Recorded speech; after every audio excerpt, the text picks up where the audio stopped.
Hello, hello, my lovelies. Welcome, welcome in. Happy Wednesday, happy time zones. I hope you all had a good week and a good weekend, seeing as I did not stream on Monday.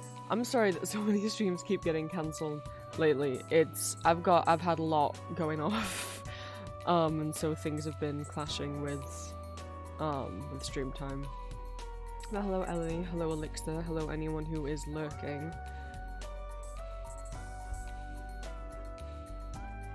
We'll see if we get to website building today. I said we'd get to it, we'd do some last week, and then we ended up chatting the whole time, so we will see what happens. I hate feeling out of practice. I missed one stream and I feel out of practice. I hate this. But yeah, we'll go over updates and stuff.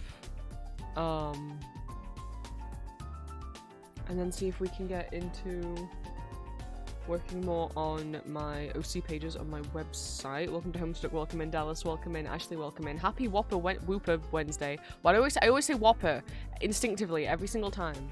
There's two O's. Happy Whooper Wednesday. And happy Out of Touch Thursday Eve. Welcome in, Scal. I should have made a list of what I want to talk about. Maybe we should do that. Hang on. I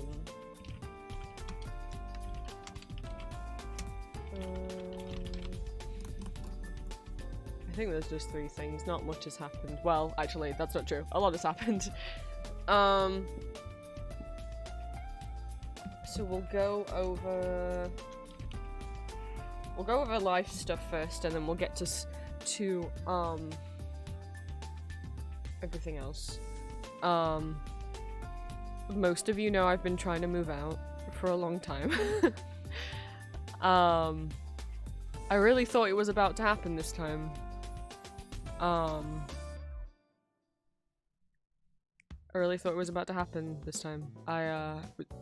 was viewing a property that I really liked, and I put in my application again, and the estate agent seemed like pretty confident that I would get that's a good offer, you know, blah blah blah. Got the rejection call the next morning. It was such an ordeal. I was in such wait mode.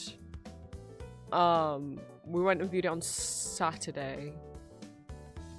And then by the time I got home and wanted to make an offer, the offices had already shut, so I had to wait till Monday morning. I was like, okay, oh, now I'm in like wait mode, and then I did it.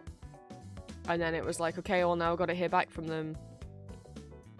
They called me while I was in the middle of recording, and I was like, oh shit. And I had Cookie One open on my phone. Yeah, no. I don't know why. Because I know that I offered more than the other person. So I don't know why. I don't know why.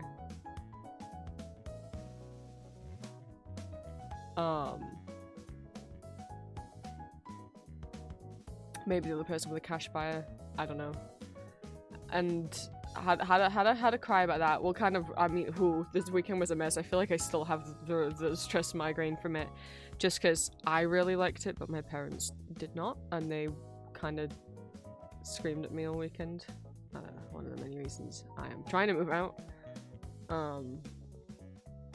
But you know, they got what they wanted. I'm not moving there, am I? So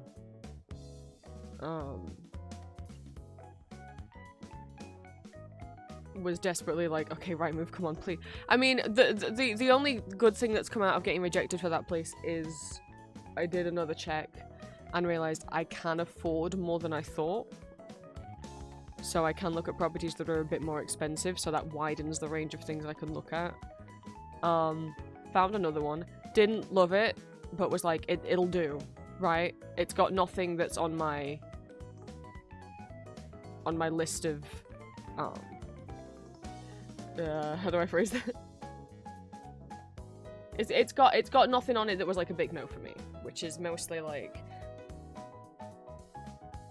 the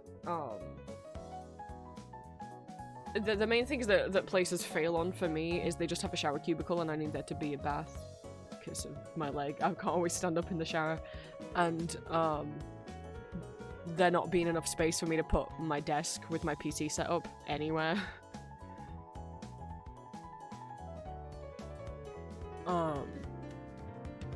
And ideally I didn't want higher floor apartments because it'll get hotter and hotter the higher up you go, and I'm very heat sensitive. But you know, I was like, you know what, this one, sure, this one, fine.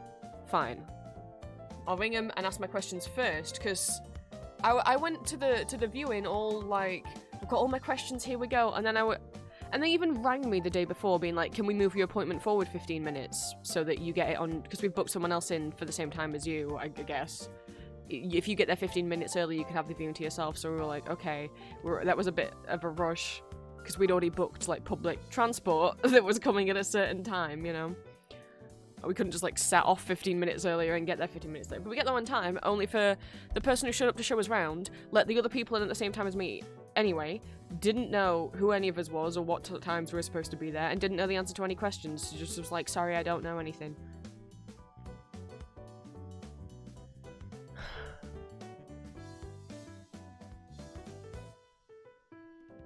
Whatever. Anyway, so I was like, I'm just gonna ask my questions first. I'm gonna ring and ask my questions before I do any viewing, because I don't want that to happen again. So I rank up and ask my questions, but because my dad is wanting to come with if he can, whenever I go looking at places, which I don't mind, but also mind a little bit. Like, on one hand, it's like, I would like another pair of eyes on the place. It's just a shame that his is the only pair of eyes I can get when he hates everything that I like. And is not being very supportive. But I was like, okay, well, he's working right now, so I'll have to wait till he's off work, and then I can check with him and be like, just to be able to tell him, look, I'm booking these viewings for whenever. If you're free to come along, you can come along, and if you're not free, I'll go on my own. I can't delay viewing these places, because places get snatched up so quickly. Why does it say slow mode's on in chat? Is it actually on? Is it showing for you guys that it's on? Slow mode shouldn't be on.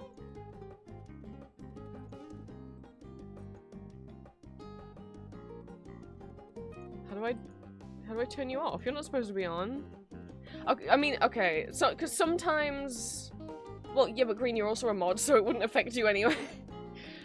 Sometimes... Seribot, which I have as like a moderation thing, it turns slow mode on. Okay, it's fine then. It turns slow mode on when I'm not live, and then it's supposed to turn it off when I am live. And it does, but OBS fucks up, and a lot of the time will say that slow mode is still on, or shield mode is still on, or chat is still closed, even though it's not. So, okay, that's just OBS glitching out. Fuck, what was I saying? Yeah. So then I called them back like 4 hours later after asking my questions and was like, okay, cool. I'd like to book a viewing, and they were like, oh, they've already accepted an offer. It's gone. They hadn't that morning, because I'd asked. I was like, you know, can I book a, you know, can I call back in a bit to book a viewing? And they were like, yeah. And then by the time I rang back that afternoon, gone.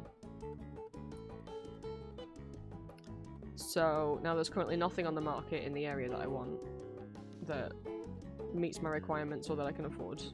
So now I'm back to waiting to getting email alerts from Rightmove, which is like our version of Zillow. So I really thought it was about to happen, you know. I as much as I was like, I'm not getting my hopes up, but as soon as I made that offer, the estate agent seemed pretty confident, and I was like, cool, okay, I can really commit to like finishing the plan for the donathon. No, I mean I did, but it's not happening yet, is it? I mean, you say it moves fast. My experience has been the majority of places are going up for rent, not for sale. There's not a lot going up for sale.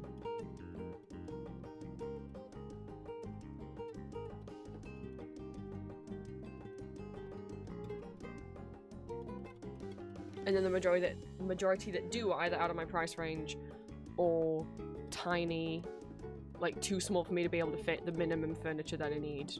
So basically, like, I need my desk in the bedroom as well as my bed, you know? Or only have a shower cubicle and no bath tub.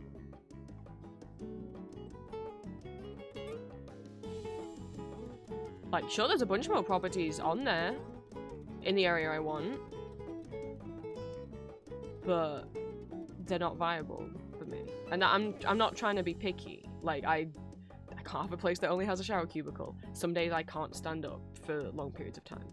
And I know, not that showering is necessarily a long period of time, but it's like, yeah, no, sometimes I can't even stand up for that. If my pain's bad, so.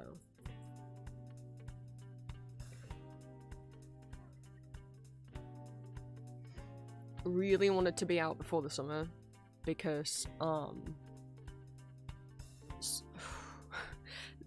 how hot this bedroom gets because of its positioning and all of the outside walls it has and no loft above it. It is hell in this bedroom in the summer. It gets about 5 to 8 degrees warmer in here than it is outside.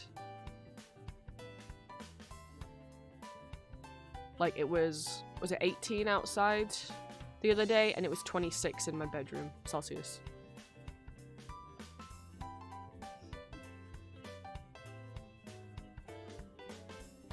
I don't want to do another summer in here.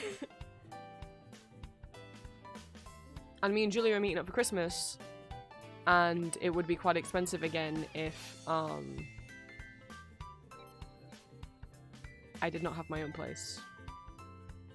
As much as it would be nice for me to go see her, and that was the original plan, we'd alternate and I was going to go see her, but let's all be fucking real, it's not safe to visit the USA right now. Regardless of what country you're coming from, or anything.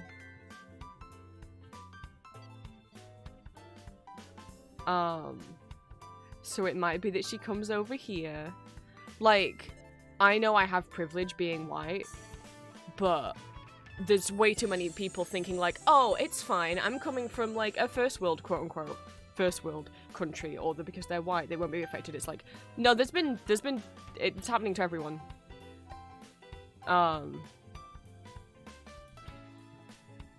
There was, a, like, comic artist from the UK. She's a white cis woman, and she was trying to leave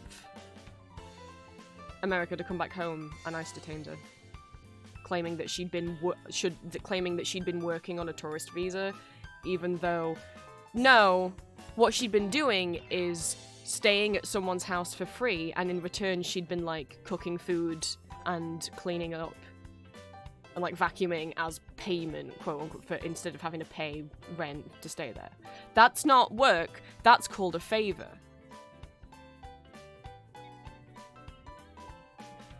And she only got out, let's face it, because she was friends with journalists who wrote stories about, you know, her family was, from the sounds of it, at least middle class, and they got in contact with a bunch of journalists who were friends of theirs, and it made national news.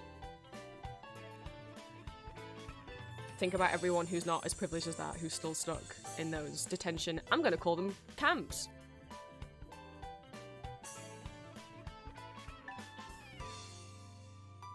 And whilst the gender on my ID and on my passport, if I'm able to get one, will say female, because I haven't legally changed my gender. I did legally change my name, and it's pretty mask sounding, isn't it? So, like, and I changed my title. So,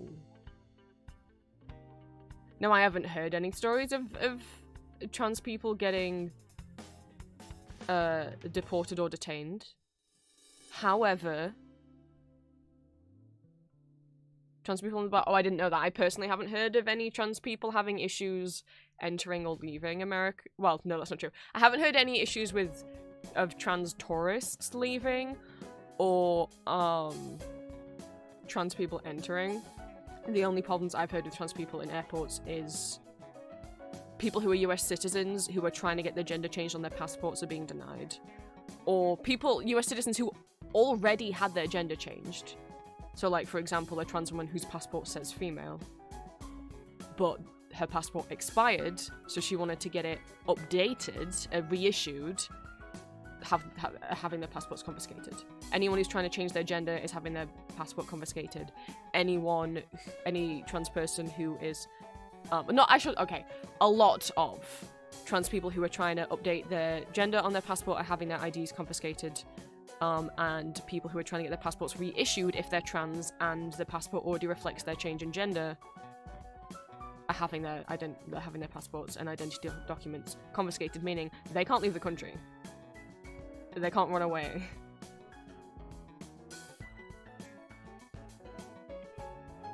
And, you know, so I was so looking forward to, as much as, like, I've never been on a plane, so I'm, like, kind of terrified, I'm kind of really scared about the flight and also navigating the airport, but I know, like, once I do it once, it won't be so scary. Like, I had that issue with trains, and now I'm super used to them. Despite all that fear, I never thought I'd be comfortable going anywhere on a plane. And I was really, really scared of going over there, but Julia's family is so nice to me and so accepting of me.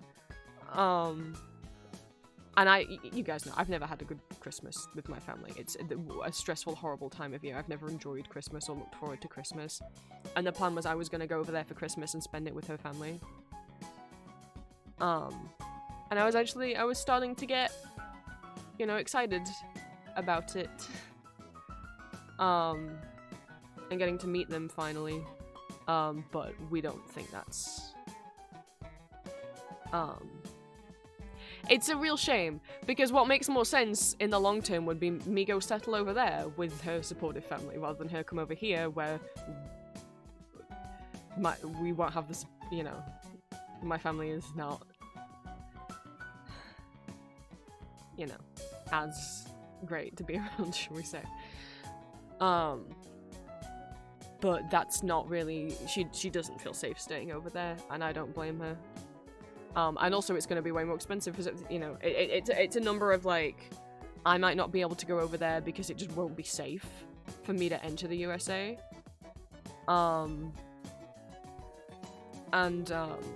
It would cost us so much more money. Like, that's why I really need to be moved out by Christmas so she can come over here. And we won't have to, like, get a hotel or an Airbnb for weeks. And also just things like, you know, whereas going over there, Julia still lives with her family, so if we wanted a place to ourselves, we would have to pay for an Airbnb. But then also just living over there. Already, buying groceries in America is more expensive than over here. Julia was in shock going around a grocery store here. And granted, I took her to one of the cheaper ones, like Little Aldi, kind of, but even somewhere like Morrison's or Tesco or Co-op, like, she was like, how... I don't know how expensive the prices are in America and in California, but she was amazed by how cheap everything was compared to over there. And that was before the tariffs that just happened. I mean, I'm sure those won't be affecting, like, fresh food as much, but it was always going to be more expensive for us to just buy things over there. But now, obviously, with everything, most things probably going up in, like, but what, like 40% in price, because stores have got to up their prices.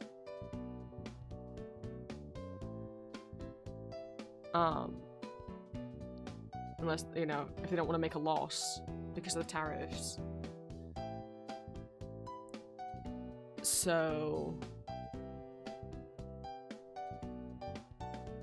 it would also be more affordable for her to come over here, even if I'm not moved out, but especially so if I am moved out.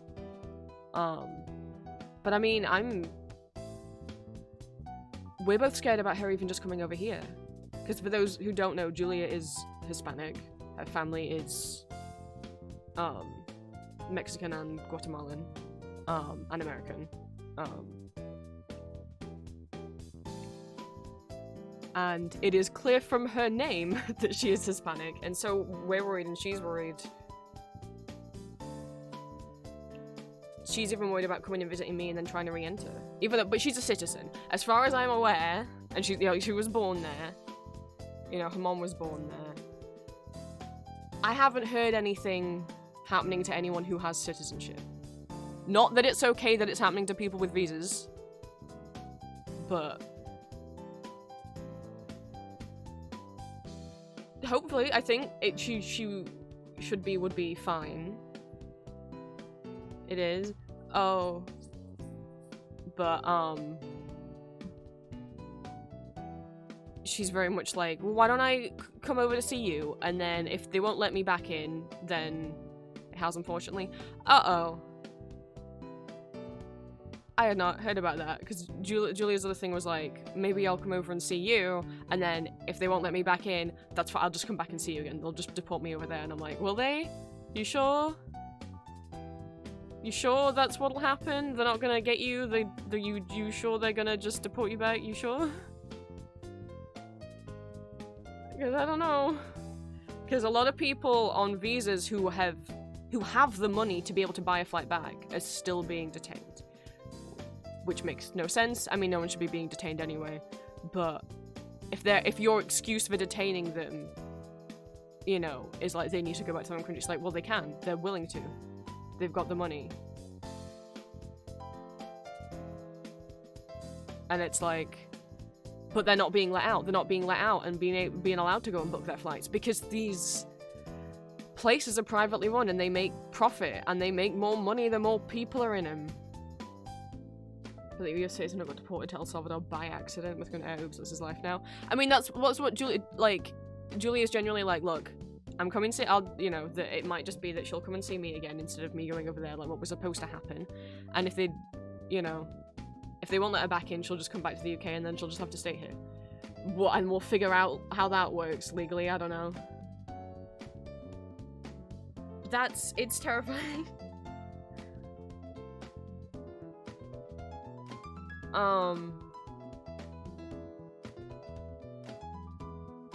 I don't want it to come to, I'm like, of course I want to see her again, but I'm honestly like, at this point I'm like, I'd rather us both be safe, and if we can't see each other again until he's not present anymore, maybe it's gonna, but I hope it doesn't come to that. And maybe by Christmas he won't be present anymore, but that's very wishful thinking, I think.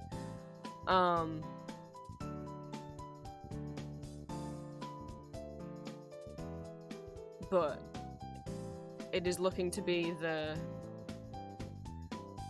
safest option is her come over here. So I need to be moved out. I need to be moved out by the time we're booking things, you know? And we'd be booking flights at least 2 months in advance. So I need to be moved out by like, I need to have keys and be settled in by October. At the absolute latest. And then we all cross our fingers that after Julia comes and sees me, and after she goes back to the country she was born in, that her mom was born in, do they let her back in?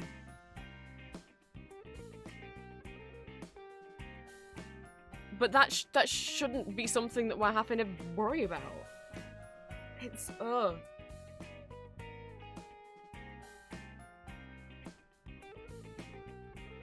So as much as moving out is stressful, that's constantly on my brain now.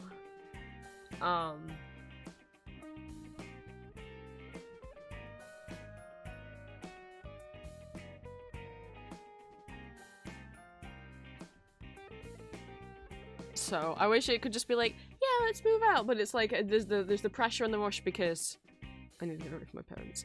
And then there's the pressure of like, well, it definitely needs to be by October so she can come over here, but then it's like, is that even gonna be safe?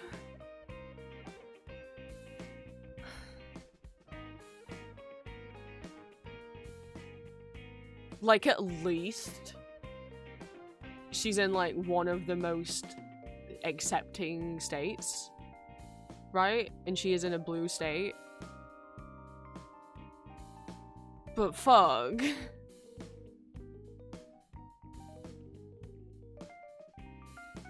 Like, I was already a bit worried going over there as a trans person before he got re-elected.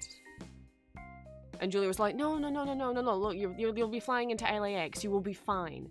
But now it's like already now it's gone to, I don't think I can fly over there.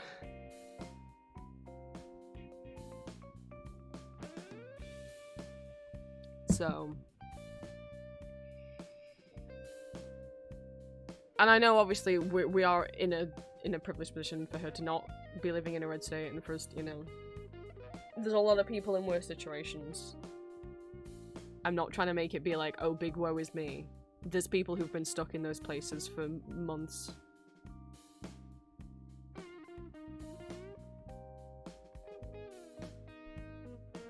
And it might not, nothing bad might even happen to us.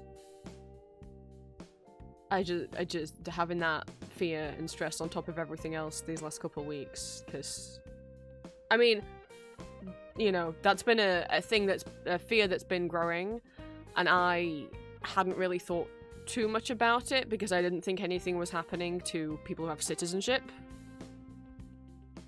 Like, I mean, I was thinking about it in terms of that's a terrible thing that's happening, but also being like, well, that shouldn't affect us seeing each other, hopefully. But then I was like, okay, it might affect me going over there. Well, hopefully it won't affect her coming here. But then Julia was like saying to me last week, that she's scared, and I was like, oh, we're gonna have to rethink a lot of things. Just because someone else is hungry doesn't make you not hungry. Yeah. Sorry for the sad talk. That's if I seem, because I feel like I've seemed on this stream and on the last stream like distracted at points, maybe, or just not as high end, just not, I don't know, a little more maybe sensitive. It's just that's all rattling around in my brain. And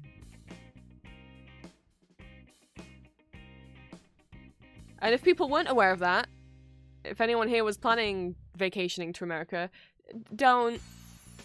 If you can manage to not go, don't.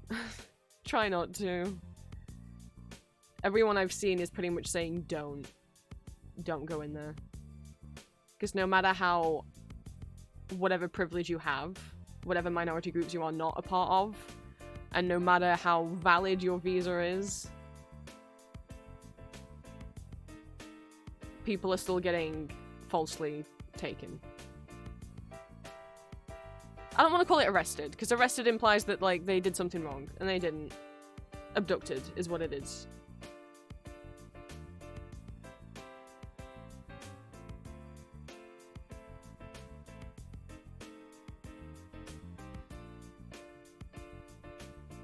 I know any one of you who is in the USA, and I know quite a few of you are. I'm so fucking sorry. And I hope the big Cheeto Puff man, you know, gets fired or disappears real soon. However that happens, I don't really care. I don't think most of us care how it happens, just as long as he's gone. Not that I'm wishing anything bad. I'm not saying anything specific.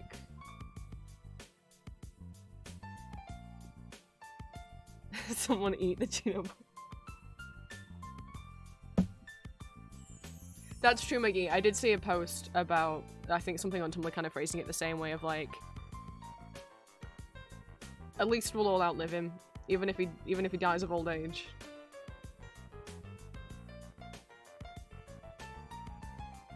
He'll be gone one day. I mean, he can't get re-elected after this term because you can only have 2 terms, right? In America. I don't even know if that's the same as it works here. Maybe 2 terms is all you can have here. I don't remember. So we can't get chosen again after this one.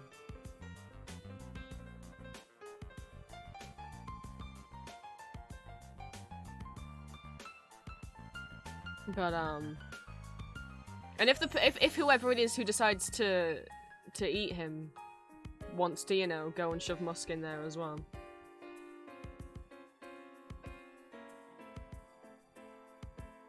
Which is obviously all silly talk, because there's no way that you could shove a whole person in your mouth all at once. Although Aurora claims to be able to do that. But, yeah, so hopefully I can move out soon. I really wanted to be out for my birthday. Being out before the summer heat hits would be really nice, because trying to lug everything around in the heat will not be fun. Aurora hamster though, green. Well, that's what we need then. Scientists need to develop a grow ray, like a gigantify ray. Put that on a hamster, let him loose in Washington, D.C. And we'll just see what happens.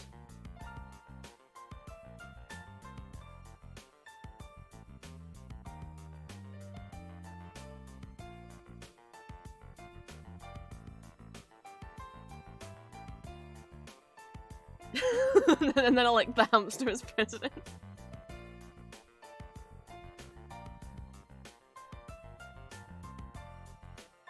Can't be worse than the current guy. So yes, I hope moving, at the very least it needs to be by October, but yeah, every fucking day that I stay in here, it's not great for me mental health, which then affects me physical health, you know? So it's a matter of just, I've got email alerts on, I will get emailed immediately as soon as something goes up that's in my price range, in the area I want. And my dad keeps saying, I'm like, why do you want that specific area? You're being so picky, and it's like, because I want to live somewhere that I feel safe in, right? That feels like a nice area that is more residential than it is what would like big concrete jungle. I don't want to be in the middle of a big high-rise covered thing. That makes me feel weird. Maybe that's just that I'm used to living in a small town. And because it's an area that's very LGBT friendly, you dum-dum. I didn't call him a dum-dum, but I'm like, you don't understand, because you could just move anywhere and feel fine, but like, I really needed to be somewhere that I feel safe, and that has a queer population and or pride events and stuff, just so you know that like, it's okay here.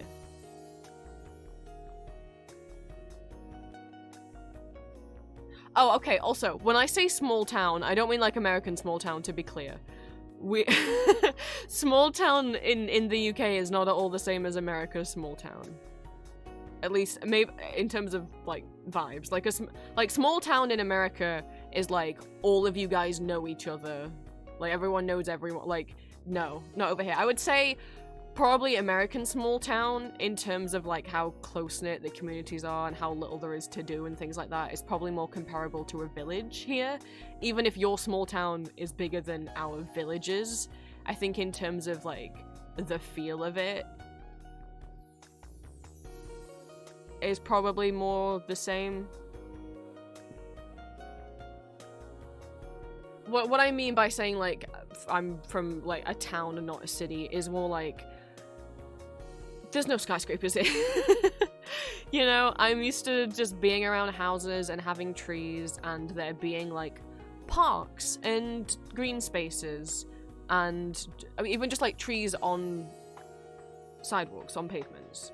And not like somewhere like walking around the middle of London where everything is like, even if some of them are like pretty old buildings, but everything is like a massive building all really close together and it's packed and there's no green anywhere.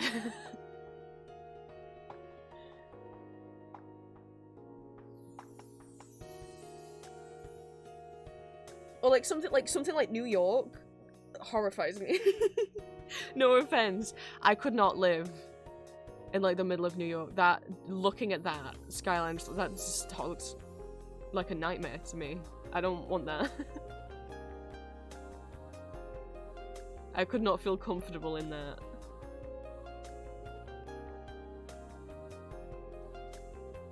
And some people could, and that's fine. Just for me personally, I don't get claustrophobia, but being around high rises is like the closest I get to feeling claustrophobic.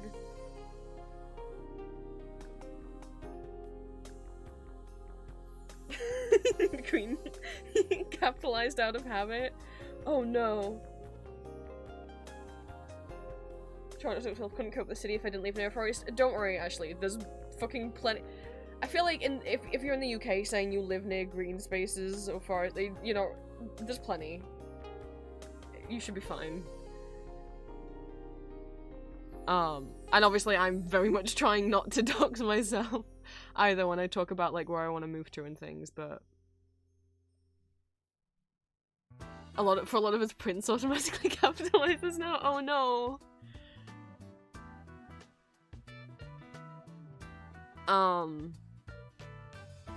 But yeah, so hopefully I get an email soon for the right move being like, ding ding ding, here's some new things, and then I look at them and I'm like, that one's good, and then I call them immediately. You know, and like, the as much as I cried over not getting that apartment that I applied for, I'm trying to see the good side of it, which it wasn't, what I applied for, it was small. I was fine with it being small. And it was a 1-bed. But I have learned since being rejected for that I can afford a 2-bed. And I know you might be like, why do you need a 2-bed? Because I don't need one. I'm looking at 1-beds and 2-beds. But either a 1-bed with a good like storage closet or a 2-bed would be ideal, because I wanted bedroom number 2 to be like my office, like to be like where I can have all my Etsy stock, and like my printer, and get like a sticker cutting machine. Plus, we can have a guest bed in there. Because like, not that I think I'll be having many guests, but you know, if a certain someone wants to share a Comic-Con table with me, but also with Julia, yes, of course, you know, I'll be getting a double bed and we can snuggle. But at the same time, like, and I don't want people thinking, oh my god, you're gonna have separate bed. Look. I know some people will be like, oh my god, this couple has separate beds or separate bedrooms. Isn't that sad? They must not get along. Me and my girlfriend are both neurodivergent. I have autism, she has ADHD. Both of us need alone time at times. And it's not because we don't like each other. It's because just our brains don't work properly. And sometimes we just need to be able to, like, not be around any other person.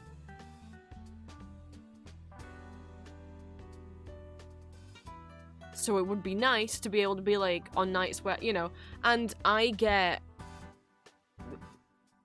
I'm a very light sleep when it comes to falling asleep. I really struggled to fall asleep when Julia was here, because I'm just like, there's sounds, and my brain doesn't like the sounds. I overheat very easily, and when there's another person in the bed, turns out I overheat even more.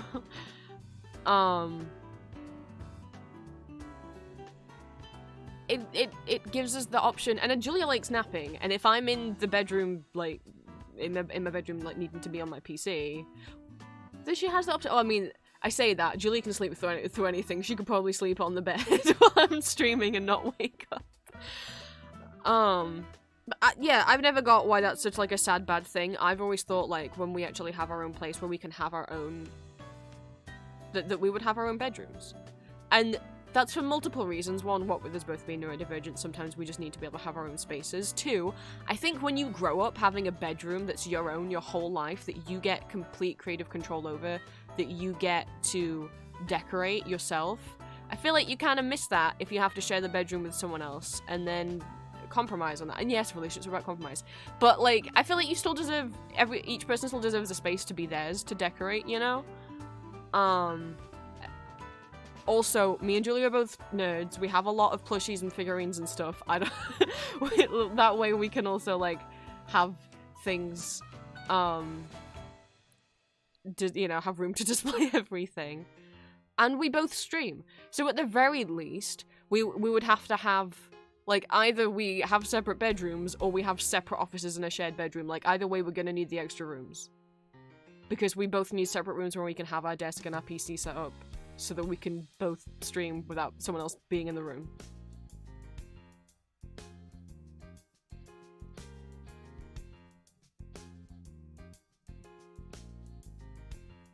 So,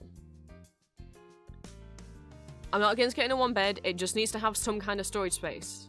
Something. Because what I really don't want to have to do is to have a living room where I'm like, right, here's the living room bit of the living room, here's the dining room bit of the living room, and then here's the office bit of the living room. I don't want to have cardboard boxes full of envelopes and badge parts in the living room. I want to be able to have a nice living room. I want to be able to have somewhere to put them.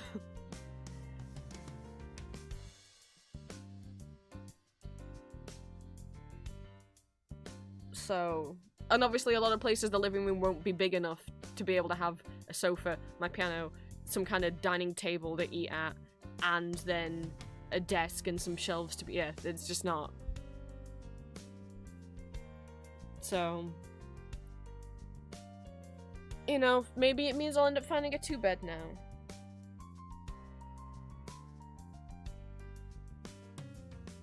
Pretty much just as soon as something goes on Rightmove, I'm gonna have to ring up straight away. Because I can't, it's just a pain because obviously I have to travel there and I can't drive. So it's like a task to go and view an apartment. It's like a multi-hour trip just for a 10-minute viewing. But I wouldn't feel right placing an offer on something without going in person, because like my experience with viewing apartments has either been everything looks way bigger than the photos or everything looks way smaller from the photos. I seemingly cannot judge. And yeah, even when they give floor plans, my brain can't compute that, pretty much.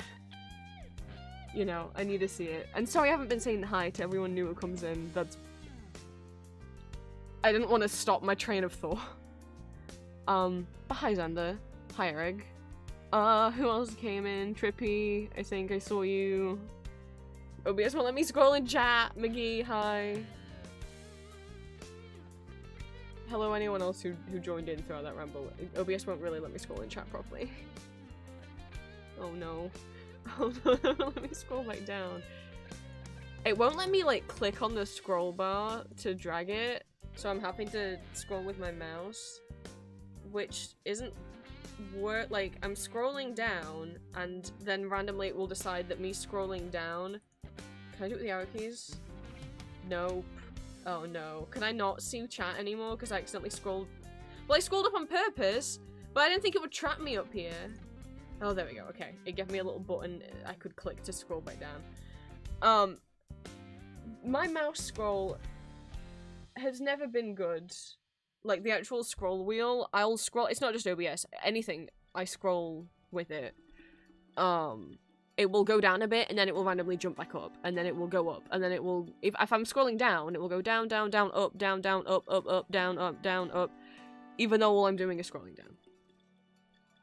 But I like this mouse. This is the kind of mouse I get every time, because it feels nice in my hand. A lot of mouses just feel gross. I'm very picky about them. So I just keep getting the same shitty Microsoft mouse over and over again every time it breaks. And it's fine if the scroll wheel's not great, because you can just click on the scroll bar and drag it. Awesome. Apart from, apparently, in OBS it won't let me do that. And also, oh my god, the Discord update recently, and now everything looks different and is square for some reason. And the little, like, user, your little box that in the bottom left corner that has your username and stuff looks like it's floating above everything else, but, like, it's also not. You can't move it. They've made the scroll bars so much more thinner than they used to be. So for people like me, who scroll by clicking on the bar and moving up and down, which I just feel like I get more control over. Even if my scroll wheel on my mouse worked properly, I can't accurately know, like, from scrolling where it's gonna take me. Whereas I can if I want to scroll very slowly and get to a specific point, that's much more accurate if I can click on the scroll bar and drag it. I put my mouse against it, I think it's it's either 2 or 3 pixels wide now. Like, in terms of, like, how many squares I have to click on with the mouse. I keep missing it every single time. Because I guess most people don't use them. But it's like, well, I'm sorry, were they taking up that much room? I don't think so.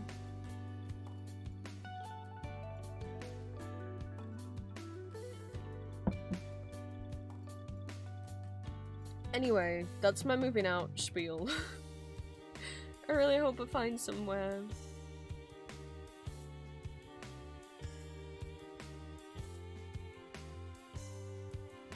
Everyone was really sweet about it. Julia and Green and Julia's family were all like, well, yeah, who cares if your parents don't like it? And if anything breaks or, like, you need any DIY things, you can always ask us. And, like, it was very sweet.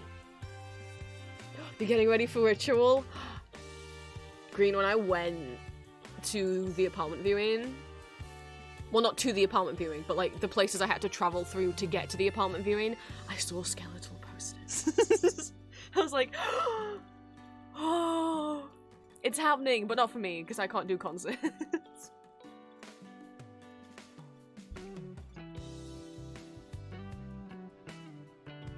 Sadly, have fun for me. Have fun for both of us. I can't do concerts. They're too loud. They're too bright. I can't, you know, I don't have, like, photosensitivity or anything. I just don't like flashing lights. I can't do crowds of people. I can't do, like, heat. I've been to 2 concerts in my entire life. Yeah, okay. I'll take the post-ritual dump. Oh, my brain. Been to 2 concerts in my entire life. One, I was 7, my first concert. Which, in hindsight, you might be like, bit young. It wasn't like it was like a mosh pit or anything. I saw Kylie Minogue when I was 7 years old on her Showgirl tour. I remember enjoying it because I was so obsessed with her as a kid. My dad took me. But definitely was also sensory overloaded at times. Like, it didn't, because she was basically like her music was basically like my special interest as a little kid. That's probably why I didn't get as overwhelmed as I could have. But I mean, I'd straight up, like, as it got near the end, I don't know if I passed out. I definitely blacked out.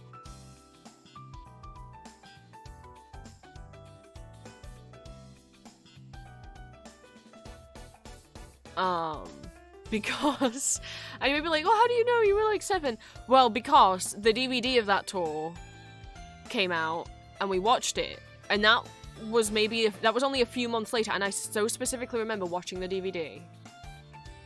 And the last, like, 3-4 songs on the DVD, I was like, wow, how come she didn't perform those when we were there? And my dad's like, she did. What do you mean? So, like, that's not a case of, like, oh, maybe I don't remember those last few songs because, you know, I was 7 at the time. It's like, no, I think I think the hate and the many people may have gotten to me, because, like, literally, like, 3 months later, I couldn't remember that any of that last entire section and those costumes had happened. And I'm like, that's not good, is it? And then I saw Panic at the Disco when I was 16. And by that point, no. No, it wasn't a pleasant experience. It was their, Too Weird to Live, Too Rare to Die tour. The performances were fine. I think Brendan's mic should have been turned up more, because I felt like I couldn't fucking hear him. But I felt sick the entire time. It was too hot. It was too loud. There were a group of girls, we were on, like, the balcony. There were a group of teens down the one side of the balcony that were taking up, like, 3 rows that all decided to stand up and were jumping up and down the entire concert and kind of shaking the balcony, which is making me feel sick. I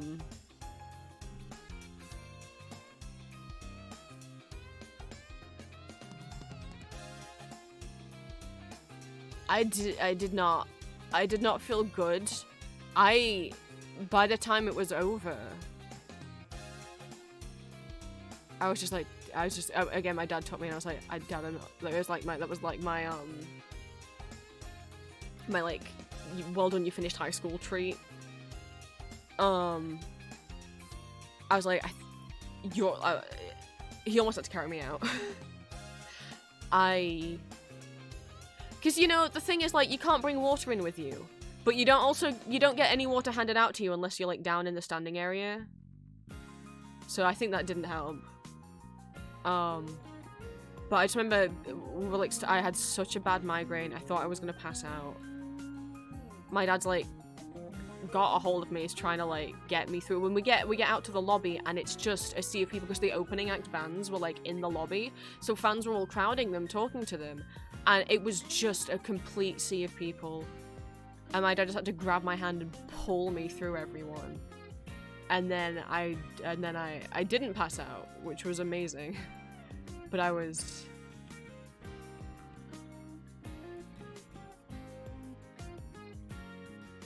really sick. The rest of that day, and I think the day after. Not like I hadn't caught like a virus or anything. But after that I was like, I can't do concerts anymore. I can manage like theatre, like musicals, if I'm with someone else. I have a confession. Because I know I mentioned a while ago that I was all excited because I got tickets to see Matthew Bourne Swan Lake. I have a confession. I don't think I've even told Green this. I didn't go. I couldn't do it. I was getting, like, so sick with anxiety. Oh, yeah. What I've learned is I can do theatre if someone else is with me. Like, I need someone with me to help keep me, not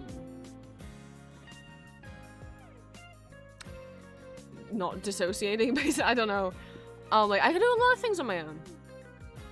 But at the end of the day, what I also need to allow myself to be okay with, like, is to be like, I am autistic. There are going to be certain things that I can't do or that I struggle to do. And it's, a part of me is like, because obviously I can't tell my parents any of this, that I just know that, like, they would scream at me and call me a baby before I was like, well, I can only go to the theatre if someone else comes with me. But it's like, no, it's an environment where as much as it's not as overwhelming as a concert, because, you know, it's not as big, there's not as many people, and the people that aren't there aren't all jumping up and down and singing along.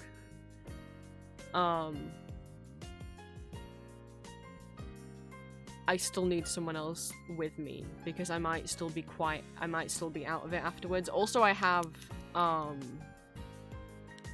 are they called? Loops. I have earplugs now that I bring when I go to the theatre. Because I remember, because I don't do well with loud noise. And I remember when I saw Phantom the first time and I didn't have any earplugs, that I was nervous about,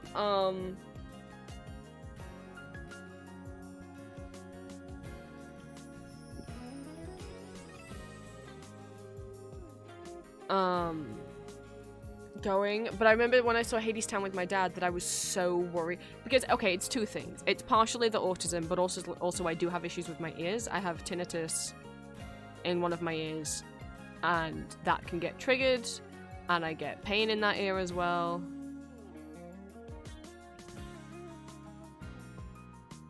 Yeah, just for anyone in chat, because Trippy did say the level 2 autistic, that is, like, it is a diagnostic thing. There's, like, officially, quote-unquote, 3 levels of autism,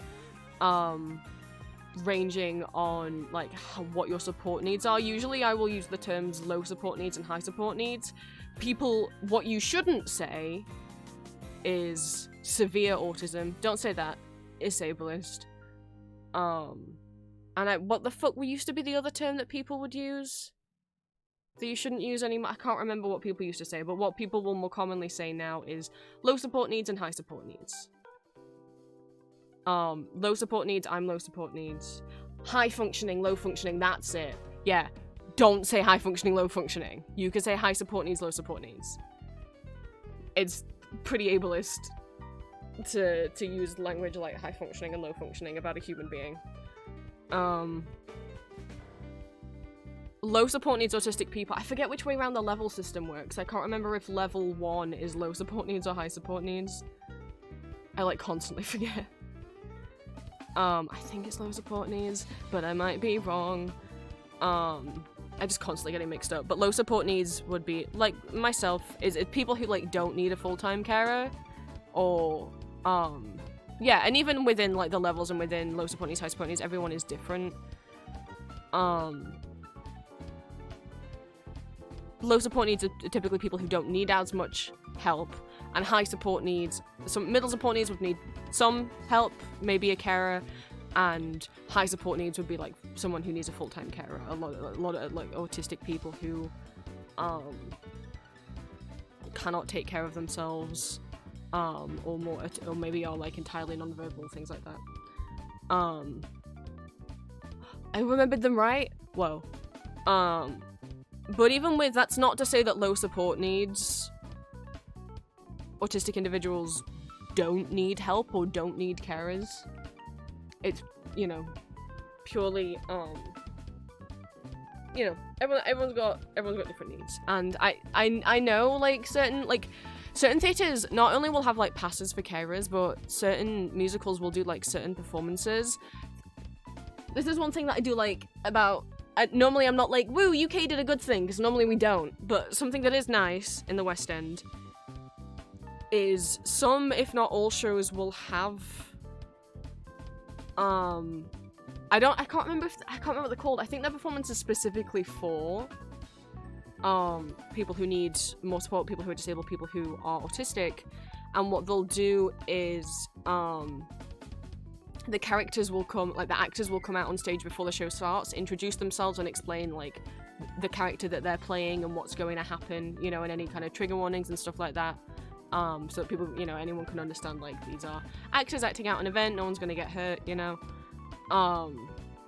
Some theatres have quiet rooms, or like safe rooms, essentially, like, where you can go and watch the performance from like a live stream, like they'll have on like a TV screen, if you can't cope with being in the main like auditorium with everyone else.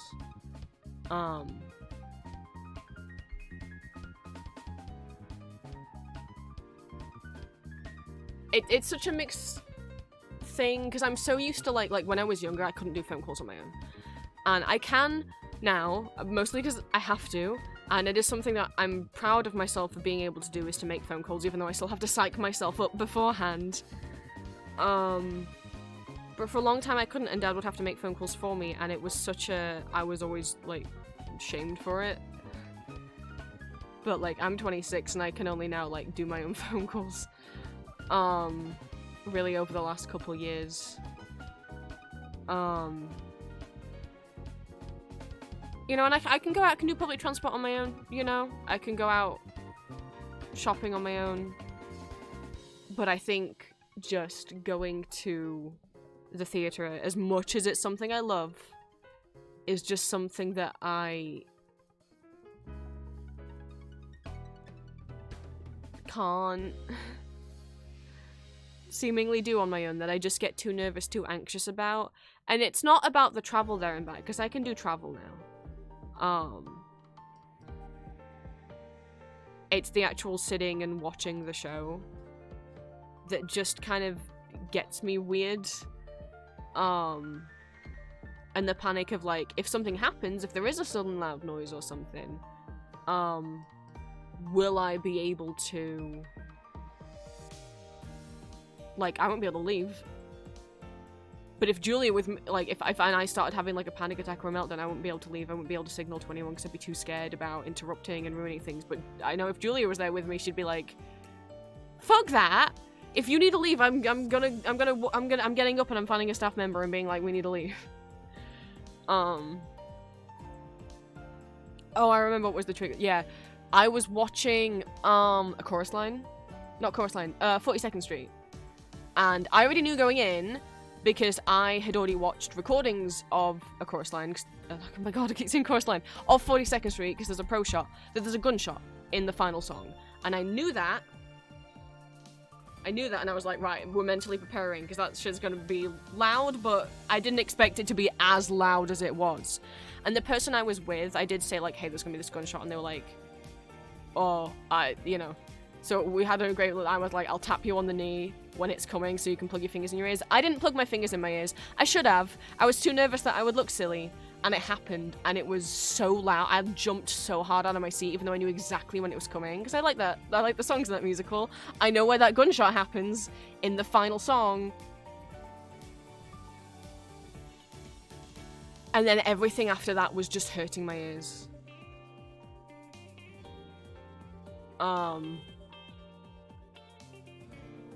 So I have loops now. Did I have them when we saw? I don't know if I had them yet when I saw Hades Town with Dad, and that opening song I was a bit worried again. I was like, oh no, this is too loud. Is everything gonna be loud? But then I got used to it. But now I have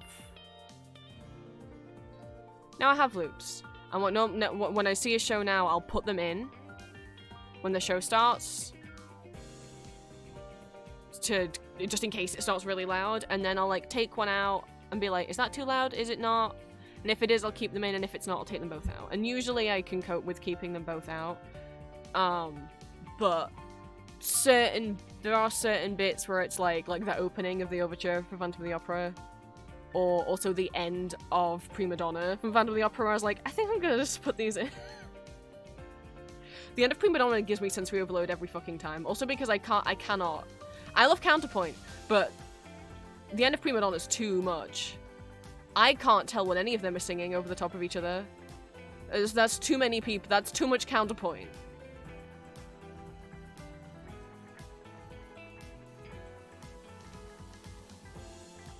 Every single time with Prima Donna, I'm like, maybe this time I'll be able to tell what they say. No, I have no idea what any of them are saying.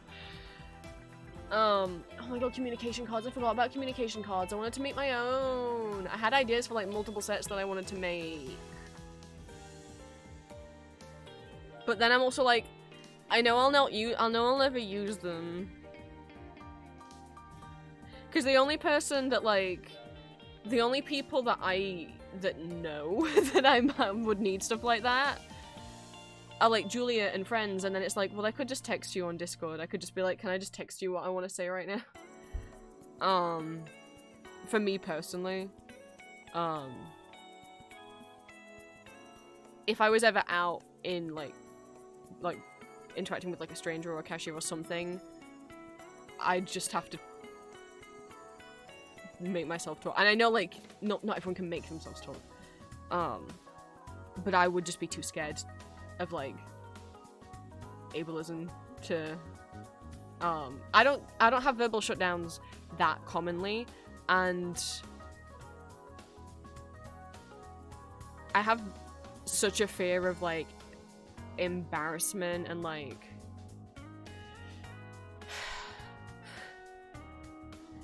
I think that even if I felt a need for one, I just would be too scared of, or what if the person I show this to is ableist? Which is sad. But I'm lucky that like I don't have verbal shutdowns that frequently, and when I do, usually it happens when I'm at home. Like alone. Because my parents don't know. I've never told them. I can't. It wouldn't be a thing that would be accepted. So that's also another, another thing of like, so I get sometimes yelled at for presenting symptoms of what they don't know is, but I can't talk to them about that. I can't have a conversation with the parents where I'm like, hey, here's boundaries or like things that I need or that I struggle with. That's no. They're not that you can't. Me and Julia have I'm really happy and proud that me and Julia have really good communication, and we can have conversations about boundaries and like support that we need and stuff. But no, that's not conversations you can have with my parents.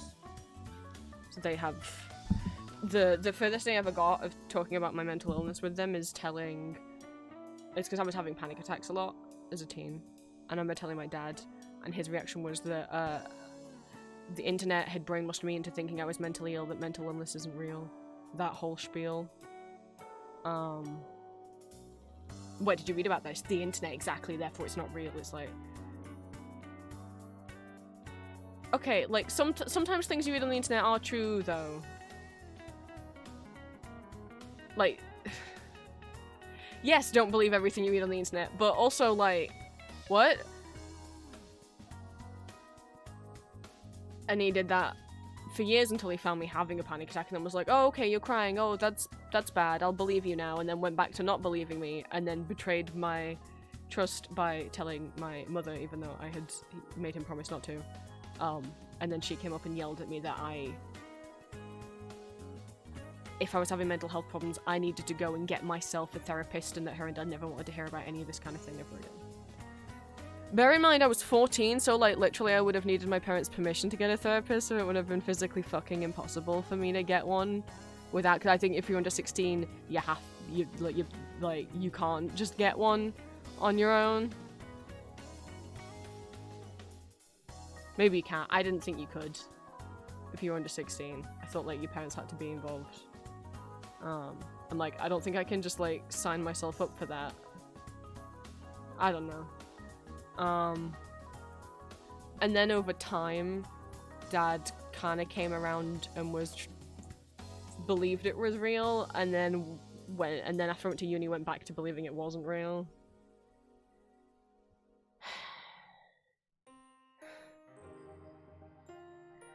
So,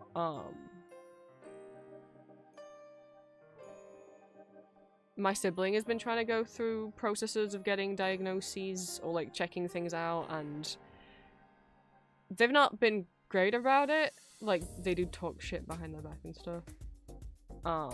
They've not been the worst about it, but I know they'd be worse with me.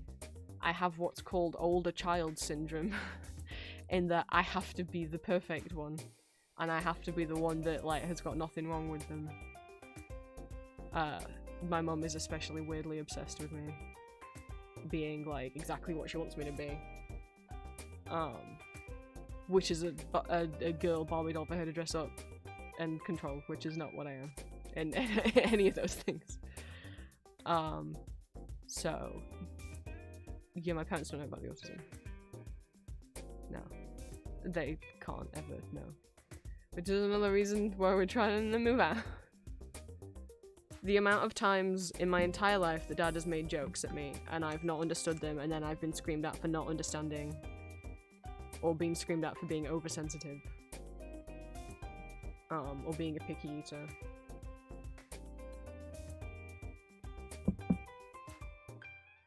That'll never end.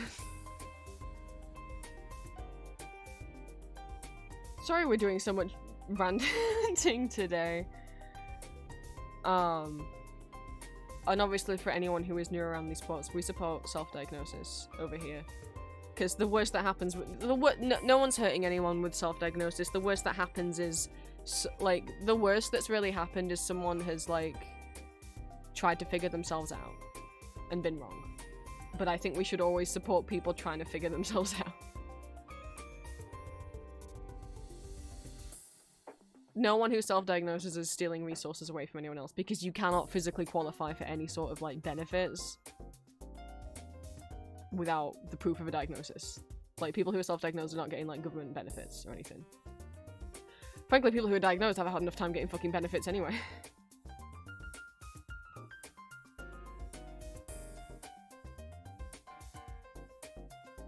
But a lot of the time, it's not safe or financially an option for people to get diagnosed. And there's a ton of ableism in the medical community.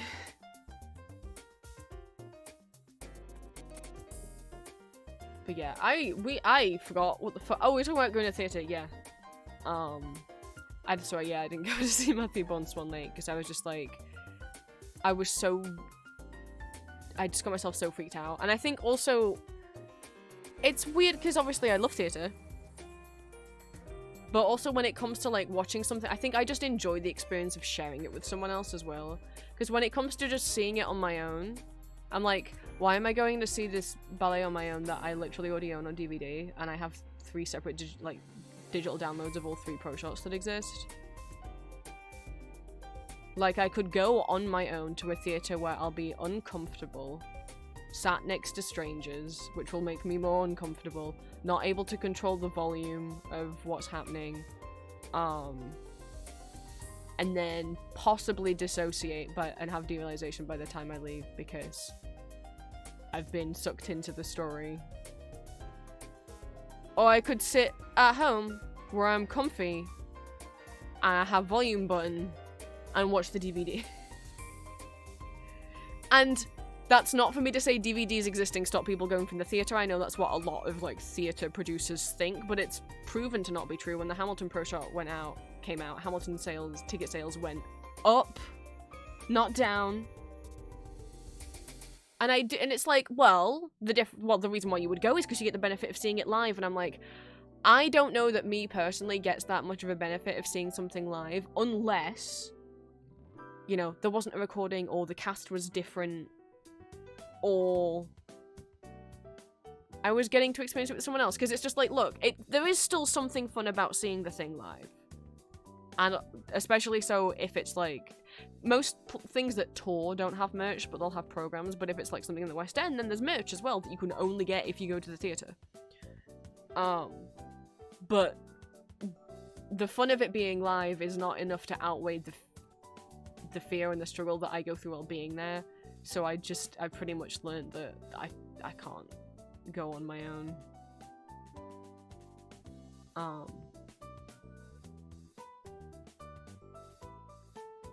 Every time I've booked tickets to go to see something on my own, I've ended up not going. I should have learnt my lesson.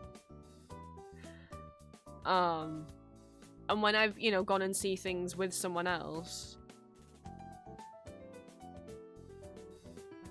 the best times have been when I've gone with friends. When I've gone with my parents, it's obviously, like I said, not the best support to have after. And I clearly do kind of need something. But I mean, the best experience I've had seeing something live was Hadestown. And I was really like, oh, I mean, I could just watch the bootleg of the Broadway cast again. I really hope I'm not, like, wasting, like, my money. I hope I'm not gonna think that, oh, I could have just stayed at home. I saw the opening West End cast. They were amazing. Maybe I'm biased. I like them more than the original Broadway cast now. I mean, it was so weird because I really thought, I rambled about this so many times, that I wasn't gonna like Zachary James, I think is his surname, as Hades because he sings like an octave higher than Patrick Page. And I was like, no, you're supposed to have that deep voice. But his characterization was so different and so fun. He was like a little playful. And Gloria Ontario as Persephone, and everyone having like the regional accents, and just, I've got a whole post on my Tumblr about everything. That's the first time I've ever liked Our Lady of the Underground. It's just personally not, just personally for me is a song I usually skip. She was amazing. Robbed of an Olivier nomination. Hadestown only got nominated for Best Revival, because technically it had been in London before, and that's it. At like our equivalent of the Tony Awards. It didn't get lighting, it didn't get any actor noms, it didn't get score. UK theatre's so elitist. It's so fucking, like... UK theatre and the Olivier Awards are so elitist, they really just think, like, plays are proper theatre and musicals are, like, shitty theatre that's, like, for little babies. It's so fucking stupid. Whereas, like, the Tony Awards clearly celebrate both.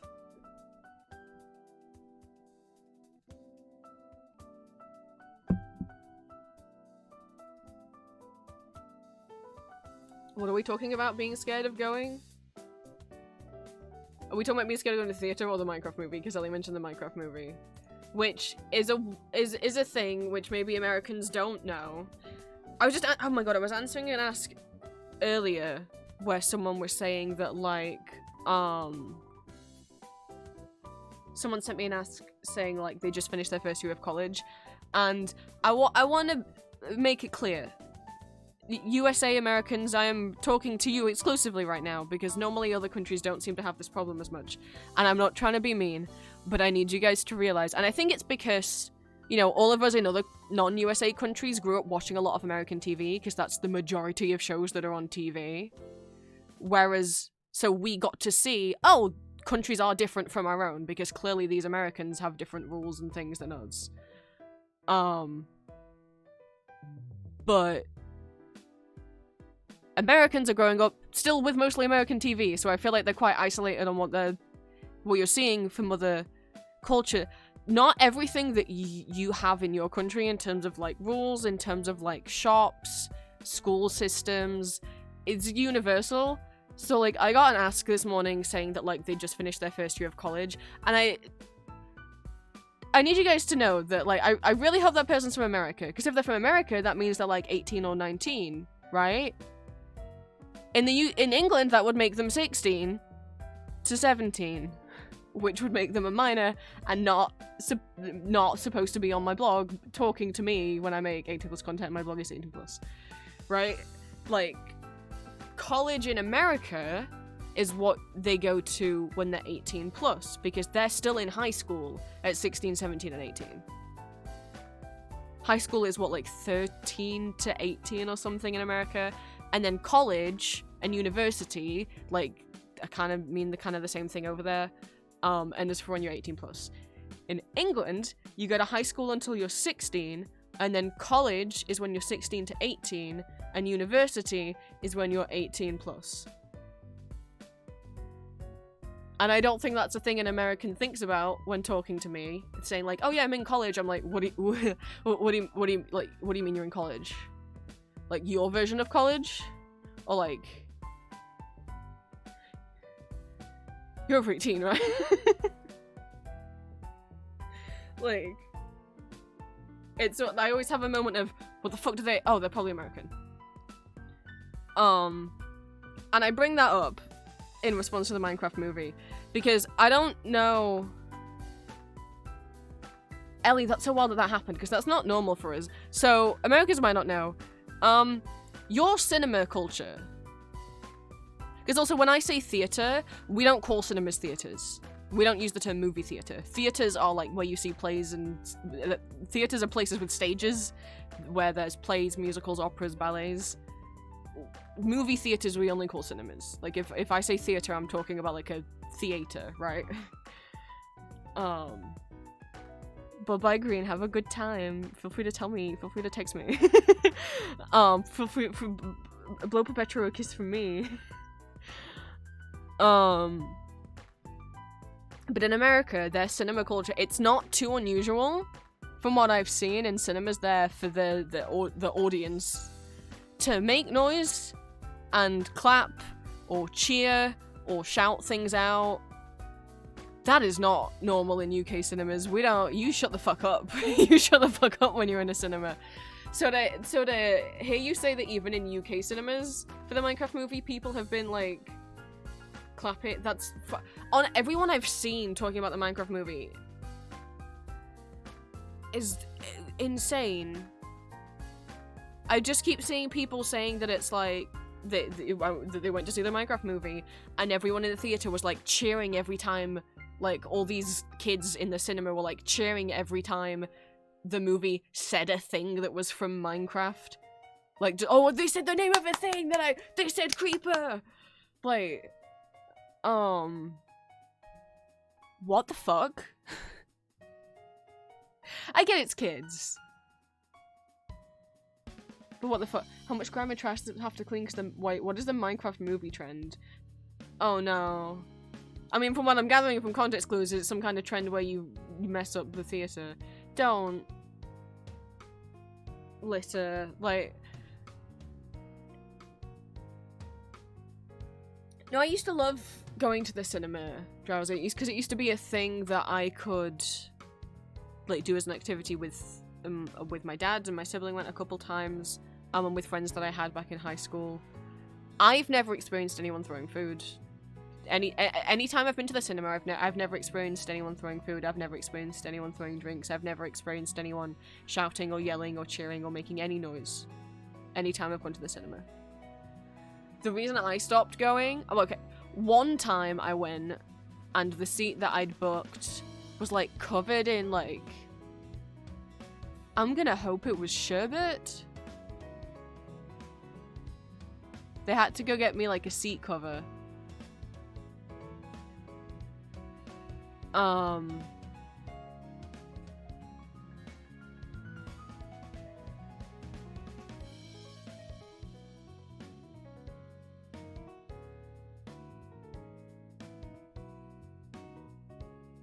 There was a couple times.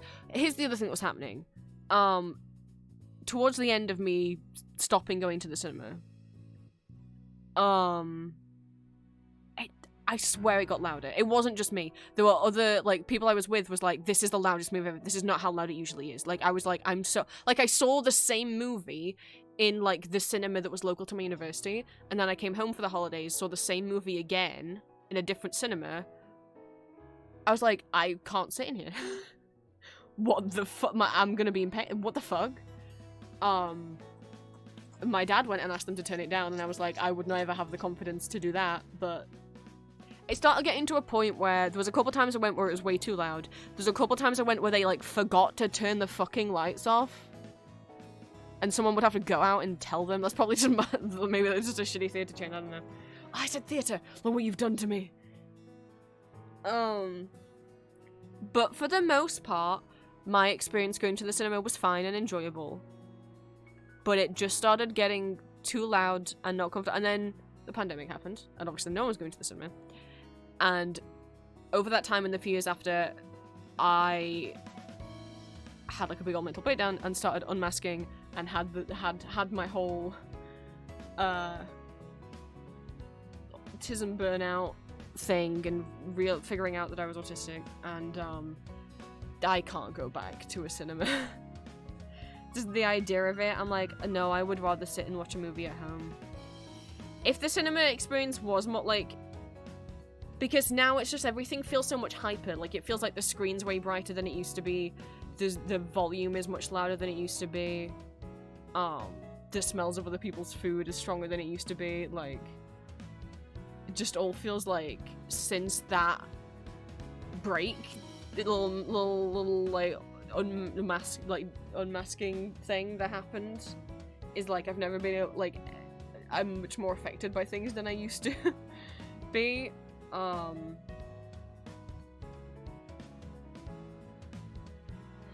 But also, there's not been a movie that's come out for a long, and also in terms of that, what happens now is, which is what always happened, but I would grin and bear it, and now I've realized, oh, that's not normal. Oh, that's not what everyone experiences, which is why I can't watch movies. I just tend to mostly watch stage shows, because if I watch a movie or read a book or like even read fic, like fanfic, I like will dissociate, because I have like hyper empathy problems when it comes to fictional things, and I will get so sucked in that when the thing's over, I will have like derealization and have a hard time getting back. And I just was like, yeah, doesn't everyone have these weird things where like for a few hours after you watch a movie, you like still kind of feel like you're in the world of the movie, and you can't like actually like function properly after it? Like, everyone gets that, right? No. And I didn't know what that was. That's just a thing I've always been like, well, I guess it's just a thing, and it makes me uncomfortable. I don't like it when it happens, because it makes me like non-functional really for a few hours afterwards. And then I think it was maybe 6 months ago, I was just like, I'm just gonna fucking Google it. I'm just gonna search that, and then with the word autism, and we'll see what comes up. And I was on Reddit, which is normally where I find things. And yeah, there was people being like, either them or their autistic partner getting dissociation and or derealization after stuff. I was like, oh. Like, the only way that I can, like, safely watch stuff. Stage shows, it doesn't do it, and I think it's because it has that element of breaking the fourth wall, because you can see the stage, you can hear the audience. The only way that I managed to get through Season 2 of Arcane and Season 2 of Castlevania Nocturne is I just literally kept having to hit the... You know, Netflix has the, like, the 5-second fast-forward button. I kept having to hit that so I didn't linger on any scene for too long, so that I couldn't get so sucked in to start having mental problems. Which is sad. But there's no cure for that. So...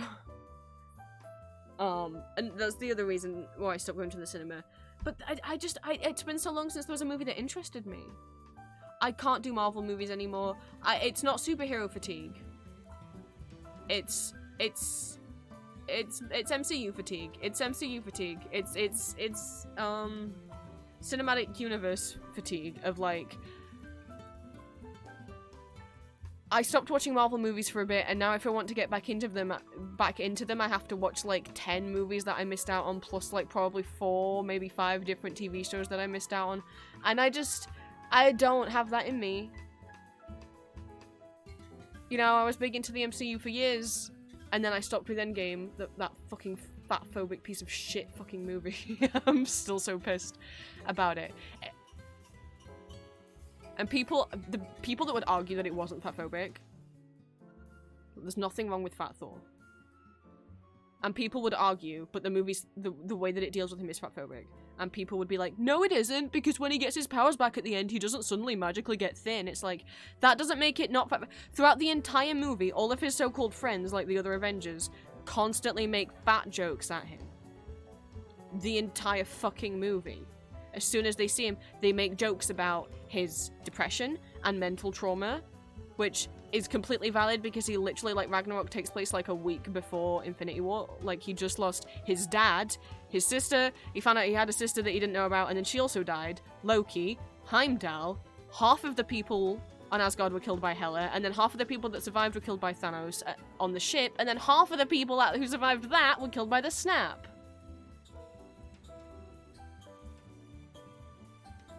He's got every right to be it, but literally the whole movie makes fun of his mental illness and makes fatphobic jokes at him. And I just felt so sick the entire time I was in that theatre. As someone who... I am not plus-sized, but I have a little bit of a stomach, and I have been picked on for my weight. I don't think I would be considered fat, but I definitely have insecurities about my weight, and I do have a tummy that I feel insecure about and that I have been picked on for. That just, like, sitting in that theatre and everyone laughing at those jokes, I was like, I feel disgusting. And I haven't seen a Marvel movie since.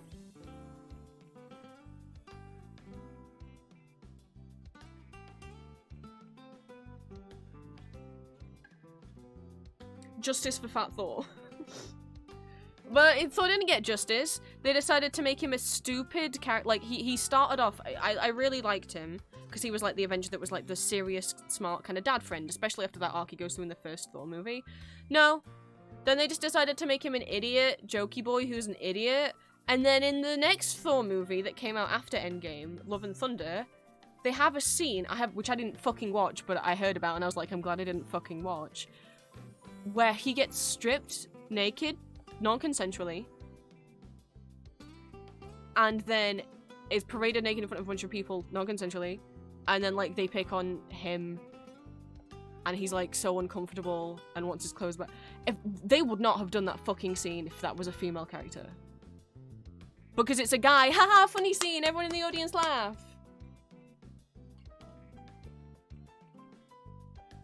No. Yeah, it's meant to be a funny scene, apparently. So, you know, I don't need to go back to the fucking Marvel movies.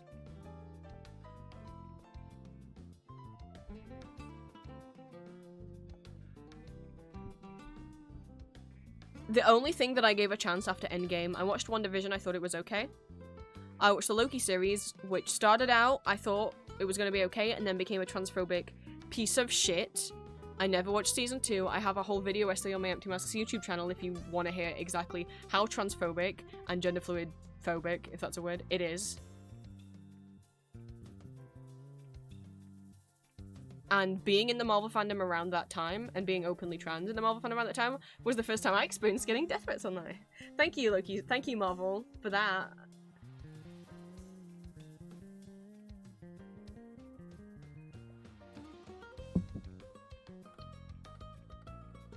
And then I watched Moon Knight, which I enjoyed, and they have cancelled, and Moon Knight's never getting a season 2. Like, it's probably... Is it perfect DID representation? No, there are things that are unrealistic in it, especially how quickly Mark and Steven switch, and are seemingly, like, not disoriented at all from switching. But possibly the most positive DID rep in any mainstream media ever, because most of the DID rep in mainstream media is portraying people with DID as being secret psychotic killers. No, that cancelled. It's never getting a season 2.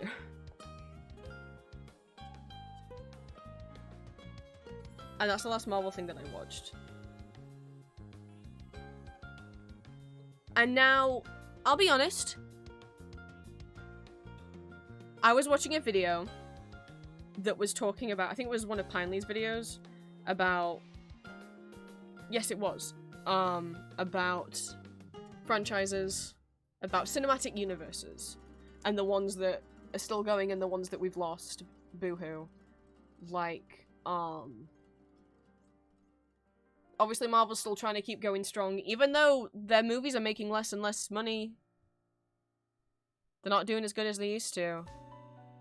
And I think it's because they don't think they have to try as hard, and I think people are finally getting more and more tired. Like, maybe if you made a good movie. And all the stuff they were building up to, like, doing the next Avengers movie being about Kang the Conqueror.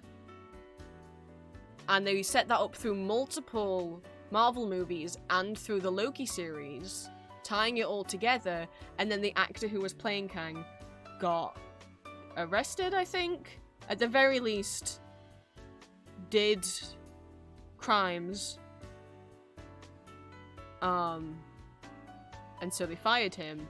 And then instead of recasting him, they just like, well, like, I guess we have to write a new... I guess they just decided, that, I guess we'll just keep going with the movies and get rid of that character. I'm like, did you... how are you gonna... what? So they had to change all their plans, and I'm like, why didn't you just recast the character? I don't think people would have hated you if you recast him. You did the right thing by, you know, like, people would have hated you if you kept him on board when he'd been accused of and possibly convicted of domestic violence, right? You did the right thing in firing him. I don't know that people would have been mad if you just recast the... what are you gonna do now? But I was watching Pineley's video about, you know, the cinematic universe. Obviously, DC has continuously struggled as they've tried to, like, whatever the fuck they're doing. I don't even know if they're attempting a cinematic universe anymore. You've got the Sony Spider-Man universe that doesn't have Spider-Man in it. With the Venom movies and Madame Web. No. I mean, the first Venom movie's still kind of fun. Like, Tom Hardy, I think Tom Hardy's performance, I think Venom and Eddie are fun. But as much as I can be like, yeah, I enjoy the first Venom movie, I don't think it's a great movie. I can think both of those things. What else? Oh yeah, the fucking, what were they gonna call it? The Universal Monster reboot thing that failed immediately with the Tom Cruise Mummy movie. Where they were gonna, like, reboot all the Universal monsters as, like, action movies, and then The Mummy did so bad that they cancelled their entire plan. And they even announced, like, who was gonna play all the other, like, Jekyll and Hyde and Wolfman or whatever, and they announced them all. And then The Mummy did so bad that they cancelled the whole thing.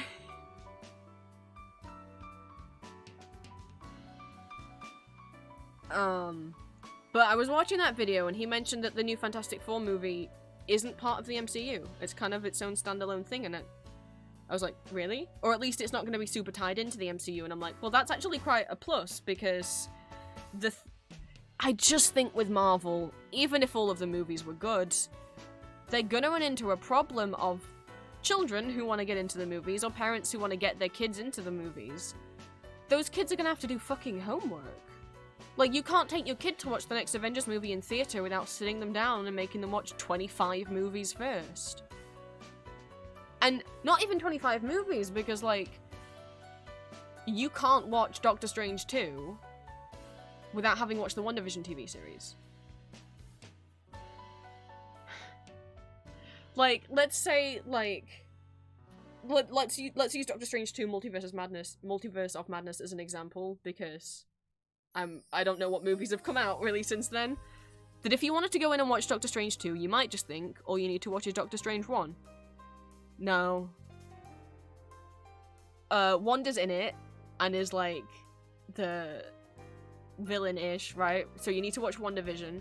But then because it's like her arc of what's happening in that movie is a direct sequel to the WandaVision TV series.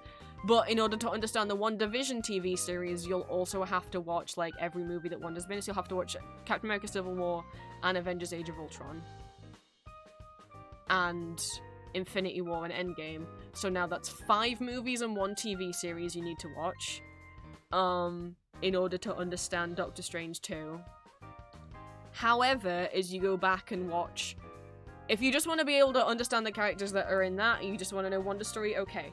But if you then go back and watch Civil War 2, because you want to know what's going on with Wanda, you're going to not understand any of the other story that's going on in Civil War 2 unless you watch all of the Iron Mans and the Captain Americas and the previous Avengers movies. But at the minimum, you would have to watch everything that Wanda's been in, everything that Doctor Strange has been in. So that's 5 movies, 1 TV series. However, they then bring, obviously Spider-Man is in it. So then you need to watch the 2 previous Spider-Man movies. So that's now 7 movies and 1 TV series. However, they also have like all these cameo multiverse crossover things from other characters. So Peggy Carter's, Captain Carter's in it, which means you also need to watch the episode with her in from Marvel's animated What If series. And possibly also the first Captain America movie. So now that's 8 movies, 1, and then you could argue two shows. But then also Professor X is in it from the X-Men movies. You won't know who he is unless you also go back and watch like Patrick Stewart's version of Professor X. So now you're gonna have to go back and at least watch like the first X-Men movie to understand who he is. So now that's 9 movies and 2 TV series as you need to watch in order to understand Doctor Strange 2. And that's just to understand like without like that's already like horrible. Or you could just read the summary and don't actually need to watch them. As long as you can understand them from the summary. I mean, what I would say with the summary is like maybe read the summary and also look at pictures of what each character looks like so you know who's who. That's a lot. You know? You'd be like, oh well that is a sequel. Maybe I'll just watch this movie that's about this new character. And yet you could go into Doctor Strange 1 without watching the other Marvel movies, that is true. But you won't understand the sequel without watching like 10 other things. Which, as more and more Marvel movies come out, it's gonna go from needing to watch 10 movies to needing to watch 20 movies. And I'm sure there's people who will stick with the Marvel movies until they die, right? They're gonna watch every single one. But how are they gonna keep gaining new fans? I have no idea. But apparently said in that video, I don't know if it's true, that the new Fantastic Four movie isn't in the same universe. And I was like, oh yeah, I heard something about that. Didn't I see that Pedro Pascal's in it? So I did actually go and watch the trailer. And I will say, that trailer had some of the best cinematography I've ever seen in a Marvel movie. Marvel movie cinematography is usually pretty shit and boring. They're never trying to make their movies look nice. But the Fantastic Four movie is seemingly set in the 1960s, and there was actually some like nice shots that I don't think they're doing an origin story, which I guess makes sense. Like, as long as they it makes sense because obviously there's already been 2 different Fantastic Four origin story movies. But hopefully we'll at least explain something for some people who this is their first time seeing the Fantastic Four. I am intrigued by it. I'm not gonna go see it because I really don't want to give Marvel any of my money. They hurt me too bad. But it did have like I was a little impressed. For Marvel standards, I was impressed with how it looked. But I did know they did not also I liked the design of the Thing. He actually looks like accurate to Jack Kirby's original illustrations. I thought that was fun. However, I note they did not have Mr. Fantastic using his stretchy powers in the trailer.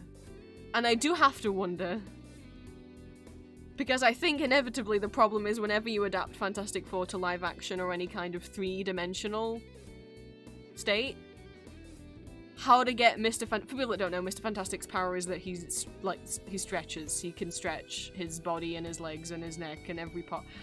That could look horrifying. It could so easily look horrifying. I don't know that I want to see Pedro Pascal stretch like that. I think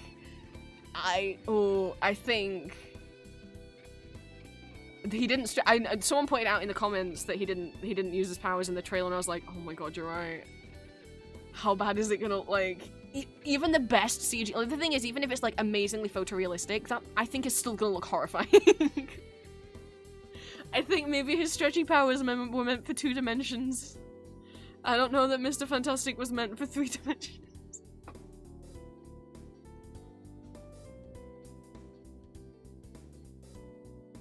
Incredible scared me for that same reason, right? That's true. Basically, yeah. Think of the mom from The Incredibles, Elastigirl. That's what she's called, right? I've only seen it once. Actually, that's not true. I've never seen the first Incredibles movie. I've only seen the second one because my friends were watching it and wanted me to watch it with them. And I was like, okay. And already, I think that's freaky to me. With the way CGI's been looking and the way the animators have worked to the bone, I don't have high hopes, yeah. Maybe they'll just not have him stretch. Here's the thing, I had heard that they were doing Doctor Doom in the Marvel movies, and I was like, oh, I have a soft spot for Doctor Doom, I've always thought he's really cool. So I had assumed he was going to be in the Fantastic Four movie. No. No, who do I see? But Galactus, look, okay, when I was a big MCU nerd when I was a teen, and I got into the comic book knowledge as well. Oh, okay, that's definitely Galactus. So wait, where's Doctor Doom? Because also, all I knew about them introducing Doctor Doom is he's being played by Robert Downey Jr. And I'm like, how's that gonna work? And they just... Why would you do that? Is it because they realized that ever since killing off and getting rid of a bunch of their most popular and charismatic characters, did they think the reason the movies dropped off is because Robert Downey Jr. is not there being Tony Stark anymore? And are they just trying to capture that back by bringing him back as a new character? Is there going to be an in-universe lore reason of why Doctor Doom looks the same as Tony Stark? Or are they just not going to mention it and he's just going to keep his mask on the whole time? Because I can't remember if his face is meant to be scarred. It's been a long time. But no, Marvel seemingly said there's going to be a lore reason. And then I saw that the Fantastic Four movie's not really in the MCU. I'm like, oh, well then there's the lore reason it's not in the MCU. What, he's not in that movie? He's in a different movie. What? I watched the second Marvel. I can't believe I watched 2 Marvel videos. I watched the Fantastic Four trailer and I was actually like, that doesn't look ugly. Well done, Marvel. Although, you didn't include Mr. Fantastic stretching, so that might ruin it. But I did really like the 60s aesthetic, and I thought there was some nice cinematography. Which is wild, because I don't think I've ever said that about a Marvel movie before. And then I watched, like, one of the Thunderbolts trailers. It was just like a clip. I couldn't go and watch Thunderbolts because I haven't seen the Black Widow movie. And some of the characters, and then there's other characters in it that are obviously from other movies that I haven't seen. I just clicked on it. It didn't make me want to go see it, but what I will say is, like, I just hadn't seen Bucky in a long time, okay, and I just wanted to see what he looked like and what he was up to these days, and he's still riding his motorcycle and blowing things up. Who's cool as ever. But no, they're not getting me. They're not getting me back. They're not getting me back. I know, it's just because it was Bucky and I was like, oh, it's Bucky. It was a pretty cool scene. Bucky's pretty damn cool. But, and his hair's back longer again, which is always nice. But, no, sorry Bucky, even you can't bring me back here.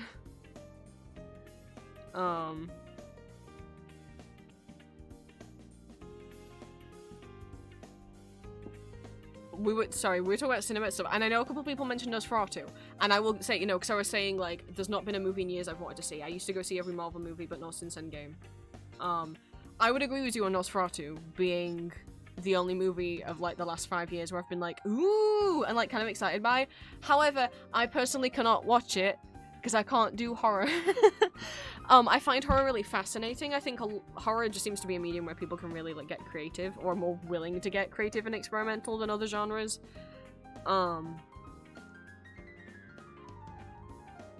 And the director's oh my god, I'm blanking on his name. Is it the same? It's the same director as Lighthouse, right? Which I own and I still haven't seen, because as beautiful as his films look, and I am sure Nosferatu looks gorgeous. I used to be able to do horror when I was a teen, and then like for some reason I had this thing where I could look at horror and I could look at blood and gore, and then since the big breakdown of 2019, where I like had my mental breakdown and like unmasked and all of that, I can't. I will just instantly like have a panic attack. If there's gore in it, I can't do it. If there's any jump scares, I can't do it. If there's blood, it's a maybe 50-50 chance whether I can't do it. If I could cope with horror, but I can't. And you might be like, but Prince, there's a couple horror things that you like. Don't you like Fear and Hunger? I can't play it. And I can't stand to look at a lot of the things in it. I wish I lived in a timeline where I hadn't seen the Harvestman death scene, but sadly I did see it. It was on the fandom wiki page, and like it's barely graphic. You've seen like the art style of Fear and Hunger is not super detailed or graphic, but because I also read someone's like description of it that was very graphic and detailed, and I'm like, I didn't need. So that was in my head when I saw it. I was like, I wish I didn't need to know that. But what I love about Fear and Hunger, I like the world, and I like the characters a lot. But I couldn't play it. I have to look away when I watch Castlevania with the fight scenes have gore and blood in them, and I can't.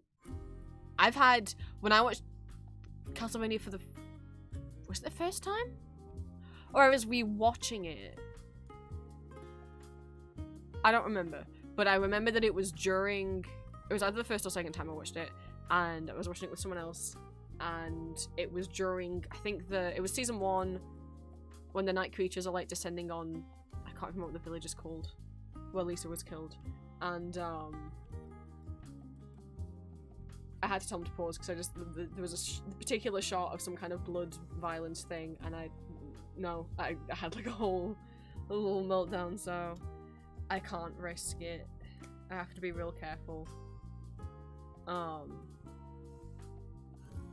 I think as I like stuff like Fear and Hunger, people think like, oh, well, it's like, no, like, look, I like I do like a lot of horror ideas, and I think like ARGs and a lot of non-fiction horror are so creative, but I can't watch them. Sometimes I can watch Nightmind cover them and have him hold my hand while he talks about them, but I have to be very careful. And even with Fear and Hunger, I have to consume it at my own rate, because even sometimes thinking about that freaks me out. So I have to look at Fear and Hunger stuff on my own time when I know I can handle it.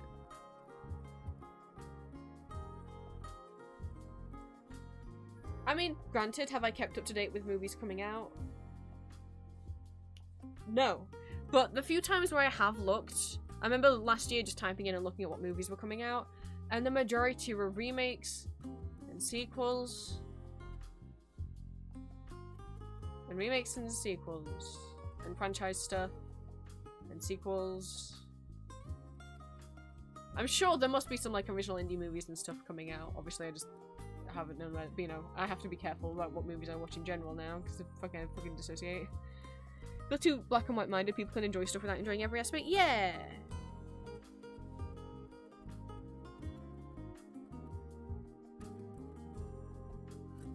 But yeah, wow. I rambled about moving out and movies for 2 hours. What time is it? Okay. had other stuff we needed to talk about. Speaking of watching things, thank you guys for coming to the watch party on Sunday. We've been just doing light-hearted stuff this month because I knew I was gonna be viewing properties again and stuff, and so like I just didn't want to do anything heavy this month while I'm in the thick of moving out. Hopefully trying to watch party this Sunday. We will, in my Discord, we will be watching the final 2 Snapcube Sonic dubs. They're not the final Snapcube dubs, they've dubbed things that aren't Sonic. They've got their Until Dawn dub, one of the Resident Evil remakes, Spider-Man PlayStation game. I forgot what else, but there's more. So we'll be watching the Sonic Riders and the Shadow the Hedgehog dub with the Devil from the Bible in it on Sunday. I hope Shadow takes him out roller skating. They could be friends.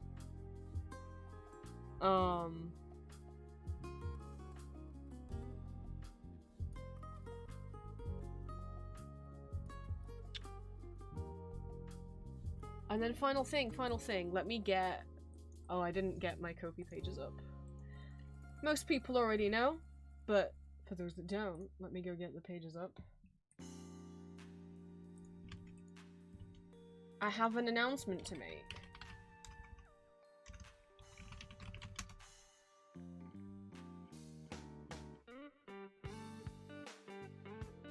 Born out of, you know, I should probably just read the announcement post that I did make. So that I, phrase everything right. Where's my Discord channel? I don't have the mentality to do this. Okie dokie. Let's go over here.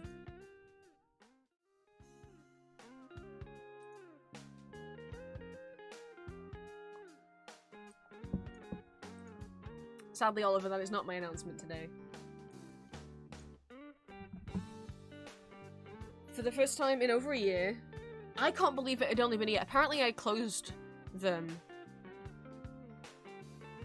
in December 2024. That doesn't feel real. It feels like about feels like I was like, oh yeah, it's been like 2 years, right? No. But for the first time in over a year, my custom audio commissions are back open. I previously had audio commissions open from February 2022 to December. Oh, I wrote December 2023 here, but I think I was wrong. Because I think when I checked my files, it did actually say December 2023. Well, anyway. Ultimately closed them because I was getting stressed, burnt out, and got the occasional commission request for something uncomfortable, and the more that happened, the more stressed I became that the next commission request would also be something I wasn't comfortable with. I also would get people not reading my rules in terms of service.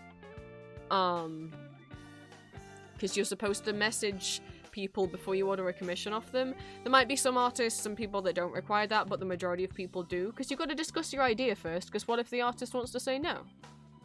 What if they're not comfy with that? And it clearly, like, it's written right here. Oh, I can't highlight text on this thing.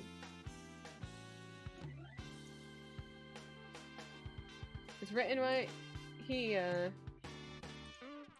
And if you go to here, which you should... Sorry, it's not a clickable link. Ko-fi doesn't let it be a clickable link. It's also the very first paragraph. Right? Message me before you commission me, whether it's for an art or whether it's for an art piece or an audio.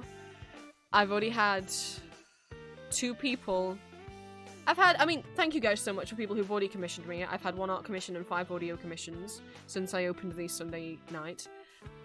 Sadly, only...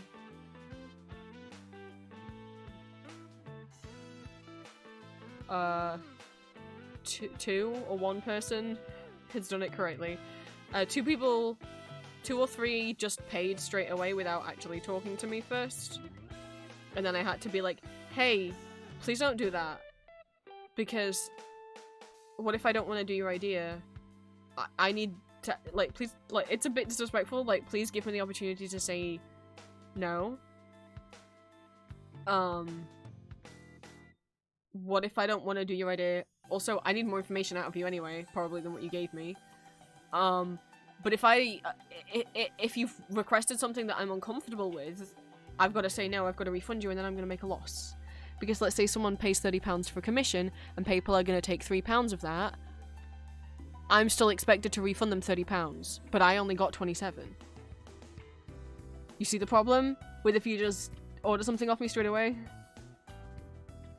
And then, what I didn't know, what about another few people did, who were using Ko-fi for the first time. I didn't realize Ko-fi does this.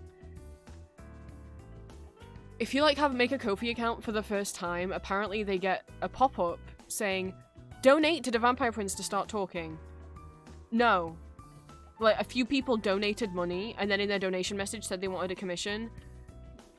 One of those people hasn't... I've reached out to them. One of those people still hasn't gotten back to me, because you don't need to do that. Don't do that.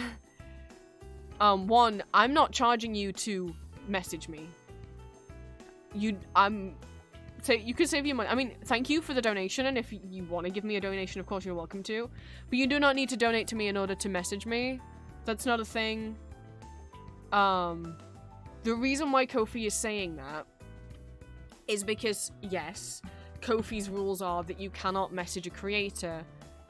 You cannot access a creator's Ko-fi DMs unless you donate to them. However, there is an exception to that, which is if you have commissions open, you have the opportunity to tick this box that says, allow people to message me before commissioning me. So when you go on this page, there's this little speech bubble thing here, and you can click that, and it will just let you message me.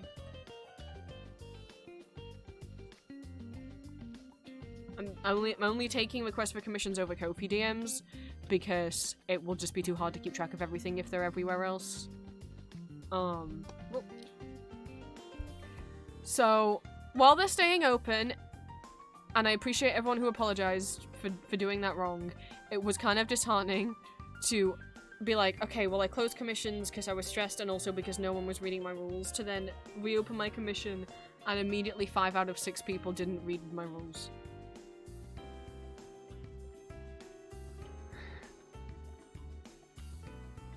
So just read the description on something before you buy it. Especially when it,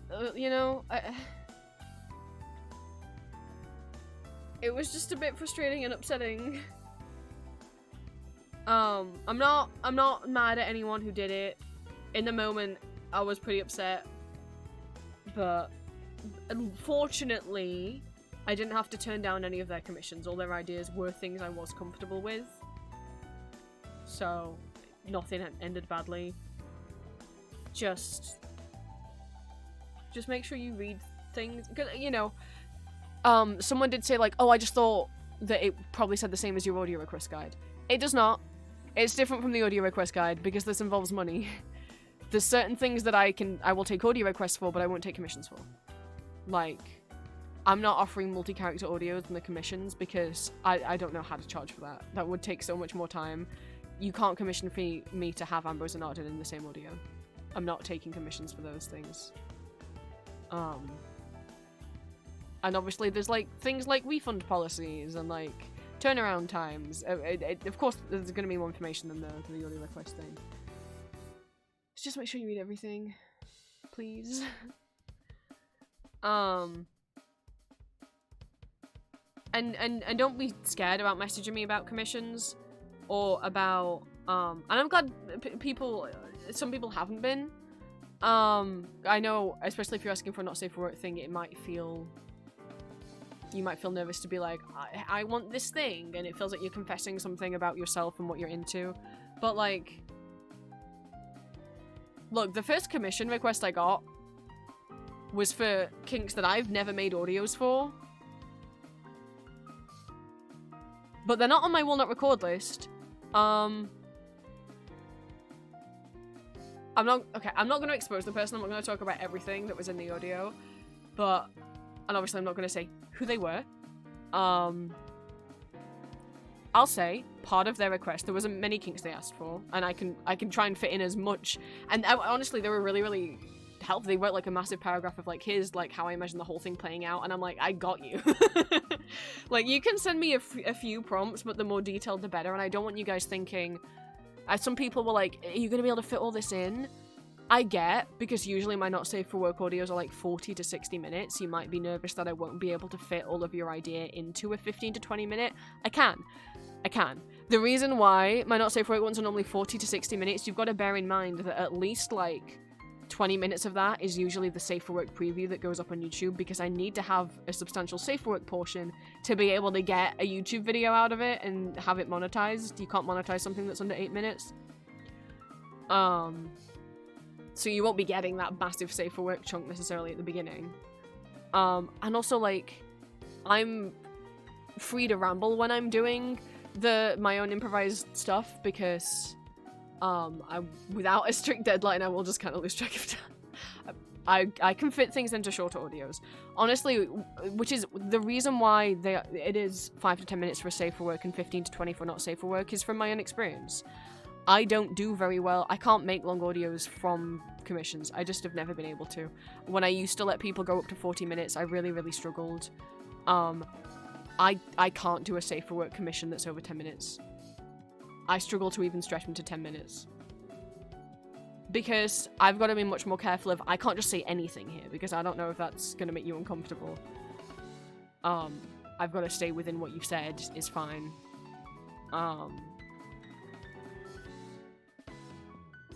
And, you know, when it comes to doing a regular audio, yes, it's picked from someone's request, but I have picked that particular request out of like 100 different comments because it speaks to me. Whereas when you're commissioning me, I've just got to go with whatever you say, even if it doesn't speak to me. So I can't necessarily milk it for more, if that makes sense.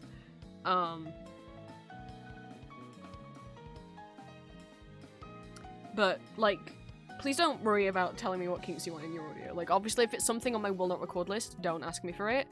But if it's not on there, even if I've not done an audio for it, one of the commissions that I had involved foot stuff. And I've never been someone, I don't care about feet stuff. I don't care about feet. It's just not for me.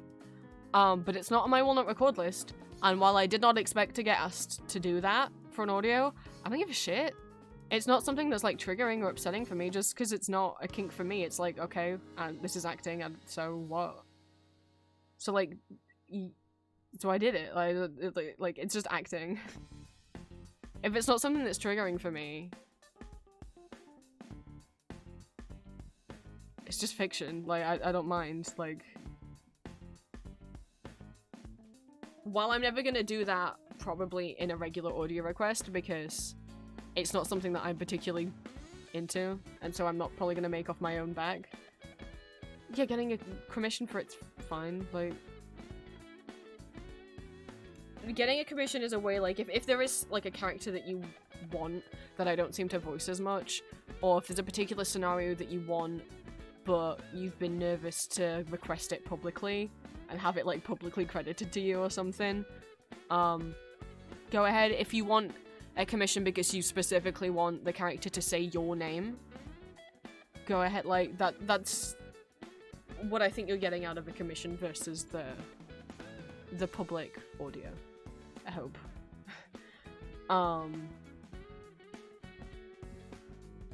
Or if you're fed up with me not picking your request in a month, but I don't want there to be any like nerves about telling me what you want, because if you can't tell me what you want, I can't make you your audio.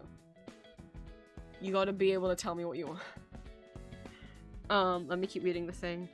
It's been a long time since I closed commissions, and my life and situation may be changing. I'm so grateful to you all that you support my work, and you've enabled me to do this job when it's been so difficult for me as a trans autistic person with chronic pain to be able to go out and find regular work that I'd be able to handle. Being able to do this really is a dream, and I appreciate you guys so much, and I'm going to put trust in you and anyone that wants an audio commission that you will read and respect my rules. That hasn't worked out well so far, but let's keep hoping. I've constantly been asked if or when audio commissions will reopen ever since I closed them, and I always said I didn't know, and I didn't think it was likely that I would reopen them. However, things have changed. I had a really scary tax return I submitted and know a lot more than I thought I would, which has made me realize I really wasn't earning as much as I thought. as some of you know, I'm still in the process of trying to move out, and I'm still looking at apartments and applying for them, and hopefully I will have an application accepted.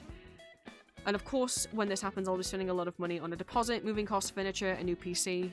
My current PC is 15 years old, it's trying its best, and more. And after I move, I'll be paying more in rent and bills than I currently do to my parents. I feel somewhat insecure in my financial situation right now, and reopening audio commissions will hopefully be a way to help me out.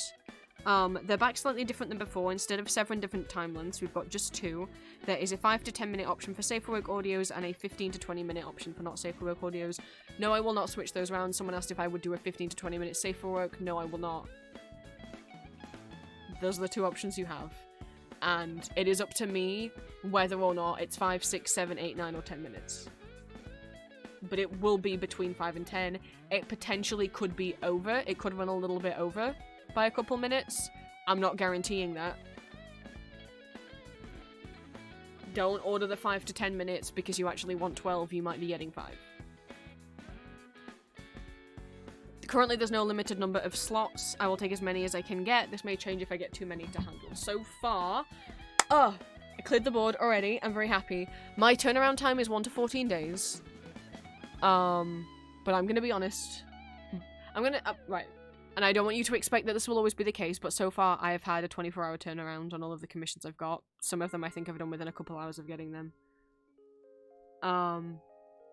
But that's also because I've been at home the last few days. The reason why it's 1 to 14 days is because what if I'm out for the day?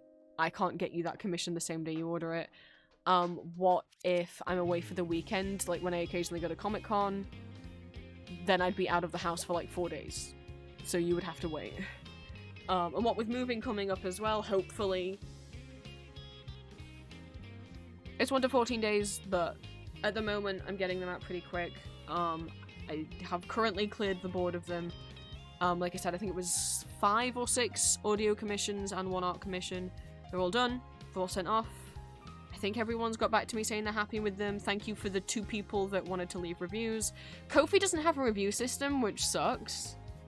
So the way I take reviews, if you want to leave one afterwards, just message me your review and I'll post it onto my card. You can leave it anonymously if you want.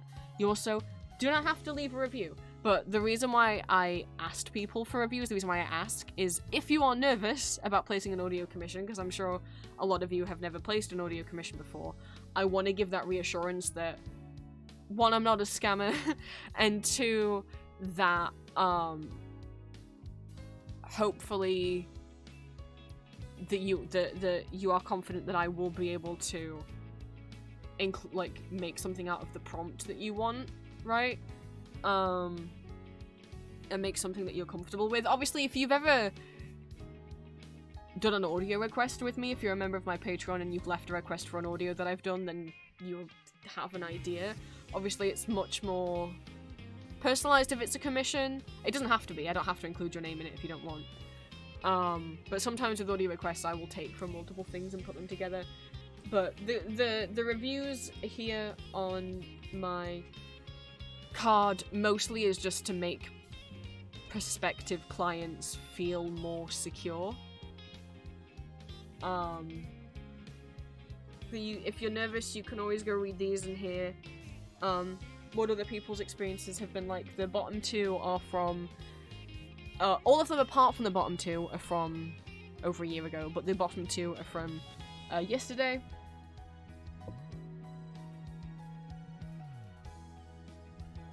So those are there, and I would think I'm probably better at doing the audios now than I was a year ago.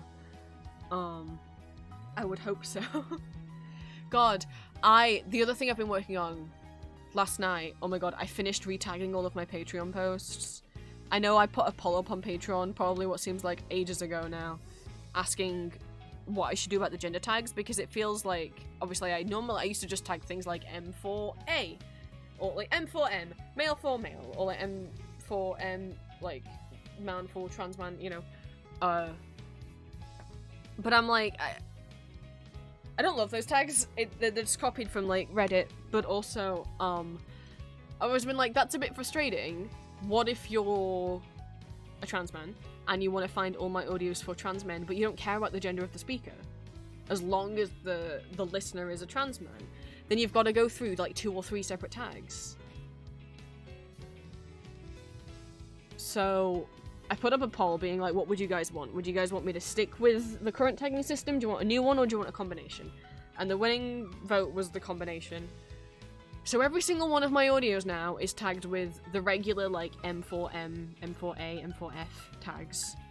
And also by the gender of the listener and the gender of the speaker. So, for example, the ghost audio that just went up on Monday is tagged with M4A, and male speaker, and gender neutral listener.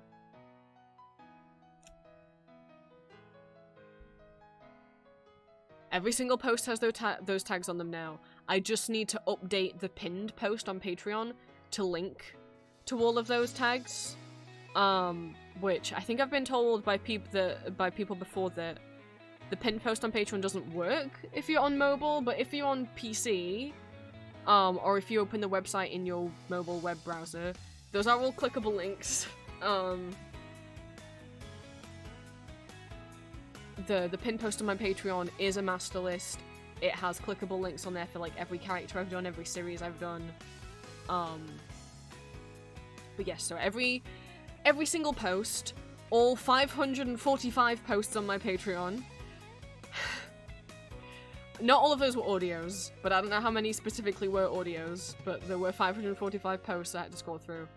All of them have been retagged with the new gender tag, so all of them have the gender of the listener and the gender of the speaker also tagged. I just need to update the pinned post to include the links in there. But as of right now, if you pop on Patreon, you'll see that, like, the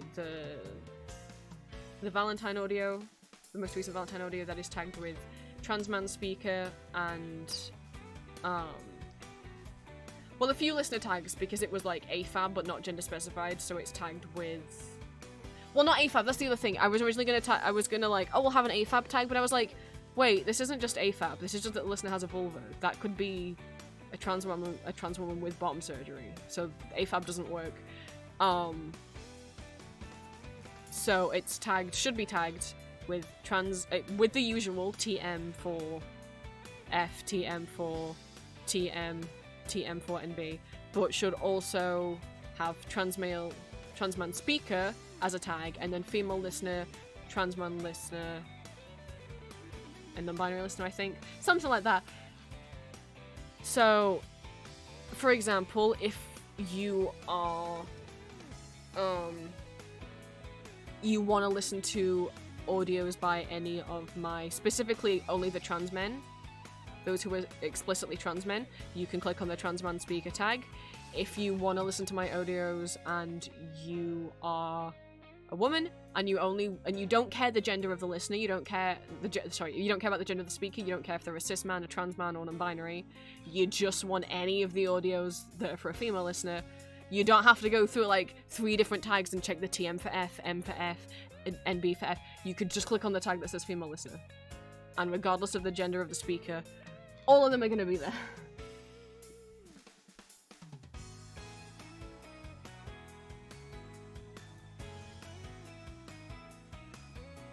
Oh, you know what I didn't edit though? I didn't edit the ones that are in the queue that haven't gone up yet. I need to make a note to do that. I didn't edit the ones that are in the queue that haven't been posted. Shit. Where's my pen? Okay. They're almost all done. They're almost all done.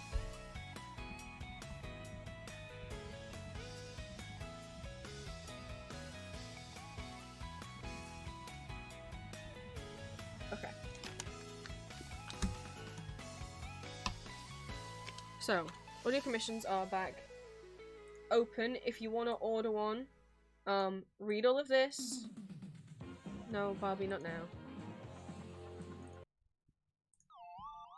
Whichever one it is that you want, you can click on request this, it'll let you highlight the text that way, but read all the text here.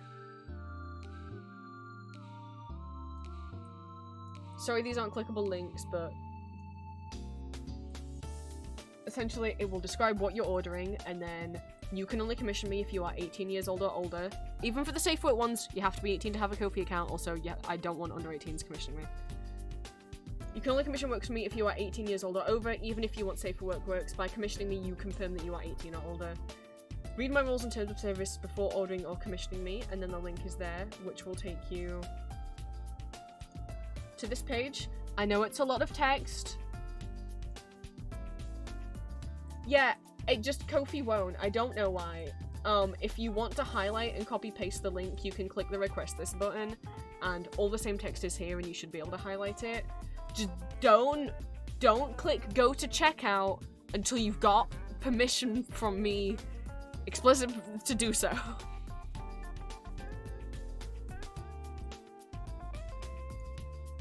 It's gonna take you to this page. I know this is a lot of text, but I've got to lay down a lot of boundaries because I've had people be very weird to me over the years. I promise it's not scary text. It's just essentially stating you've got to message me via Ko-fi DMs first. Do not just buy the commission. Oh, and hit correct. I thought it was a minute. No. It won't, because it would have to ask for your payment information first anyway. Yeah, you can click request, just don't click checkout. Or you can just navigate over to my card, like manually. But essentially, it's obviously read this for yourself. But I'm gonna kind of recap. Message me first after reading all of this. Read all of this first and then message me, because this will include like my will not record this. So read all of this, and then once you've read all of it, you can message me and say, hey Prince, I want to order a commission. If you message me via clicking this little button to the side here that says contact me, it will already tell me what audio specifically you're requesting. But you can also mention, which item specifically you're requesting. But, you can also mention the message, I want to request this audio of this character. And then you can either tell me all the details straight away. If you don't, I will ask for them anyway. And we can have a conversation about what you want and how to make the audio what you want it to be. You must be 18 plus. All audio commissions are for personal use only. You cannot sell these, monetize them, re-upload them publicly. Like, if you want to play this for your friend, I'm not, like, I had someone be like, can I share it with a friend? It's like, dude, I'll never, you could have done that and I would never have known. Right? That's not really necessarily going to hurt me. I'm not going to have a go at you for that. But I would rather you not tell me if you're going to do that. But, like, don't, like, upload it to YouTube. Don't upload it to the internet. But, like... And especially don't upload it and monetize it, but just don't do that. I don't want my voice in places that I haven't approved of. So it is for personal use. You can't monetize or make money out of the commission in any way. Don't post it publicly, like, even if it's monetized. You are purchasing an audio, but not the copyright to that audio, and not the copyright to my own voice or to any of my original characters if you want an original character audio. I retain all copyright to the audio, to my works, to my characters. Extra audio sound effects do not cost extra money. For free, you can ask me to put reverb on my voice, like a robot voice effect, or background sounds like how Orpheus's audios have like the waves in them. Stuff like that doesn't cost any extra. My audios are improvised, so what you are paying for is the audio. You will not be receiving any kind of script or transcript of the audio. If you order not safe for work audio, you must be comfortable discussing kinks and sexual subjects with me. Audios will be exported at 320 kbps MP3 files. I will give you a Google Drive download link that you will need to download. I will not host it in my Google Drive forever. You will need to download it to your device. I'm only taking commission for characters that I've voiced before. I'm not taking commissions for new characters. I'm not going to voice your own OCs. That doesn't mean I will take commissions for every character I've voiced before. There are some characters I will not return to, which are listed on here. Your commission doesn't have to be super detailed. The more detailed, the better. But it doesn't have to be super detailed. But at the very least, you need to know what character you want me to voice and the basic premise of the scenario. At the very least, you need to be able to be like, falling asleep with this character, or like an injured listener, or like a motivation for this thing, right? Can't just be like, can you just do anything as Victor? No. You gotta give me something to work with. 100% payment upfront, and they are non-refundable. The only reason I would ever refund an audio commission is if I had to cancel it. Like if I suddenly got really sick or something and couldn't get it to you in time and you didn't want to wait. But I find that situation Come on, get unlikely. Thank you for the stretch redeem. I'll do it in a second. But you guys take a little up. I stretch. was just wondering when you'd invite me back. Obviously, for if you're someone that's never, if you want to request, if you want to commission a not safe for work audio, but you've never been part of my Patreon and don't know what to expect, I do have some old public not safe for work audios on my Soundgasm. I would like to think my quality has improved since then, because I haven't done a public not safe for work audio in like over a year. But you can get a kind of idea if you go back and look at those. This is your custom audio. You can choose whatever gender you want the listener character to be, or if you want it to be gender neutral. You can also choose if the listener character has a name. It can be your name, or one of your OC's name, your self-insert's name, or they don't have to have any name if you don't want. If I turn down your commission request, do not guilt trip me or harass me. Do not trauma dump or vent in your commission requests. That used to happen when I used to have them open. People would be like, can I have a comfort audio for insert very detailed specific trauma and how they almost killed themselves or something? Don't do that. Don't do that. You can ask for like not comfort audios and like panic attack audios, but like don't trauma dump. And you shouldn't be requesting like stuff about suicide anyway because it's on my will not record list. You agree to understand these are fictional audios. I'm an actor who's acting out fictional scenarios. I am not in a relationship of any kind with you. These audios are not real life. They are pieces of fiction. All that kind of stuff. I know you guys are normal, but there's some creeps out there. My usual turnaround is 1 to 14 days. So far, it's been like within 24 hours, but I'm not guaranteeing that for everyone. I might be away for a couple of days when you commission me.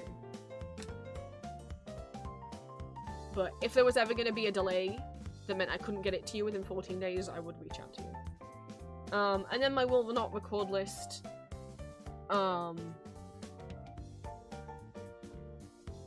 With split into like scenarios and kinks that I won't record.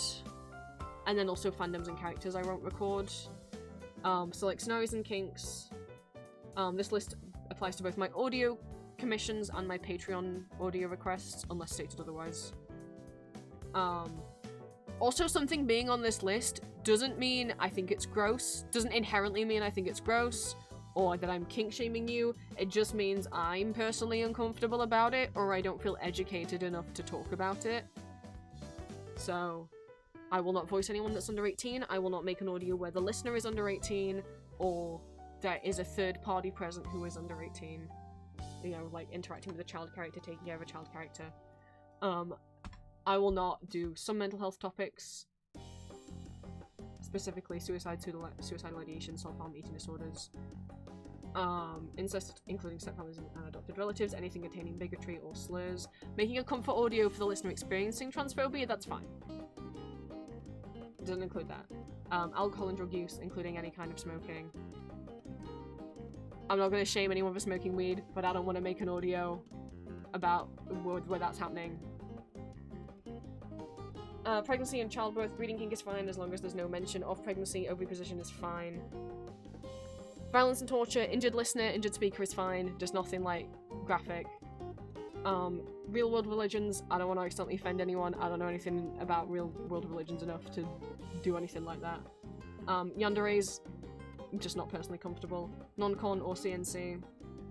Even though it's fictional, I'm still just not personally comfortable. ABDL or any kind of sexualized age play, misgendering and detransition kinks, race play, orientation play, bestiality, scat, vomit, water sports, school, guru, feudalism, pain play, and impact play. Genital spanking's fine. Not safe for audios where someone with DID switches alters during the sexual scene, because I've gone out before about why that is not good. Or multiple listener characters, because someone asked for that once on Patreon, I was like, I don't know how to do that. That sounds confusing. And then fandoms and characters. So, for audio commissions only, I will not voice any of your OCs. I will not voice any of my OCs that I've never voiced before. And I will not do multi-speaker character audios. That's just for commissions. I'm still gonna do multi-character speaker audios on my YouTube, on Patreon. Like that, I'm not saying that Amber's not and they're gone. I just am not taking commissions to do both of them at once because I think it would be too overwhelming. I have no idea how I would charge for that. I guess I'd have to double the cost. I don't know. I don't know. They're a lot more stressful to record. So I'm not doing multi-character speaker. multi-speaker character audios. Any character under 18, any female character, obviously. Fine with voicing like a gender fluid character like Loki, as long as he is identifying as male in the scene where I'm voicing him. Any of my OCs who I haven't made an audio for yet, you gotta wait for me to be ready. Any characters from those and then I list specific franchises, I don't want to say all of them out loud. Any real people, including VTubers and SMP characters. Any FNAF animatronic that has a dead children's soul inside, so that doesn't count. That doesn't include the security breach ones or Springtrap. I just feel weird about that. Baldur's Gate characters, specifically the Ascended version of Astarion and Cazador, had requested both of those. No, I don't want to do either of those. They creep me out. Loki series related audios, Loki is fine, but nothing specifically to do with the Loki series. Silco from Arcane, you can read that paragraph if you don't already know what happened there. I've talked about it plenty of times. Super do not ever... New people still come to the Patreon and request it, and it's got to the point now where people are replying before I even get there, being like, don't ask Prince to do that. Voice actors are not their characters, characters are not their voice actors, but myself and friends that I had personal experiences with his voice actor, where he was an absolute creep. I made people uncomfortable, and stuff happened, and it wasn't good. I have trauma from it, and I wasn't even someone who was like super directly involved. Like, I was physically there when some stuff happened, but nothing directly happened to me. He was not a creep to me directly, but was to some of my friends who I was with at the event we were at, and I believed them. And also, I mean, literally screenshots came out where he was having sexual conversations with multiple fans and sending them pictures of himself with his face in, where he's like nude.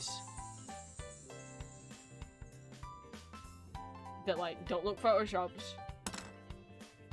Just like, hey, if you're a creator or a celebrity of any kind, don't have like WhatsApp DMs or whatever the fuck they were with your fans. Don't. There was never a need to have private conversations with your fans, especially multiple sexual private conversations with your fans, and tell them how hypersexual they are, and then stop talking to them once they say they don't want to have sex with you. Especially multiple sexual conversations with your fans, a lot of whom were like in their early 20s, or maybe exclusively were all in their early 20s, and then start dating one of them who's a fan who is 22 when you're 50, and they're literally younger than your kid. Anyway, we don't need to... Sorry if that ruins Silco for anyone. Again, voice actors aren't their characters, characters aren't their voice actors. There is no problem with still enjoying Silco as a character. But because friends of mine were mistreated by him, I struggle to separate them. I struggle to look at the character. Don't even talk to me about the character, please. Characters from fandoms that I don't know anything about. So, these are fandoms that people have requested me to voice, and anytime someone requests a fandom that I don't know, I just add it to the list, because it's like, normally if one person requests it, multiple people end up requesting it, and it's like, I just don't know I don't know anything about these games, and I don't really want to learn. So Dragon Age, Final Fantasy, Star Wars, Star Trek, Mass Effect, Dragon Prince, Critical Role, Vox Machina, I know I voiced a couple, but I never watched past season 1 of the cartoon, and I've never watched a campaign in full, so I don't feel like I know. Stardew Valley, Best of Cold. I've got Stardew Valley requested quite a number of times. I don't know anything about it. And then a few characters that are comfort characters to me that I just personally don't want to voice because it would kind of ruin me liking them, so Ares or Rox Thranduil. Don't ask me why I don't want to record certain things or certain characters. Don't ask me why things are on the list. A lot of the time I've given an explanation anyway. Some of them should be obvious, especially, like, pretty much anything under the fandoms I won't record that's at the top is because either the fandom themselves or the creator is a bigot or an abuser, or the fandom or the thing itself makes me uncomfortable.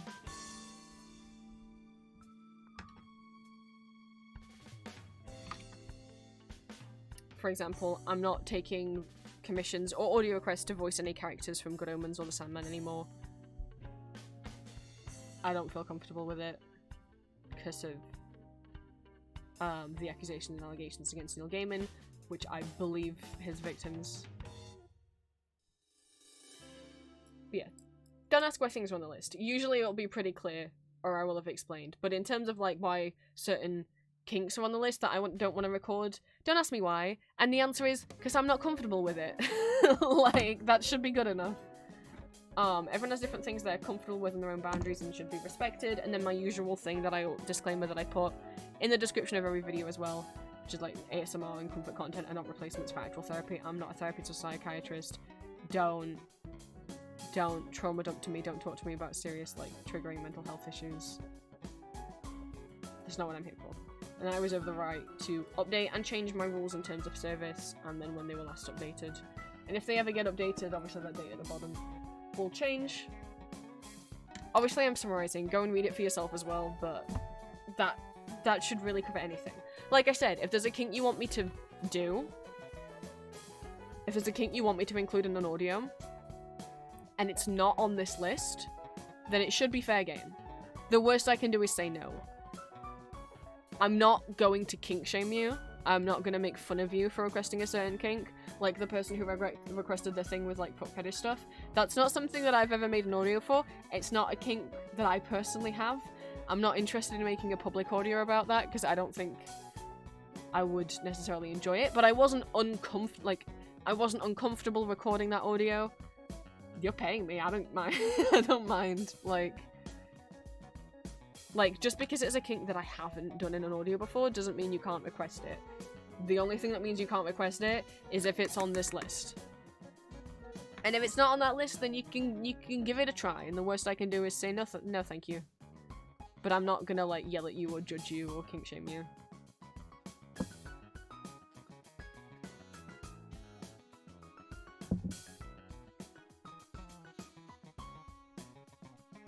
And just because I say no doesn't mean that, like, we can't turn the audio into something you want. You know, we'll discuss it. And if you mention a kink that I don't feel comfortable doing,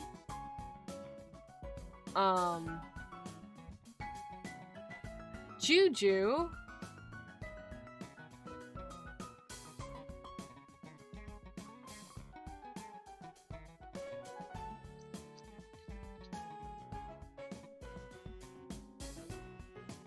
No, I know. I don't know what's happening. Hang on. How do I didn't do anything. How do I oh no.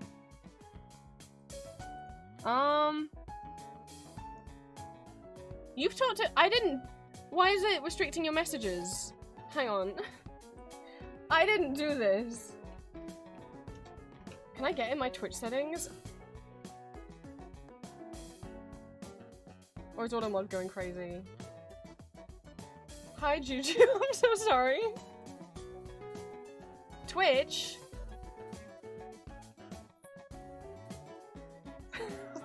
I'm trying out.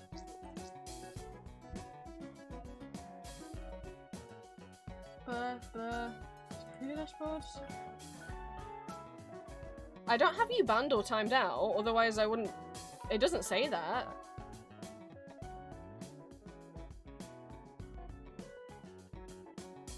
It says restrict. Why are you restricted?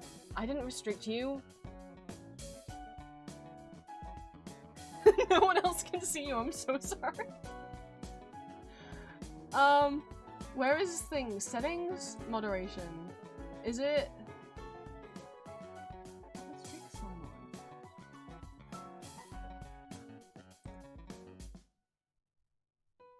I didn't. That's so weird. Okay, it says that you're restricted because okay, on Twitch.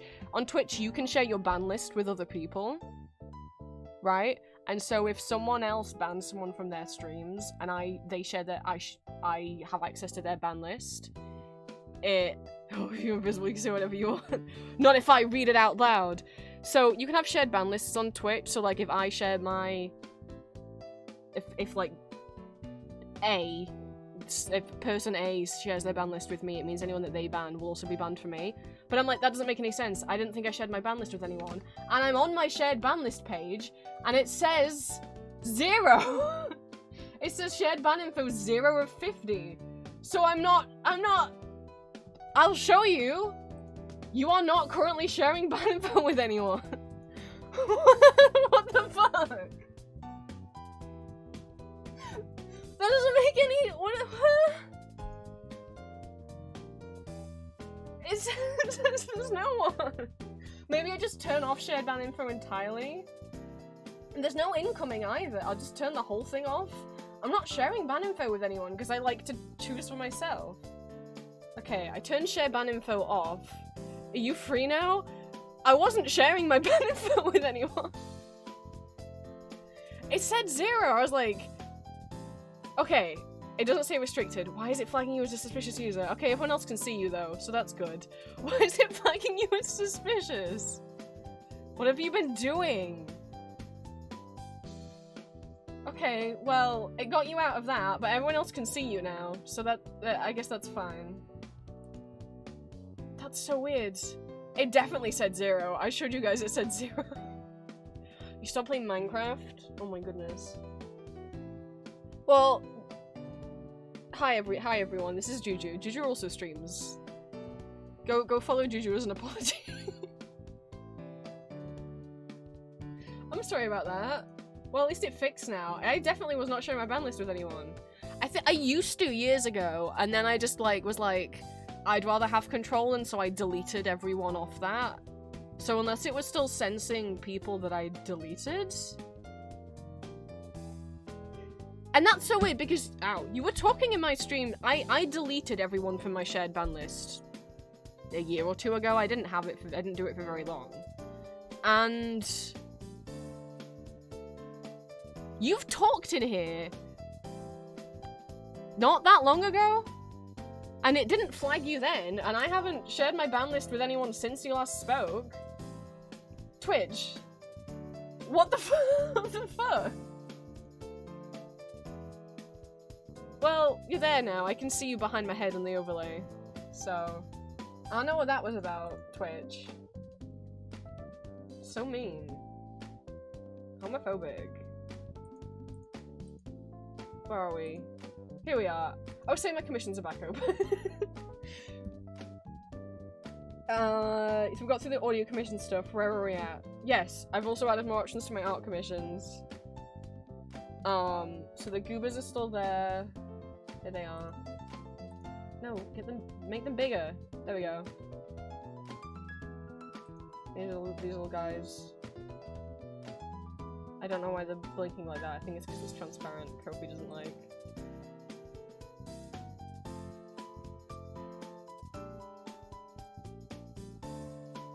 Which you're free to use as whatever the fuck you want, but, you know, obviously also as an email on Twitch, Discord, whatever, and they're also, I'll send you both the GIF and the PNGs, so that if you want, they're also compatible to use with, the AutoTube, if you want to use them as a PNG model, like, me and Julia do.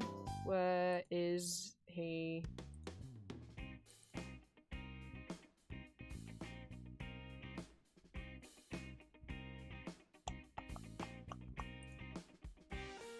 Where? So you can also use them like this. I've updated my terms of service, that they're a lot easier to read now as well. I do also have a longer terms of service on my card. There's not many wills and there's not many will not draw things. I'm not taking not safe for work commissions. I am not gonna draw any nudity or any gore. I'm also not gonna do any ferals or animals. Furries, Antho is fine, but no ferals or animals just because I don't know how to do that in this style.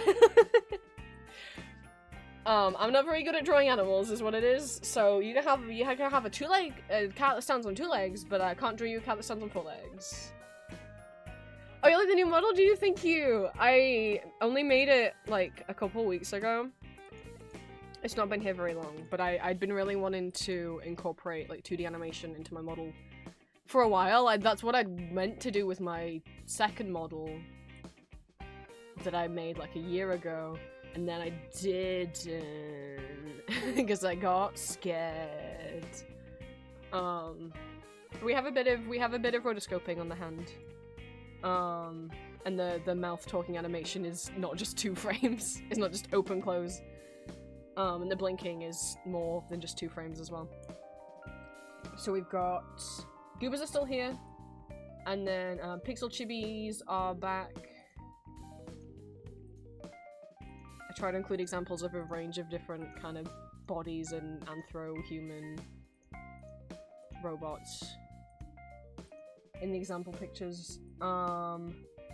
These are new mini square portraits because I was doing these Cookie Run drawings, and then when someone said, I was trying to think of like giveaway ideas, and someone said, why not these? And I was like, oh, okay. Why not put them up as a commission option as well? So they're only small. You could use them as like a profile picture, I guess, or whatever you want.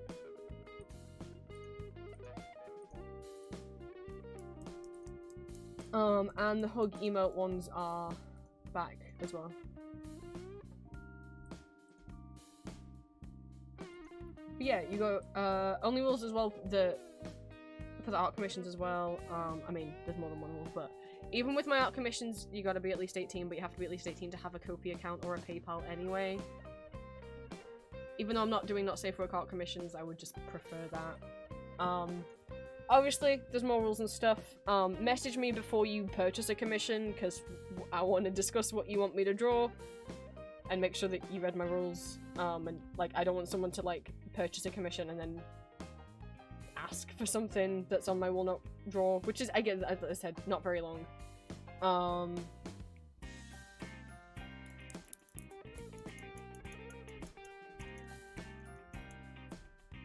Yeah.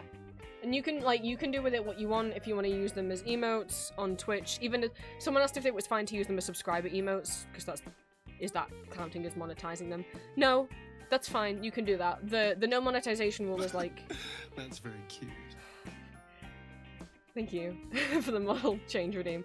The no monetization rule means like you can't get an art commission from me and then like sell it as merchandise on a t-shirt, because that's not very fair. I'm not making any money off that. You're making all this money off like my art and just paid me like a standard rate for the one commission, right? Yeah, you can use them as sub emos, that's fine. Just credit me. What the fuck am I? Oh, they're up here now. I'm moved. Did I read right? You did. Yeah, you did reading Baby Bat. Okay. I realized something that I want to add. I might do it now. Hello. I'm this form now. Can I get into card or will it freak out?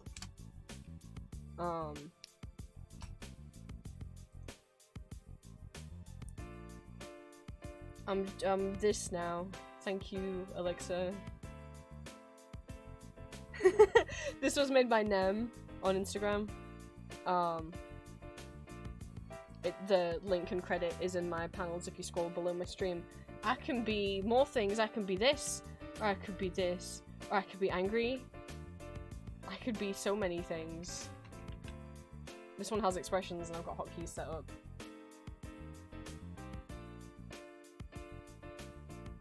I'll make more expressions or outfits for my main model one day.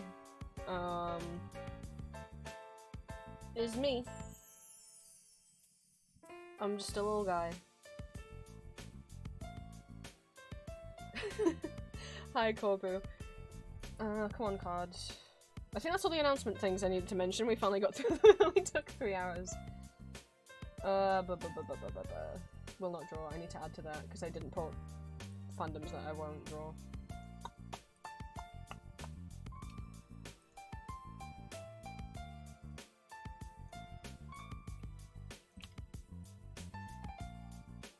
Oh, I did! I did include it! Oh, I'm so no, it's already there! Oh, I'm so it's already there! It's right there! I just didn't see it. Oh. Never mind. Never mind. I did already include that. then never mind. Oh! No, we have one last thing, because I didn't tell you guys what audios are coming up this week. Oh god, it was literally already there. I'm like fucking blind. Okay. I didn't stream on Monday, so obviously Monday's audio ended up being a surprise. I know it had been a while since we had a ghost audio. I get insecure about doing his voice. Is the honest truth of it. Because his voice is so deep, and he's such a macho man that I get real nervous and real insecure trying to do his voice. I think only him and Logan are the ones that make me feel that insecure. In terms of not sounding enough like a man. Which I know. I have voice dysphoria, okay?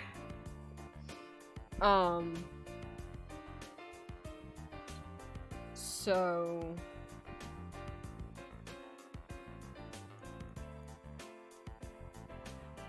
Sorry, I peeped in a Discord, and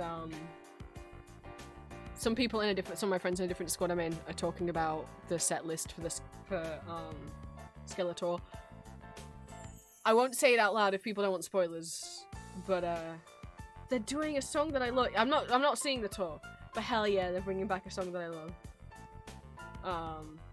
Not that it matters, because I'm not gonna be there.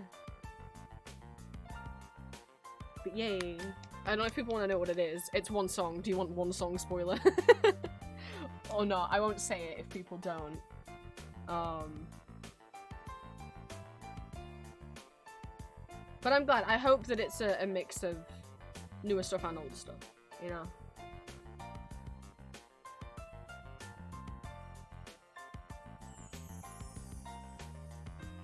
This is the only one I actually enjoy. Oh, thank you. But yeah, I get real nervous about it. So that's why it had been a while. I couldn't bring myself to voice him for a while. Tonight's audio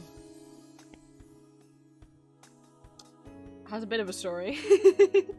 Not to the audio, but to how it got... You see, when I did the Pure Vanilla one, I said that there was a couple other Cookie One audios. I said to my Discord members, I recorded a couple more different cookies because they're taking over my life. And one of those was supposed to go up tonight, but he's been postponed. He's been shuffled and moved and kicked back like a month. And someone else has taken his place.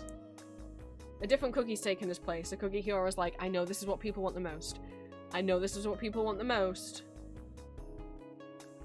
But I don't think I can voice him because I can't growl. Every time I try and do any kind of growl, it just comes out that's what happens.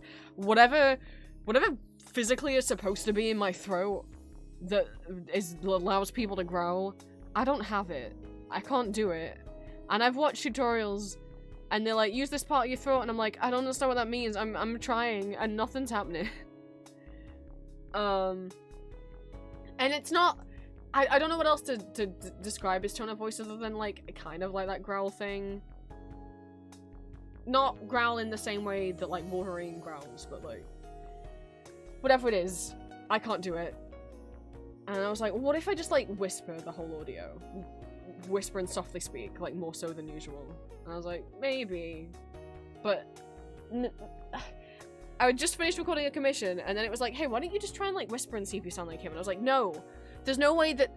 Fine, I'll just do a couple lines and we'll test it out, and then I ended up recording the whole audio.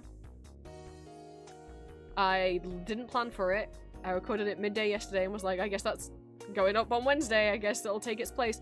I think also because, like, it's just been... I was thinking about how long it had been since I did a new character, like a new fandom character that was popular, or a fandom character from a new thing. Like, Cookie Run Kingdom is having, like, a bigger resurgence right now since the Shadow Milk update. What's it called? Truth Deceit, Spire of Deceit update, whatever the fuck it's called. That came out in January, February. But I was hoping doing the Pure Vanilla one might bring more new people to the channel. It didn't. I don't get me wrong. If like YouTube and Patreon stays exactly where they are, that is good. I am good. I'm just nervous because for a while, you know, I've talked about this before. Back in 2023, 3, was it now? I was getting 1,000 subscribers a month. And I was getting monetized on like all my videos. And now YouTube puts limited ads on 99% of my videos. And I get like 300 to 400 subscribers a month. It went back up a little bit, closer to like 800 to 1,000 when Arcane Season 2 came out, but it's dropped back down to 400 again. And don't get me wrong, that's still amazing, that's still a lot of people, and that's still good that it's going up every month. Just because I'm trying to move out, there's that little insecure voice at the back of my head being like, what if it goes down? What if it keeps going down? So I'm like, maybe I should try and be brave and do the cookie that everybody wants. So I tried.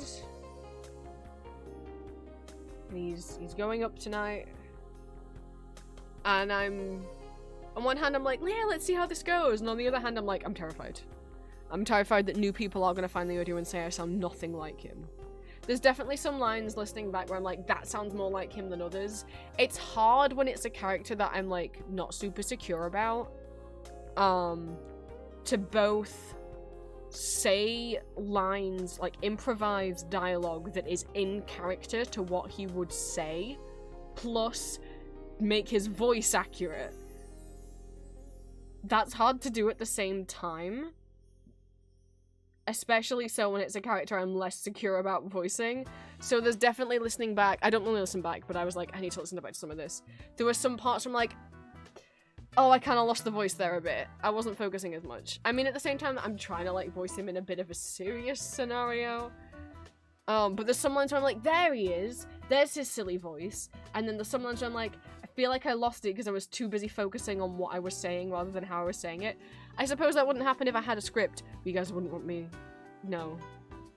I can't do scripts.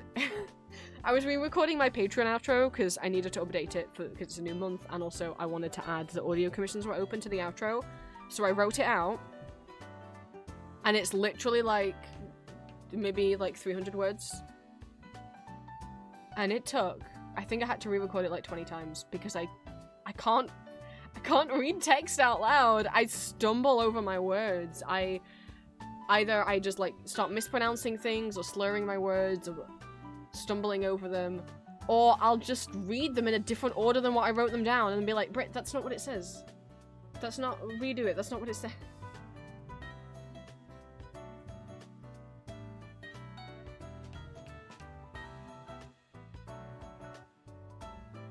So,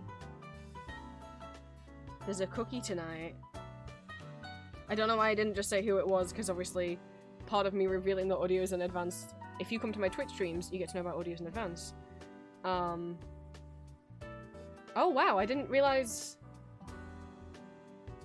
I it was, my Ko-fi was like, connect to Twitch, and I was like, okay, I already did that though, that's why like the Ko-fi thing's in the bottom corner, but okay.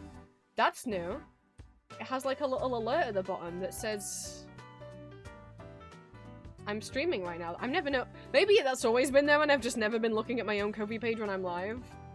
And if you roll over it, it says the Vampire Princess connected Ko-fi to Twitch, you'll support my show. Well, it will. If you ever donate to my Ko-fi while I'm live, it will show up on the live stream.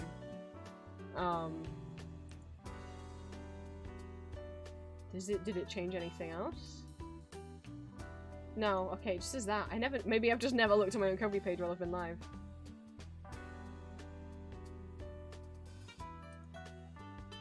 Huh. Anyway, sorry, I got distracted. I've ever seen that Julie and Julie stuff was on. I've just never looked at my own Ko-fi page while I'm live, I guess. Or at least not the front end, maybe the back end, and the back end doesn't say. I don't know.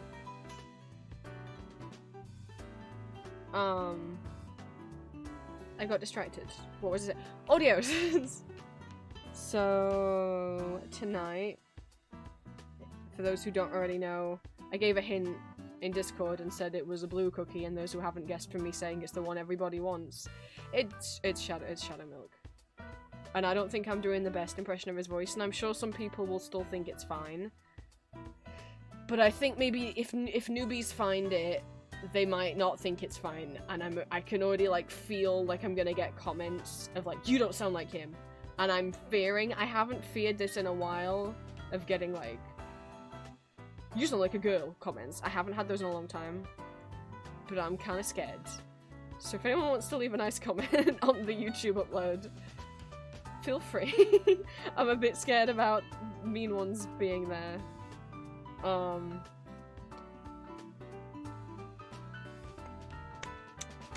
a lot scared. Anyway, Saturday's Astarion. That's easier. That's less scary. It is fine. Astarion is fine. Astarion's home. Where are the cookie characters from? They're from Cookie Run Kingdom, which is a mobile game. Which is not a thing that I thought I would ever play. It's a thing that, like, Julia's been into before, and I've always liked the character designs, but I don't play mobile games, I don't play gacha games, this game is both of them, but I was bored, and I was going on a trip, and I wanted something to do on my phone. I was like, what am I gonna do? Why don't I download a mobile game? Yes, it does have, like, in-game currency you can pay for, however, I've been playing it completely free. I'm not allowing myself to buy anything, and I've still so far got every cookie, every, like, exclusive event cookie from the last 2 events, just for free, and earning, like, the rolls for free. So you can play it for free and still make progress. Shadow Milk Pookie's taking over my life. No, the artist who was showing, an artist that I followed was making animatics of Pure Vanilla and Shadow Milk. And I was like, oh, there's gays in Cookie Run? They're not canonically gay. But, where's Shadow Milk Pookie? Where is he? Here he is. I've never used the word Pookie before Shadow Milk, and that's because they did a video on Cookie Run's YouTube channel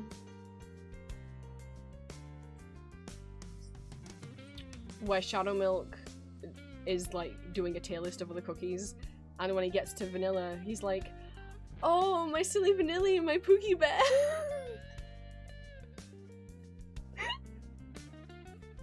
And, like, I knew the term Pookie before, but I never cared for it. But something about that has wormed its way into my brain. Here they are. Look, there they are together.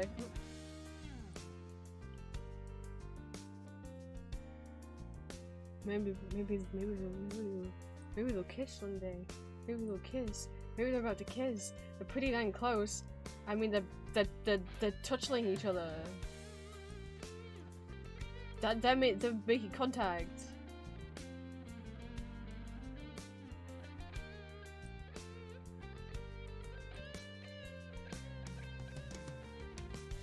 Are they cool?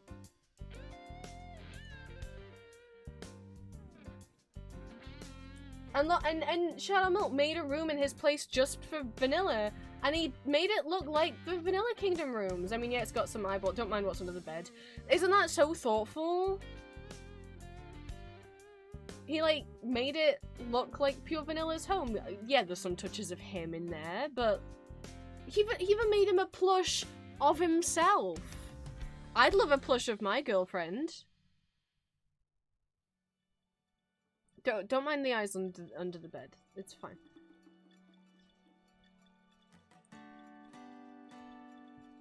Don't worry about that. Don't worry about it. Huh? God, Autopod's going fucking crazy today. It's because I let it block like homophobic language, and so sometimes when people say gay, it thinks they're using gay as an insult. It's like, no, Automod, they're not using gay as an insult. They're just saying the word gay.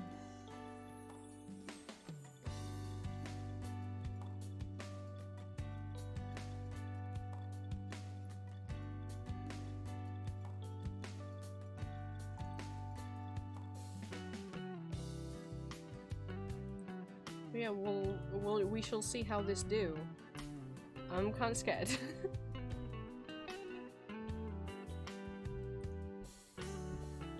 And then Saturday is a safe place because it's Astaria.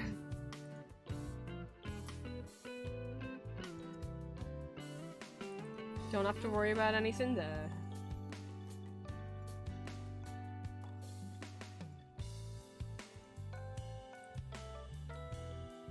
Cookie Run Kingdom has much stronger writing than I thought it would. Yeah, I don't know what I expected. I did watch a video of their cutscenes before I downloaded the game, so I was like, oh, okay, there's like proper like scenes and stuff. Some of the new scenes, like some of the, if you do play the Shadow Milk Pure Vanilla episodes, Pure Vanilla doesn't have any voice acting, and that's because there's currently a voice acting strike right now. And Pure Vanilla is voiced by Yuri Lowenthal, who is currently on strike. And I appreciate Cookie Run just letting, there's like, who else is voiced? Fucking, oh my god, the spicy thief girl. I don't remember her name. Red Pepper Cookie. I think her voice actor's also on strike, because there's some scenes where other people have dialogue and she doesn't.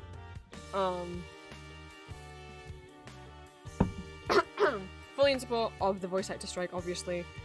And I appreciate that Cookie Run, instead of recasting them, which would have been a shitty thing to do, just left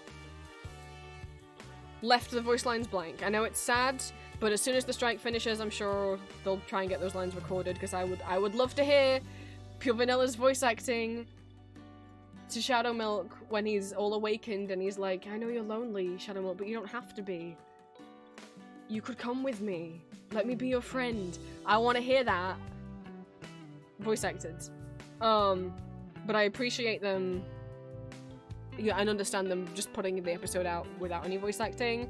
Because what's the other route they could have taken? Oh, the route the Genshin Impact took, which was, instead of supporting the strike, instead of standing with the voice actors that are part of the strike, instead of saying no, which is mostly about like, don't use AI voices, don't steal our voices and make AIs with them, Genshin was like, no, actually, fuck all the voice actors who worked with us who went on strike. We're gonna recast them all with non-union actors. I say Genshin, it's Hoyoverse in general, so probably Honkai Star Rail is also affected. So, it's probably doing the same thing. I know Genshin for sure is. The bar's on the fucking floor. To be like, wow, Cookie Run, you didn't fire your voice actors just because they were striking. The bar's on the fucking floor. Oh yeah, also happy birthday, Pom Pom Puddin'. It's his birthday today.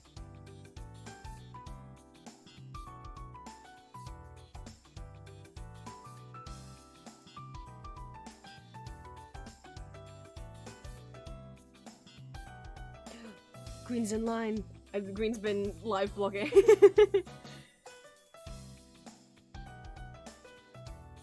He got there early and it's raining. Oh no. Gotta wait an hour in the rain. Oh no. At least he has Cookie on to keep him company.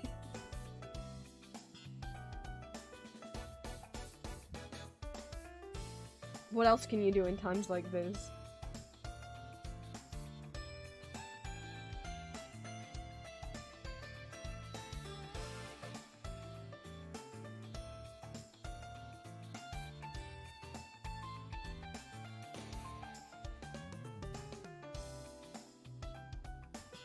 Happy birthday to the puppy.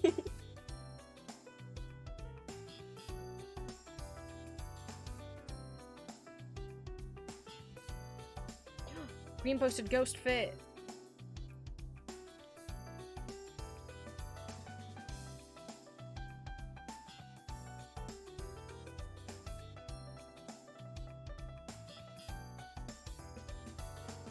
Whoa.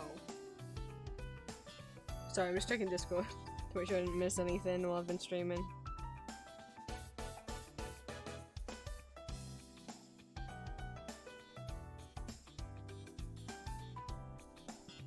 Okay.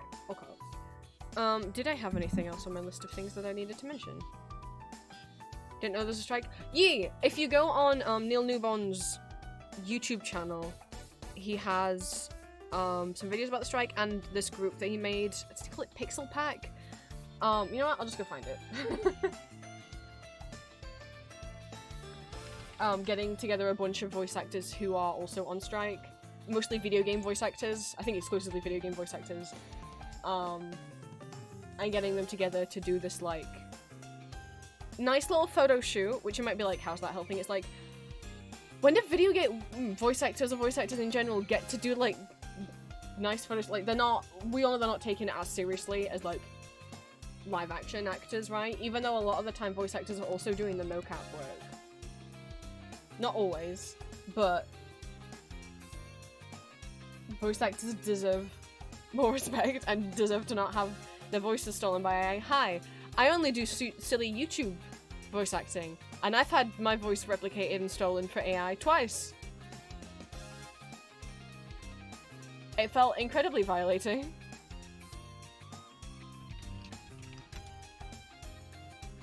But with doing a little Photoshop campaign thing, they also try to raise awareness for the strike, but also like for voice acting in video game voice acting and taking it more seriously. Let me try and find his video. I can't remember if he made a site about it as well, and he's going to be releasing interviews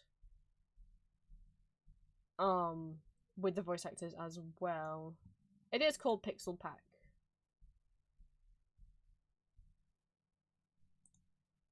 As well, I am not a voice actor that's done anything that other than my own solo work, and obviously is not part of any union or never been hired for anything. I don't know. Voicing in indie video games is something that I've always been like, yeah, if anyone ever asks, that'd be something cool to do.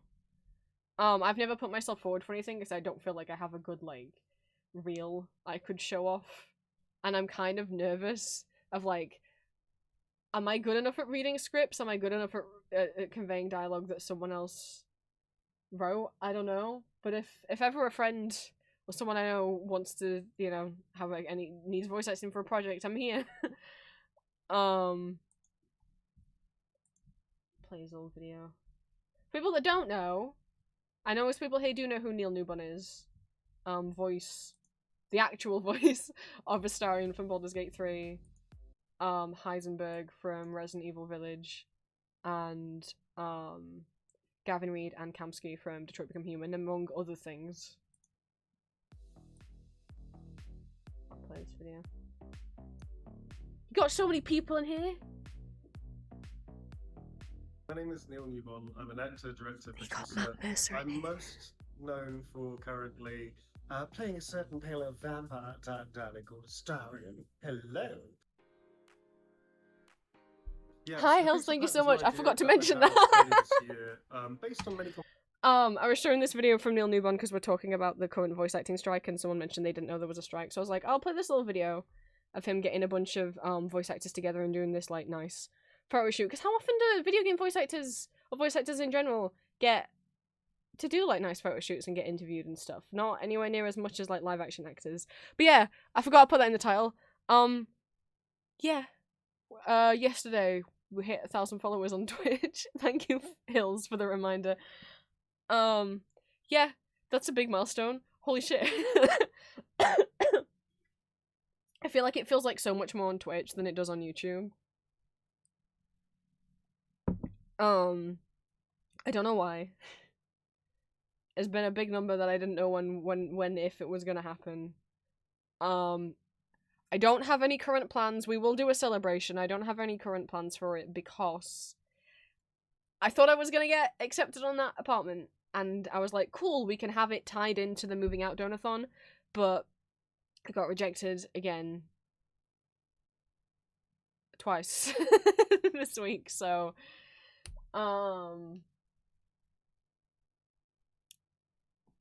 fuck. So I'm gonna pause on the 1,000 subscriber special. Maybe. Well, I don't know. One of two things will happen. Either we'll just pause because maybe hopefully I might get an apartment by the end of the month or by the end of next month, and then we can combine them. Or I do a separate 1,000 subscriber special, because I mean, because the thing is, originally with the reaching 1,000 subscribers, I was always going to do a subathon or a donathon. And, no, Cinnamon, it's fine. I know what you meant. I was always going to do a subathon, donathon for 1,000, but I do not want to do a donathon for 1,000 and then do a donathon in a month if I get an apartment in a month. I don't want to do that back to back. That feels like asking for too much money. So either we'll just do a regular old karaoke stream like I do every time we hit another 100. Because I didn't want to do the moving out donathon until I have the keys in my hand. Because I would feel bad raising all this money, and then what if I don't get a place for another 6 months? I mean, I will be honest. I mean, I don't know how you guys feel about it, because... Or would you guys be okay with me doing the moving out donathon, even though I don't have anywhere yet, and you just trust that I'm putting that in my savings and not touching it? Because when I was talking about it, it's gonna be difficult to do the donut, because I was like, yes, I'm not gonna do the donathon until I've got keys in my hand. But the fact is, once I've got keys in my hand, I need to move, not stay in my bedroom for a week doing a donathon, you know? That I'm like, how am I gonna do the donathon whilst also moving and packing boxes? How am I gonna have the time to do both of those things? So, I don't know, maybe it makes more sense to do it before I have been accepted on a place, but I don't want, because I've been talking about moving out for so long, I don't want you guys to think that I'm saying contribute towards my moving out fund, and then it take another 6 to 12 months to move out, and you guys feel like you got scammed. Is why I haven't done it yet. I was gonna do it last year, but then obviously, like, then a year would have passed and I still wouldn't have moved. And I don't want you guys feeling like you donated to something for it not to happen. Like, there was someone who signed up to give me monthly donations on Ko-fi towards my moving out fund, and I was like, they asked permission to do it, and I was like, yeah, that's fine, you don't need permission, you know, you can do, you know, I didn't realize Ko-fi had, like, monthly recurring donations, and I'm like, yeah, that's fine if you want to do that, thank you so much. And then they stopped eventually, and I haven't heard from them in a long time, and I'm just like, I hope they didn't get, like, I hope they didn't think I was lying about moving out because they were donating every month to help me move out, and then here I am still not moved. I've been trying. I keep getting rejected from places. And then my income went down for a while last year, and I didn't think I was going to be able to move out, and then it turns out I wasn't going to be able to move out anyway. I had to wait to file my new tax return, but now that's done, I can really focus more on it. Before, no. I mean, before would be best, because the other thing I wanted to do is get my new PC, because some of the money from that moving out donathon will go towards my new PC. And,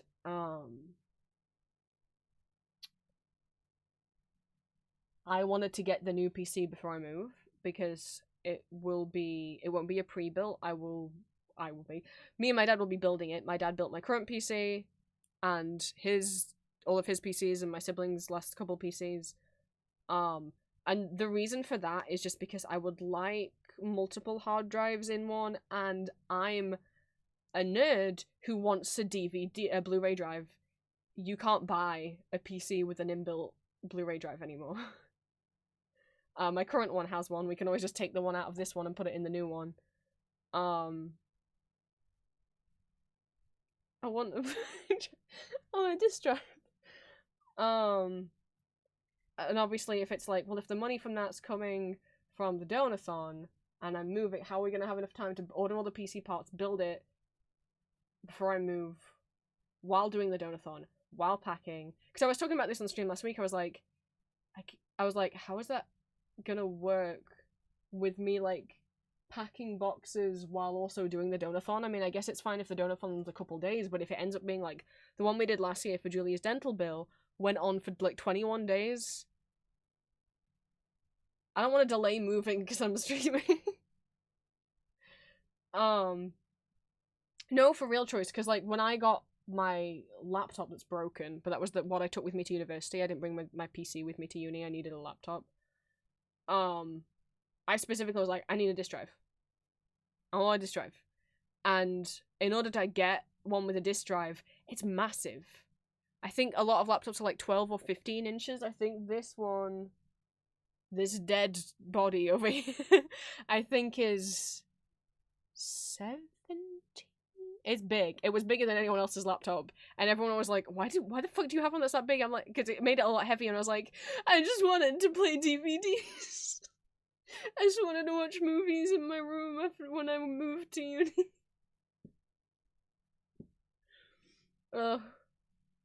It did mean I had to get a bigger laptop and one that was substantially more heavier than everyone else's. I mean, I didn't mind it having a bigger screen. It was helpful I was doing an illustration degree, so it was helpful for having more room to see what I was drawing. I mean, as long as you guys would be okay with doing it in advance. I mean, I wouldn't touch that money, for things other than buying the PC parts and using it on moving things. So moving costs being the deposit, buying furniture, because I won't be bringing most of my furniture with me. I've got a bookshelf I can bring with, but I can't bring this bed because I need to get a double, and this is a single. I need a double for me and Julia. And the other furniture that's in this room, like my wardrobe and my dresser drawers, are falling apart because I've had them since I was 4 years old. I would like to get new ones. The drawers are literally broken in my dresser. They've been broken maybe like over 10 years. And like the cost of like a moving van and stuff like that. So it would be really if you guys are okay with me doing it soon, even though it might be another 6 months before I find a place.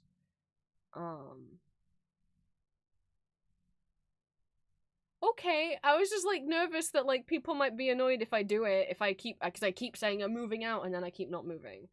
And I don't want people to think that I'm not trying. I think I'm just like worried, probably worrying over nothing. Because what I thought it would be nice to be able to time it so we're doing the moving out donathon when I hit 1,000, and on my 3-year streaming anniversary, which is in early May, and for my birthday, which is on the 21st of May. But obviously I don't know if something new goes on the market next week. I go and see it straight away. I might have a place in 2 weeks. I don't know. I don't know what's going to happen. It's purely based on like what goes up for sale. And I am obviously nervous that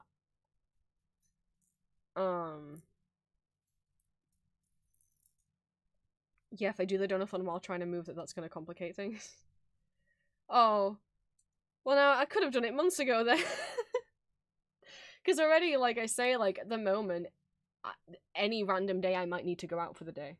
Like, I don't know when something new is going to go on the market, and I need to, if it's something I like, I need to book to view it immediately. Because stuff gets snatched up straight away, and make an offer on it, you know, apply for it as soon as I can. Which, doing that while doing the donathon might be disruptive. Because there might be days where it's like, oh, I know I said we'd continue tomorrow, but actually I need to go out and view apartments. But as long as you guys are understanding of that, if that happens. We could play it off like I was just waiting to hit that sweet 1,000. Fuck, okay. Well, we could, like, fucking do it now. I don't mean, like, literally today, but I mean, like, next week. I know that's very short notice. I don't know how much time to give it, because, like I say, I have no idea when I'm going to move. It could be in 2 weeks, it could be in 6 months. And obviously what can always happen is if, one, there's going to be the process of, even if they accept my offer, then I'm not gonna get the keys straight away. There's gonna be a process of going over everything and getting the mortgage approved and the conveyancing and all of that. And then I can always say, cool, well, I'm gonna wait till the donathon's over before I start packing boxes. Like, just because I have the keys doesn't mean I have to move in straight away. So That, to be honest, sounds like the least stressful thing to do, because I know we were literally talking about this last week on stream, and I was like, how the fuck am I gonna be, like, having the time to pack boxes while also doing a donathon every day? Maybe the answer is, don't do those things together. And I was like, do I just do it after I move? But if I do it after I move, the point of the donathon is to raise money for the move. If I do it afterwards, I need to buy those things. I will be buying things that I would have used the donathon money for before we've done the donathon. I don't know why I didn't think of doing it. Well, I just didn't consider doing it before, because I just was like, I don't want people thinking I'm a liar. I think maybe I'm too worried about what other people think. Well, that sure doesn't leave a lot of time. I don't need loads of time to mentally prepare, but, I don't know if you guys wanted more time to prepare. I mean, I did keep saying, hopefully it's coming soon. Some apartments in the UK is draining as everywhere else, like so many other people applying for the same 2 and flat and ending up paying way too much. I mean, in my experience, applying for things, I either get rejected, or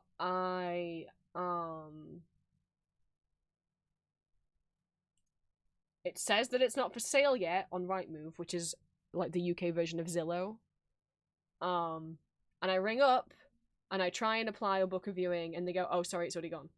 Like, why does it update your fucking website then? Or like what happened the other day, where I rang up, and I was like, I want to ask some questions before I book a viewing, and they were like, sure. And then I asked all the questions, and I was like, right, cool, I just need to check my schedule, can I call you back in a bit to book a viewing? And they said, yes. And then I called them back 4 hours later, because I had to wait. I needed to ask my dad something before I could go. And he was working, so I had to wait till he finished. And then they said, oh, that property's already gone. I'm like, what do you mean?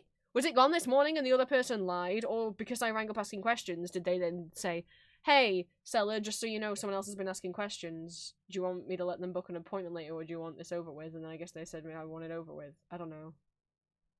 I feel like the place I applied for, I asked, you can't find out how much someone else offers on a place, but you can, thank you Reddit for telling me this, ask if the other person offered above or below the asking price.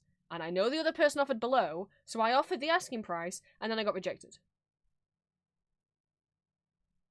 What? But I offered you more money. Like, all I can think is, like, other person's a cash buyer, probably means they're an investor. So, my experience is more like trying to find a place. I was trying to look for rent for quite a while, and it just, none of the apartments were great, or, like, didn't have things that I needed. And then now looking at buying places, it's like, which I know is a privilege to be able to have enough money for a mortgage deposit. Now it's like, what seems to keep happening, one, there's way more upfront than there is for sale, and when something is up for sale, it seems to be snatched by landlords, bought up by landlords and investors who just either bought up by landlords or by investors who want to become landlords, and then can rent it out for a ridiculous amount of money and deprive people of being able to own a home.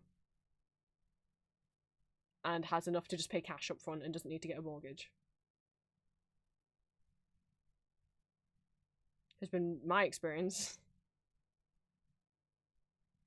Fucking sucks.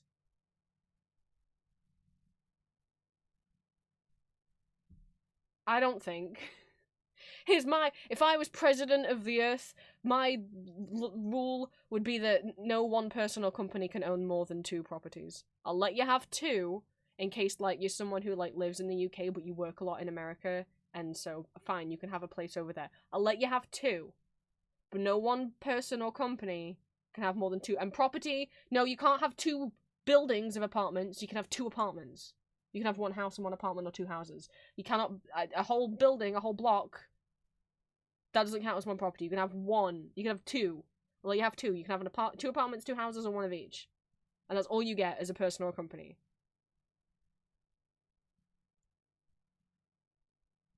I don't think homes, shelters, houses, something that everyone needs to be able to live properly, should be a business. Should be a thing people do to make money. It should be a place people could live. That might seem like a crazy thing. Apparently, if I feel like a crazy person saying that. That doesn't seem to be what a lot of people believe. But, I don't know. Maybe that's a crazy idea. But, like, it's almost as if, like, I've read it happening in the UK that, like, a whole new building of apartments will go up. And then some, like, billionaire will buy the entire building and then rent them all out. Before any regular person gets the chance to have a home. And I get it. Renting, you know, does allow people who can't afford a mortgage or can't afford a deposit to be able to have somewhere to live. And I get it. I'm not saying all renting should be outlawed. I'm saying people can have two. So, you know, you can have one for yourself and you can be a landlord of a second one. That's all you get. You get two. You don't get to buy up a whole fucking apartment building.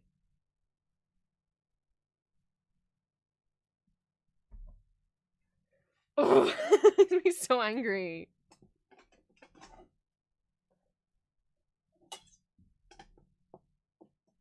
Because, yeah, a lot of people do have to rent because they can't afford to buy a place. But you also know why they can't afford to buy a place? Yeah, because house prices have tripled. But I feel like maybe a factor towards that is that there's so few left for sale because so many keep being bought up by landlords and companies and billionaires who will then only ever put them up for rent.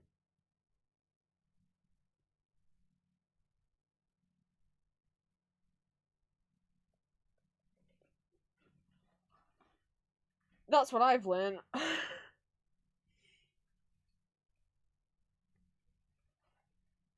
I just want to have a fucking home. That's all I want, man. Right. Oh, bye, Cinnamon. Right, we'll play this video, and then I guess we'll talk about doing the donathon. Which we might start next week then, if everyone's cool with it. I guess it can be like an 1,000 follower. We can play it cool. Like, it's not a sudden last minute change of plan. Like, it was definitely, I was just waiting to hit 1,000. We can play it cool. I did finish, thank you guys for your suggestions last week. I did finish the plan, so it's all ready to go. Like, I planned out, like what goal is gonna happen for what amount of money and everything. I just need to make the picture look pretty. I just need to make the announcement picture look pretty by getting, like, some artwork of me on there. And, change the date. And, what else? I probably need, well, I do need to do a test stream with the keyboard at some point. Maybe we'll try and do that first. To make sure that, like, I'm so nervous about the keyboard redeem. But definitely to make sure that it is picked up okay by the mic. I don't see why it wouldn't be, but obviously I also don't want to blow or crackle anyone's ears off. I finished playing this video though, because we were talking about the voice actor strike, and Neil made this video getting a bunch of voice actors together. So, I'll let it play. Conversations over the years, and also just general ideas about the industry. About wanting to connect so many people that I knew anyway that I've been meeting through my time in the industry to then come together to celebrate actors in games, to also change the narrative about what an actor in games is and can be and will be going forward. I love Neil. We go way back. So when he says junk, I say how high. And then to be considered even in the same league as some of these people in this room right now is very exciting to me and very humbling. I'm just blown away and impressed by his application and his organizational skills. How the hell do you get so many video game actors in a room at the same time? There's not a lot of people who can do that. Neil Newbon can. Oh god, Neil, that's It's sure. incredibly empowering. It's one of those moments where it's great to feel recognized. It's great to be, around peers who are essentially going on the same journey as you are. I am so blown away by the community that we have. Not just the community of actors and the community of performers and the community of developers and people who create the games, but the community of players that make this happen. And so getting to be a part of this to me is being It's being a part of a larger thing. It's being a part of a bigger thing. This is such a lovely community, and just so lovely to meet different actors within this space, because I hear a lot of voices and it's great to put a name to the voice, which is really great. The gaming space is so huge, bigger than I ever expected.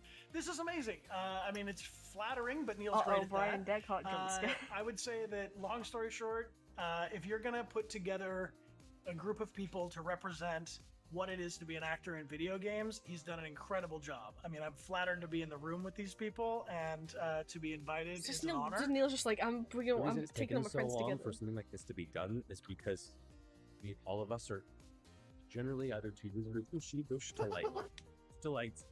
want to make something like this happen and be the first thing to helm it. But I think it takes a person of your genuine openness and drive to do things to like bridge that gap to make boy feel comfortable to step over that first. Don't. But yeah, I can't remember if he made a website for it. I know he's released like one of the interviews so far, and I know he wants to release more. All of the names of the voice actors are in the description. I feel like I'll accidentally butcher people's names if I try to say them all. There's a few other Baldur's Gate actors in there as well. But yeah, obviously this is drawing. He posted this like a month ago. Pixel Pack photo shoot is a declaration of the indispensable role of game actors in the multi-billion-dollar game industry. Because yeah, I mean, they're not, even within the game industry, they're not super nice. The Pixel Pack is a collective of prolific game actors uniting for a groundbreaking multi-city photo shoot that honors their contributions while challenging outdated industry perceptions. As AI technology advances and the SAG-AFTRA interactive media strike continues, which is why a lot of video game voice actors are on strike right now, the Pixel Pack asserts a powerful message. Game actors are actors in every sense. They bring irreplaceable depth, authenticity, and emotional nuance, deserving of the same respect and protections of their counterparts in film and television. And absolutely. There's no reason that video game actors should not receive the same protections of TV actors, and Yuri Lowenthal is in here. They only credit him as Spider-Man. Neil. He's pure vanilla cookie. How could you?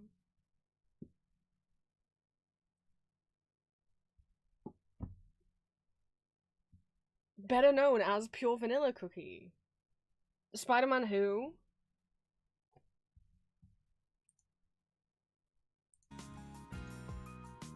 Well, the stream has taken a turn then, because now I need to think about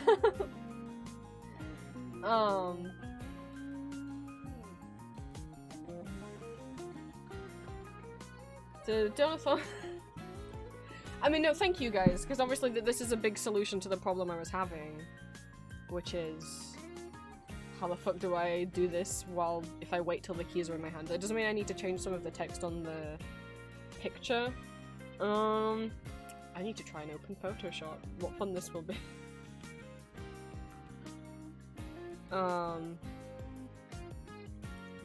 Where is it? I mean, if I can get a test stream done with the keyboard, I could get that done tomorrow. Then we could start the donathon on Monday. Or not. I'm thinking, because I do obviously need to get my Etsy orders and things done. Usually with donathons, subathons in the past, I do 10 while 10.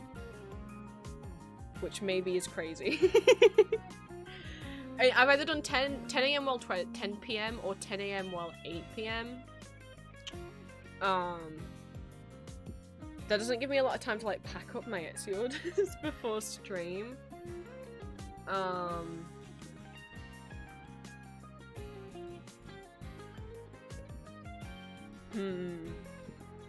Because obviously we'll still have to pack up and make my Etsy orders. I can definitely make them before stream. It's packing up requires me to obviously have to weigh them, and the scales I have make a beeping sound, and I'm worried that if I do that before 10, my parents might still be asleep, and I'll get in trouble for making beeping sounds. I probably don't need to do 10-hour days. I don't know what other streamers do. Maybe that's crazy. maybe I should do like... Well, the reason why I don't start at 12 is because I normally have lunch at 12. It feels better to start at 10 and then take a lunch break 2 hours in than start at 12 and immediately have to go, bye, I'm making lunch now. You know, I can't properly start if I need to leave and eat straight away. So that's why 10 makes more sense. It either makes more sense to do 10 or to do 1 in the afternoon. But then it's not really a full day of streaming. The point of it being a challenge is it's meant to be all day.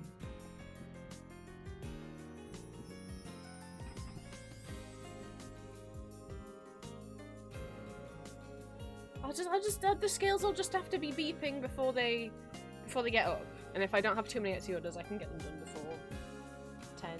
I don't know what I've done in past Donut. It's been a year since we did one. Alternatively, I cut days. I can't remember if last time, if I did literally every day in a row, or I cut certain days out and was like, let's give me a day off. I think I at least take Sundays as a day off.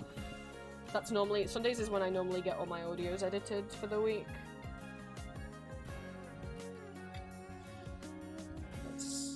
Let's see. We can talk about it. I will need to change this text then.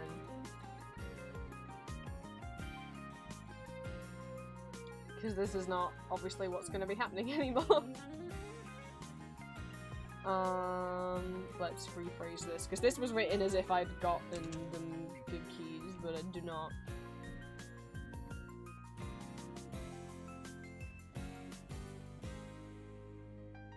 Stream 20 that had a don't last 64 days. I don't think it could get that bad.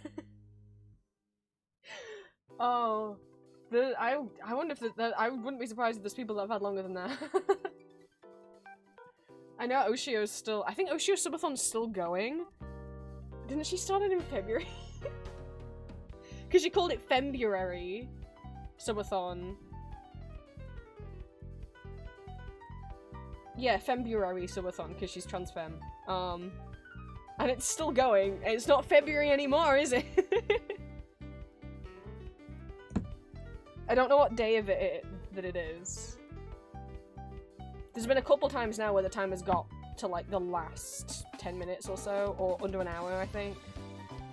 No, under 5. There's been a couple times it's got under 5 minutes, and then still going. So if you want to go support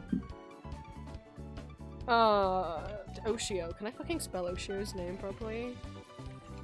I'm always nervous giving people like the actual official Twitch shoutouts because it will notify them, and I'm like, that's really scary. But I guess it's fine. Why is it scary? I don't think anyone cares.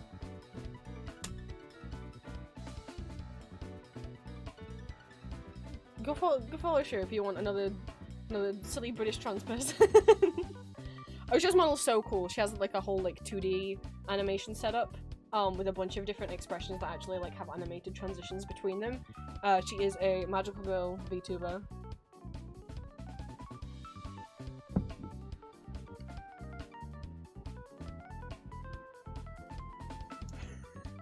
A 1,031 days. Where did you find that?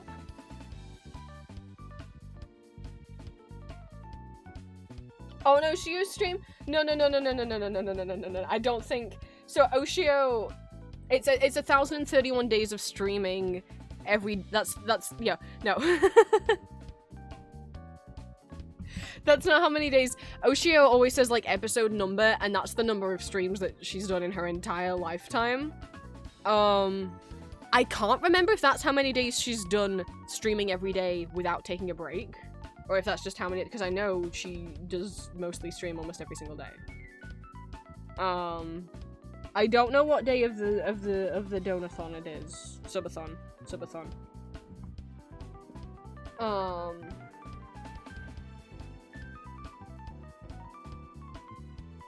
Oh, we can find out. Okay, it is day... Well, yesterday was day 59, therefore today is day 60. I was scared. No, that's how many and I can't remember it if that is how many days she streamed in a row, or if that's just how many That's at the very least, it's how many streams she's had in total. Ninja does the same thing. He normally has like his like what number of streams this is. I don't, because I wasn't keeping count. I have no idea what stream number this is. I don't know if Twitch has anywhere that it tells you how many days of streaming you've done.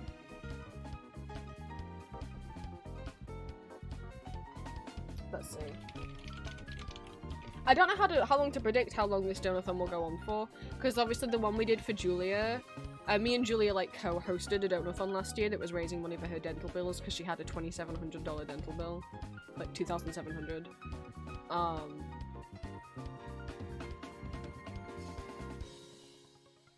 And so obviously that was a lot more urgent, and we did hit that goal, which is insane. Thank you guys so much. But I don't think I can judge that that's going to happen every time, because like I've said before, like part of the reason it got that high is because there was one person in chat that donated over 1,000 just on their own. And that person's not active anymore.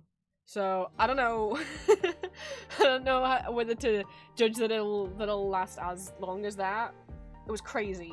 It was crazy. Oh my god, all the VODs are on my YouTube. I kept having to add, I have the picture somewhere. I kept having to add more push goals because you guys kept donating. It was all so nice and organized when we started. Will Photoshop let me open it? This is what the... Oh no, that's the wrong one. Where's the one for me and Julia?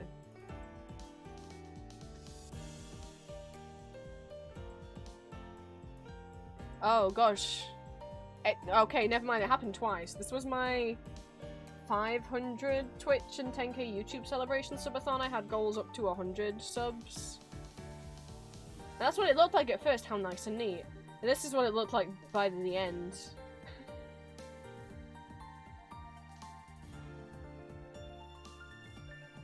You guys are so silly. I think we got like to 224, which was insane. And the one I did with Julia looked like this at the start.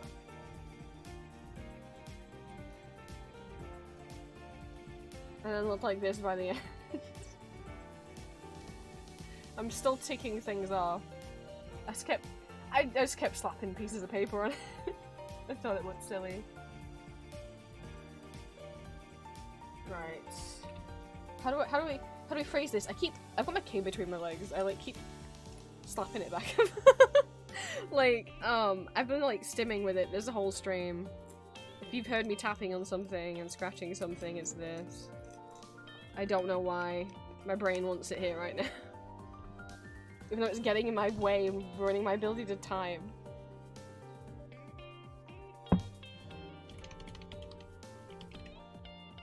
Fuck, okay, how phrase? I guess not really.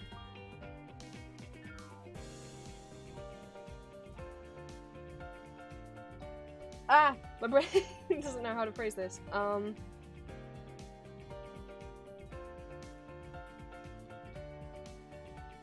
Still call it moving out donathon?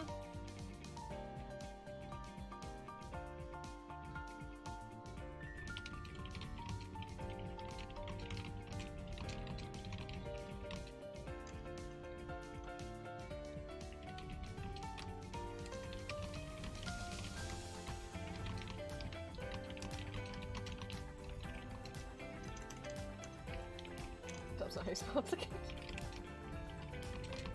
I wish Photoshop had spell check. It's fine. I just have to copy paste it into something else.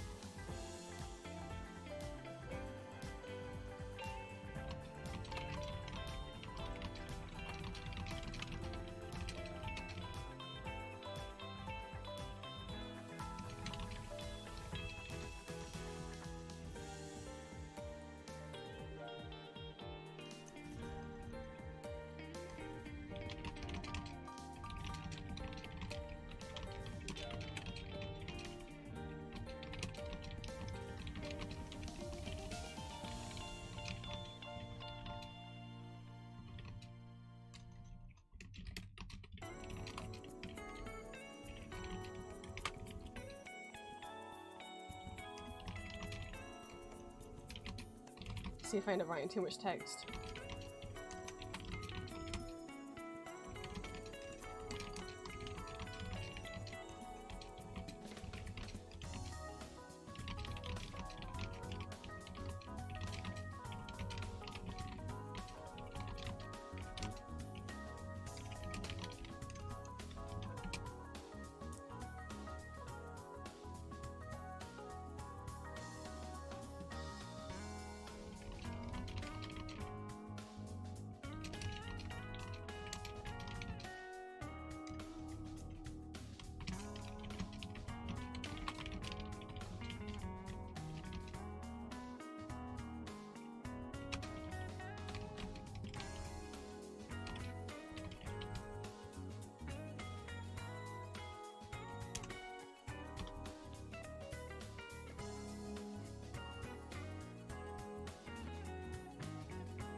This feels like it's too long.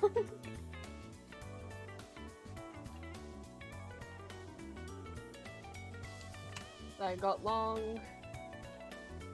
What day would I want to start? What day is it today? It's Wednesday today. If I said I'd start on Saturday, does that feel crazy? Does that feel crazy?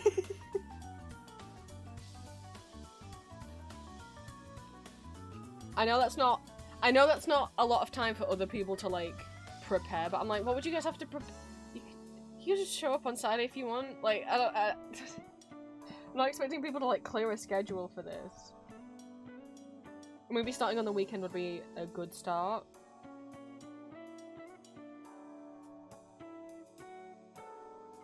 I did put 10 hours a day. Is that crazy? Because especially then on Sunday. Oh no, I said I'd take Sundays off. Oh, then is starting Saturday kind of ruining the momentum to then take the next day off? I could do it on Monday like usual and get my SEO just done first. I'm just kind of like, I'm kind of hyped for it now. I'm kind of like, just do it now. But then the only other option is do it Friday, which is doable. I've not got anything else on Friday.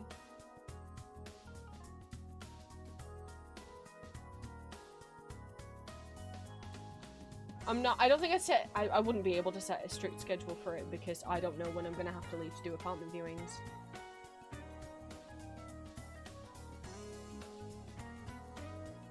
This is way too long of a description.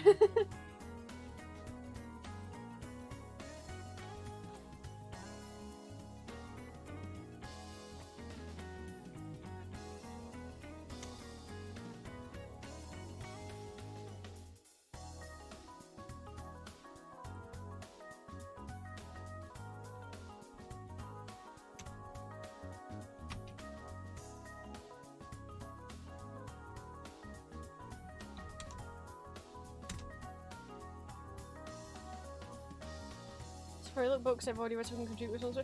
Hills! Alright, I say this every time. No donation is too small. You do not have to donate to show up and participate, and you don't have to donate to enter any of the giveaways either. Please don't donate unless you have, like, the spare monies to. Do not feel pressured to donate. I don't want anyone to start selling things that they love to give me money. So, as long as you're comfy.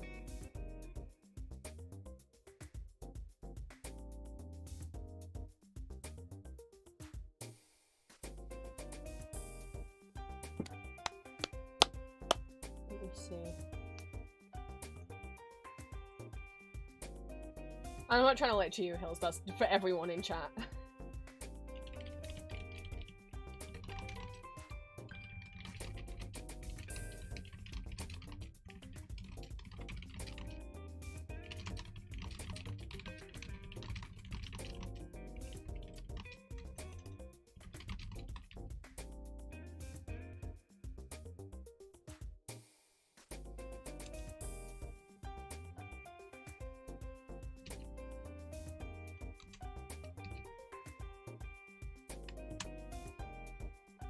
that's fine. I don't know what day to start. Okay.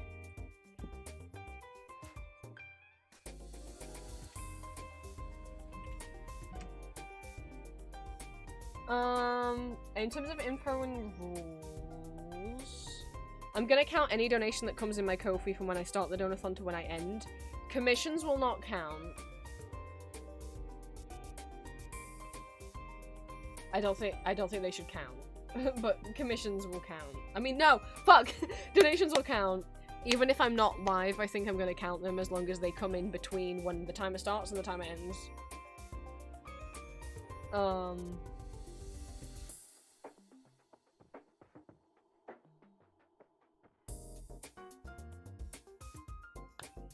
Minimum of 6 hours a day and a maximum of 10 hours per day. Is that crazy to keep doing?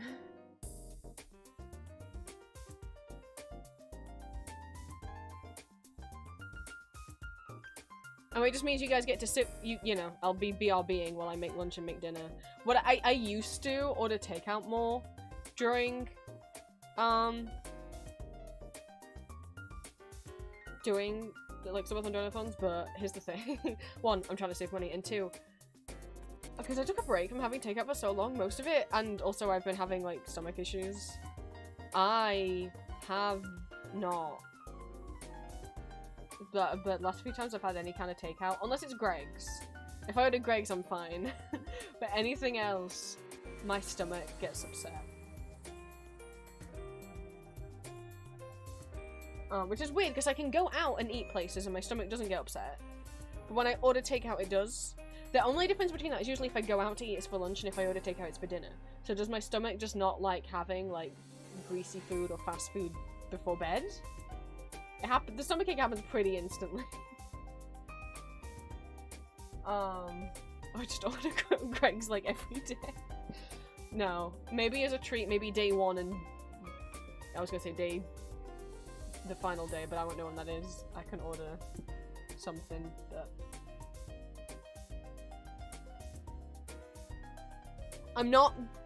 what I should not do is just say I'll do.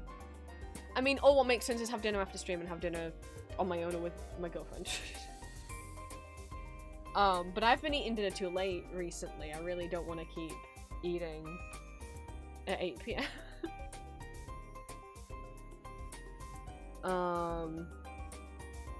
It's like, okay, why not say 9 hours a day? Autism doesn't like that. That's not like a good round number. That's an odd number. No, that's not good. No, it's got to be 8 or 10.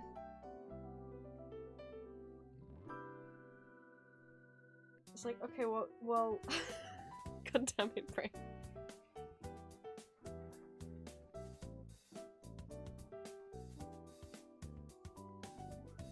I mean, I think it's fine if the thing is, it's fine if I end at 8. Here's the problem. You guys know I ramble, and so what would happen is it'd be like, okay, it's 8 PM, it's time to end stream for the day, and then I'd get distracted, and before I know it, it'd be like 9 PM. I've gotta not do that.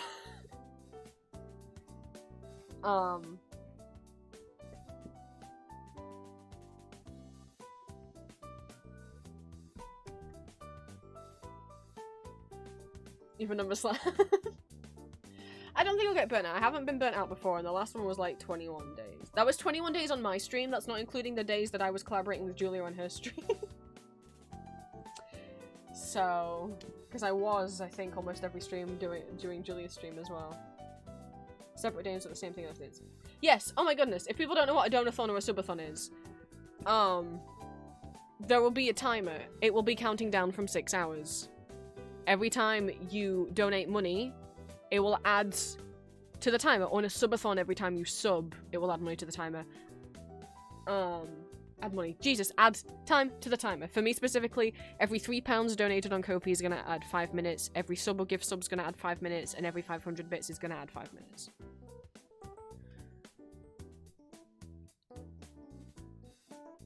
The guy mentioned didn't do that. He was on stream. Okay, yeah, no. It depends on the person.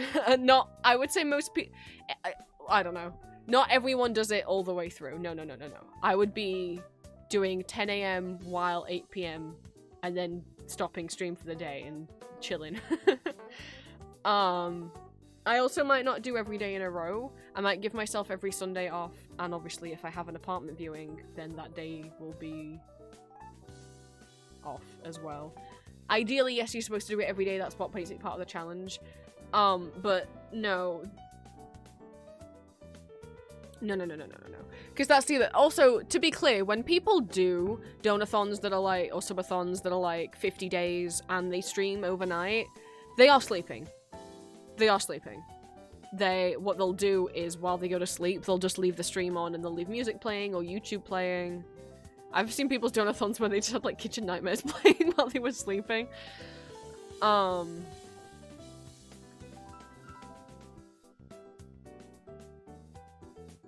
I don't do that because personally I feel like while the time is going, I should be entertaining, not sleeping. Also, my PC would die if I left it running that many days in a row, and I don't like the idea of just leaving chat running with no moderators to look in it and me sleeping and anything could happen. And who's gonna stick around that whole time anyway? No one. Not many people, so what's the point? I might as well give me and my PC a break. I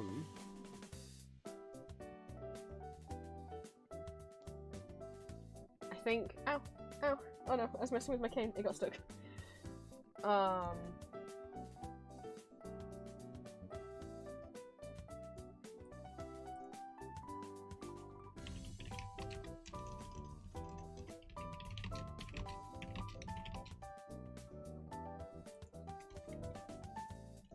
that didn't make a difference. Okay. I think what we'll say then...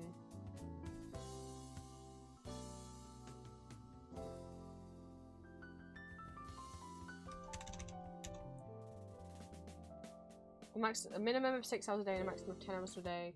If we hit 10 hours in one day, we'll continue the stream on a later day. I will take... I'm gonna say take every Sunday off so that I can get work done. Maybe the time to open commissions wasn't right before I'm gonna lose a bunch of my free time. Or should I just not have a schedule and just be like, look, I'll let my Discord members know when I'm going to be live. If you're not in my Discord, then have like Twitch notifications on for me. And if I wake up one morning and I go, I can't stream today, then there just won't be one. I know the point usually is to stream every day consistently, but correct, I should not burn myself out. And like I say, I'm still viewing apartments, and every time I have to go view an apartment, I have to take, like a journey, like a multi-hour journey to get there, because I'm not moving super close. I want out of here. I don't like this town. Then I kind of lose a whole day. I wouldn't get back, if I left in the morning, I wouldn't get back until like 5 PM. So...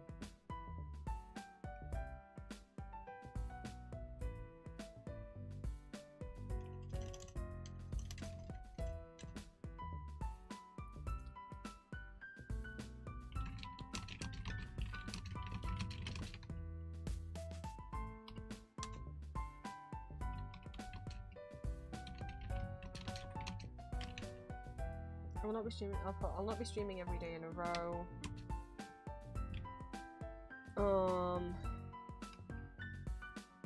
And I'm sorry. I know this is like a lot of days.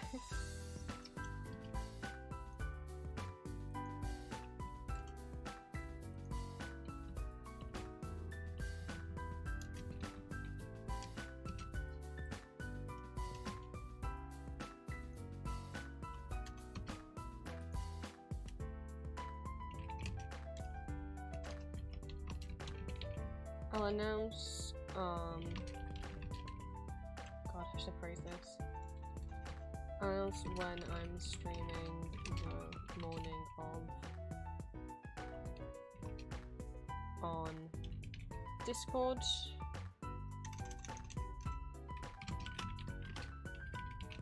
I'm not someone who, like, tweets every time I go live, just because I never remember to. Not that I use Twitter, but you know, I don't post on Blue Sky or Tumblr every time I go live. I found when I did on Tumblr, minors would get into stream. Which I don't like, because my Tumblr is also 18+. And I don't think I have enough followers on Blue Sky that it would really matter. I don't think anyone really checks. I get why other people do it, especially if you have like more followers, but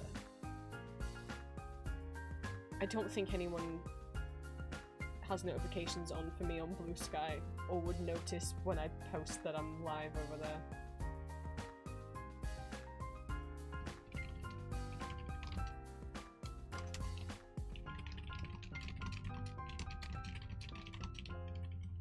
That's what we'll say. We'll say I'll stream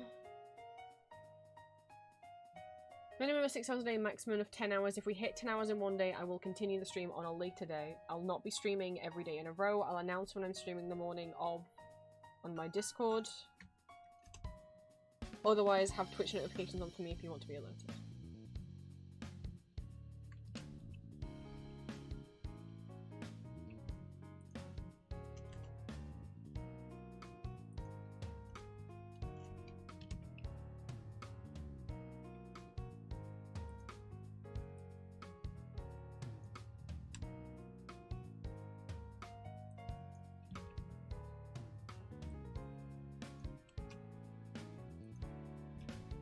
Oh, don't do that.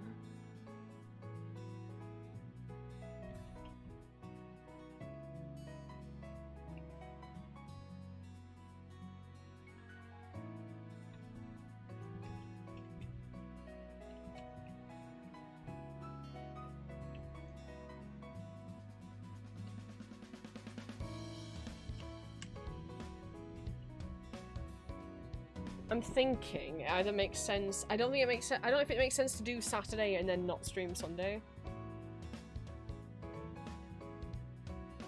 But I do need at least one day off to be able to. I can't be exporting videos.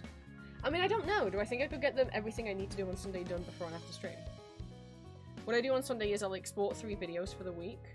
I could get that done before stream, and then I get my Etsy orders ready to print off. I can't do that after stream because we have a watch party. I mean, I could get the videos exported before Sunday. I don't have to do that every day. So I could get the Etsy orders ready before stream on Sunday. And I can get the videos all ready to export, like, tonight. So maybe I won't take Sunday off. It just will mean I will be finishing stream and then immediately booking it to the watch party. Which I don't mind doing.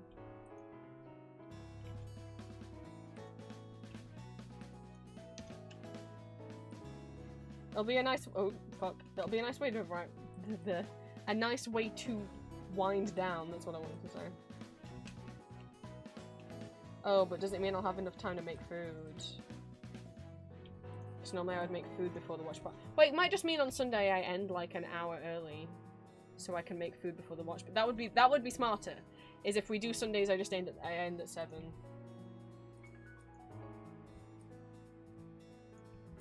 But then, I know, then just put that you'll stream for 9 hours a day. I'm like, but... Look, does anyone else have the autism thing where, like, if you're, like, putting, like, the volume on, like, a TV or something that has, like, numbers for the volume, you can't just, like, put the volume at, like, 51. It's gotta be at, like, 50 or, like, 55 or something. It can't be at 51. You insane?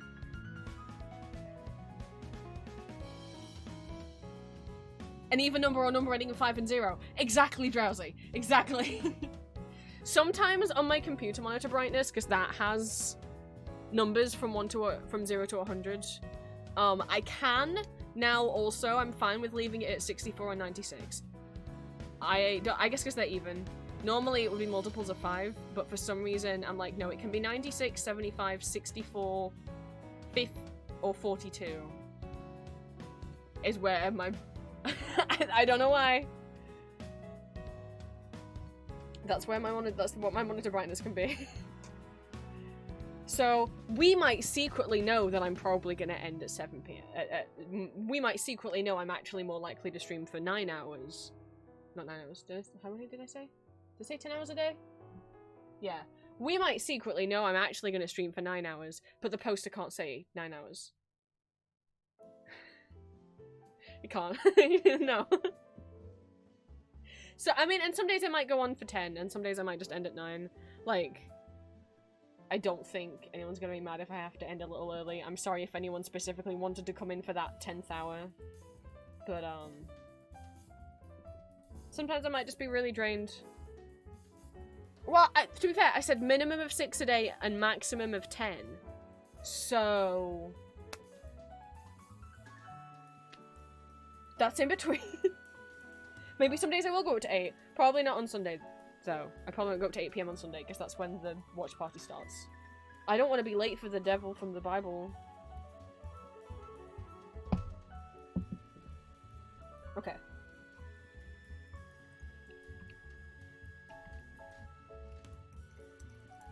I could start on Saturday. We could start this on Saturday. I'll go over the group goals and I'll go over the rewards again for those of you who weren't here last week, and obviously I finished updating them all, so you guys let me know if this sounds good.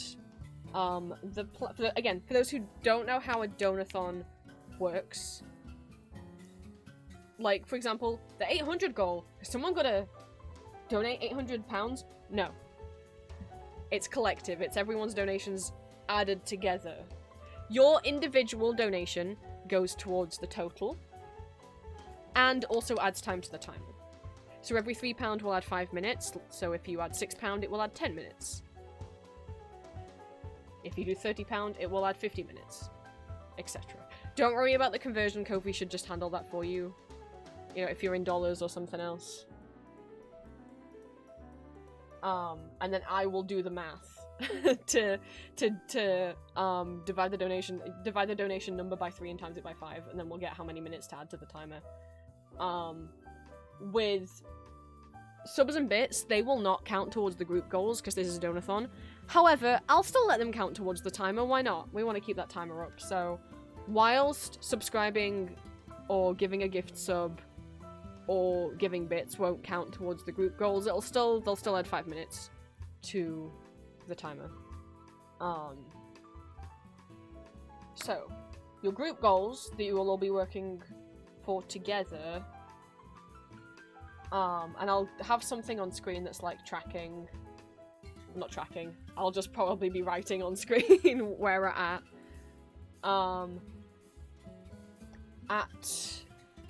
I changed the numbers a bit, so we're going to go up in increments of 25 until we get to 100, and then it's going to go up in increments of 50 until we get to 1,000, and then it'll go in increments of 100.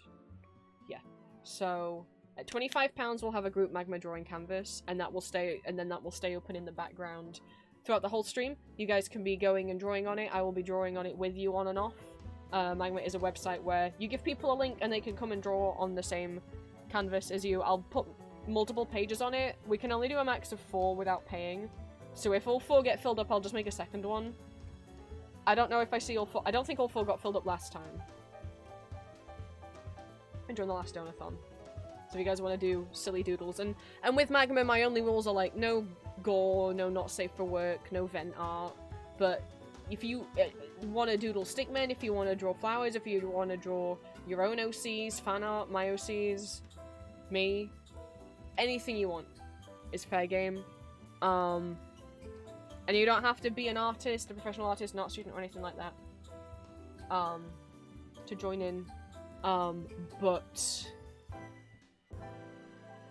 yeah, you just will either, if you're in my Discord you'll just get the link immediately, and if you're not you'll just have to ask for it and I'll DM it you via Twitch. I don't keep the link public because incidents have happened with other streamers I know where they've had like Magma or Gartic Phone or Scribblio open and someone has used it, like a newbie troll in chat has used it and been like, can I have, I'm gonna click that link, and then click on it and then draws like gore porn or like Nazi imagery.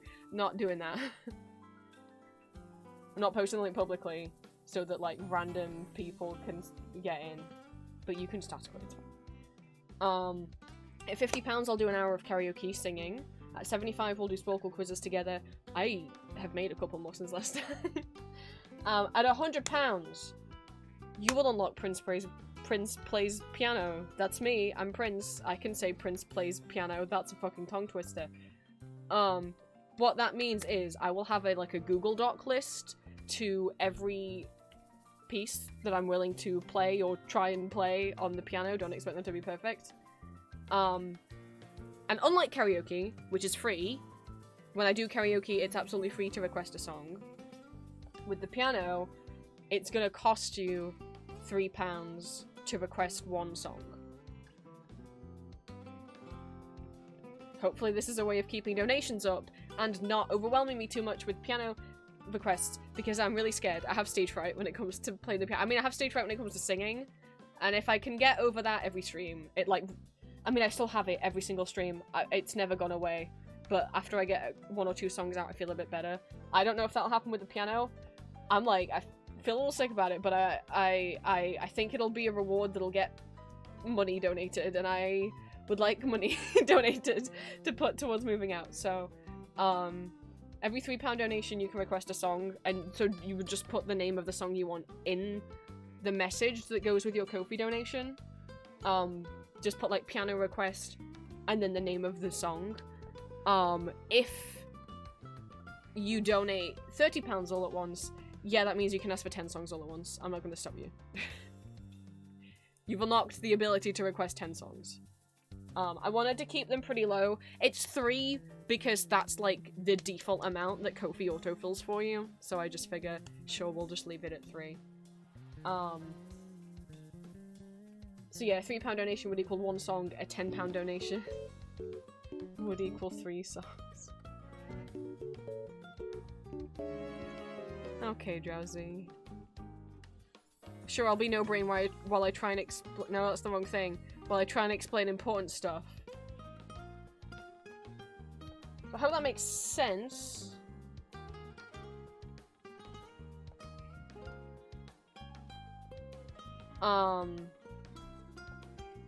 There'll be various songs on there. I haven't made the list yet. But there'll be various songs from like video games, Vocaloid songs, musical theatre, films, classical pieces. I have a wide range of tastes in music. I'll have to just... and I will say, I'll try and get as many pieces on there as possible. Some of them I might not have played in a while. But I'll... and like I say, I'm not claiming to play them perfectly. I'm worried about charging money for them, that people will expect me to play them perfectly. But 1, I'm not going to play them perfectly even if I'm playing them just to myself, and 2, I might mess up even more with an audience. Historically, whenever I've had to play in front of someone else,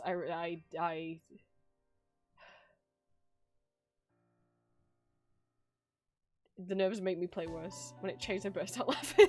Oh no. I'm sorry. This isn't my my 1.0 clothes, because I got this a long time ago from Aether, the VT, dear Aether, who this is also an emote, and you can find their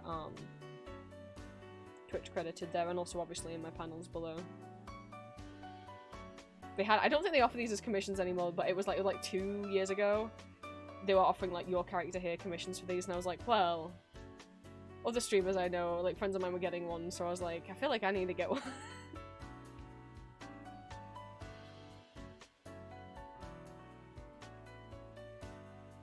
Even included my cheekbone. I got little cheekbones.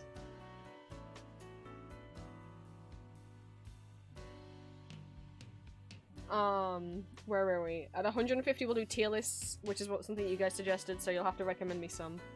At 200 I'll pick 3 Bitsy games to play.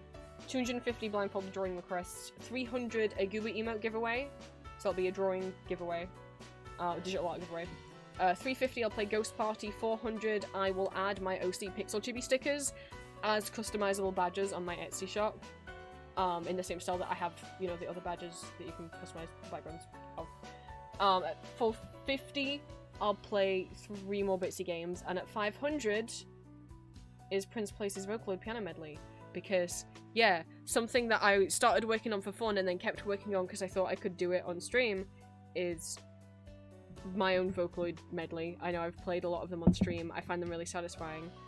I have my own my own arrangement that I made up with the majority of the songs entirely worked out by ear, by me, as in no sheet music, I just figured them out. Which also means I don't have any sheet music for them, which means I will just have to fucking remember how to play them. I'll try and show you guys. This is literally, this is what I have. I've been practicing it. I haven't played it all the way through in a while. This is it. I just literally have a list of the songs and then whether it's the verse or the chorus. So, that's all the songs in it. I haven't timed it. I think it might take about 30 minutes to play. I haven't timed it. I should time it. I think it, but I've played it before while like waiting for things to cook, and it's definitely more than 20 minutes. So I've tried to include some of my favorites, and there's a couple ones in here. Don't tell Green, but I put Lost Ones Weeping in here. Don't tell him. I don't know if that will be a thing that people want. I thought maybe I'm like, well, I've been doing this, so maybe it could be a reward. I'm not gonna say in advance what songs are in there because I want it to also be a, you guys can go and shout out in chat. If you recognize the song, you can scream it out. What I will say is, the first song in the medley is Monitoring by Deco27, and pretty much the whole medley is based around that song. As in, the accompaniment left hand, the entire way through the song is gonna be the accompaniment, and the chords is gonna be the chords for Monitoring, and then I'm just gonna be playing a bunch of different songs, like vocal melodies, in my right hand. And changing the key of them to fit into the same key as Monitoring.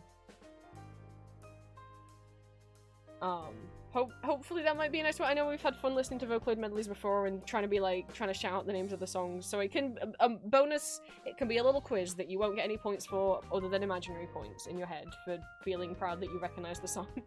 I'll share the list of all of the songs, after it's done. I don't know if I would add any more. I kept adding more songs as I got into more Vocaloid songs. Like, there's some in here, it's a mix. There's some Vocaloid songs in here that came out in 2009, there's some in here that came out in 2024.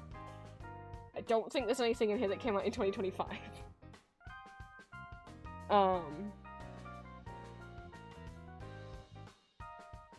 Because I haven't played it and added to it in a bit. So. I hope that might be a thing people want to get to as a reward. Maybe. At 550 we'll do a Pixel Chibi drawing giveaway. 600 I will make Cookie Run Pixel Chibi stickers and badges. I know I started doing them, I drew 3. Because I drew each of Pure Vanilla's looks. And then paused because it was so much. But I'll go back to them if we hit that. At 650 we'll do a Discord, I'll host a web fishing game in my Discord. 700 I'll play Soul Void, 750 another hour of karaoke, 800 mini square portrait giveaway. Why is that capitalized? None of the others are capitalized all the way through. Why is that capitalized? Also, to enter any of the giveaways, you don't have to have donated. As long as you show up to stream and let me know you want to be entered, you'll be entered, and then we'll just spin a wheel of names and whoever it lands on will win. You don't need to have donated to enter the giveaways. Just show up for the stream and tell me you want to enter. At 850 we'll do 3 more Bitsy games. At 900 we will double the art giveaways. As in, there'll be 2 winners for every giveaway instead of 1.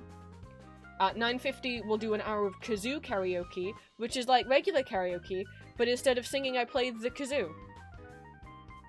At 1,000, we'll do a custom 5 to 10 minute Safe Roke audio giveaway. And then push goals. At 1,100, we'll do a hug emote giveaway, which will be doubled because of the previous goal. At 1,200, I'll play Undertale Yellow. At 1,300, we'll triple the art giveaway, so there'll be 3 winners for each of them. At 1,400, we'll do another hour of karaoke. And at 1,500, I will double the audio giveaway. What would happen if someone redeemed Kazoo Karaoke before I hit the goal? Well, I'd still do Kazoo Karaoke. If someone redeems Kazoo Karaoke, like the channel points redeem, it's just one song. And there's a cooldown on it, so you can't redeem it more than once every 30 minutes. Whereas Kazoo Karaoke Hour would mean a solid hour of kazooing without you having to wait 30 minutes in between. And would mean you don't have to have, 5,000 channel points in order to redeem it. Anyone can request a song, no matter how low your channel point total is.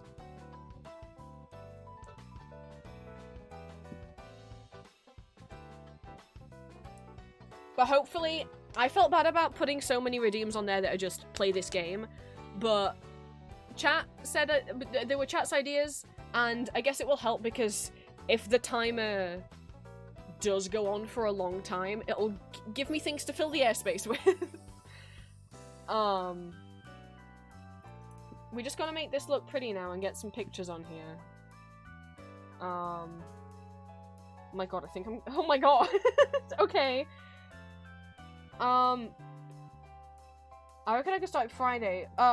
Is it a bank holiday Friday? Oh, it's Easter this weekend, or it is in the UK. I don't know if it is everywhere. Why does Easter move every year? That's so fucking- it's so confusing. I guess because maybe it has to be a certain- is it always like the third Sunday in the month, or is it to do with like the sun? I don't know. It's Easter here this weekend. I don't think that's gonna stop people showing up, is it? We don't- well, I was gonna say, we don't do anything for Easter. I'm like, we're not a religious family.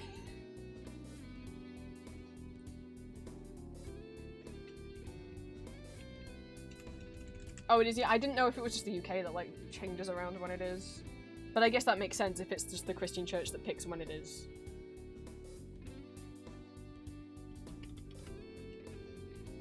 What is Friday? Friday the 18th.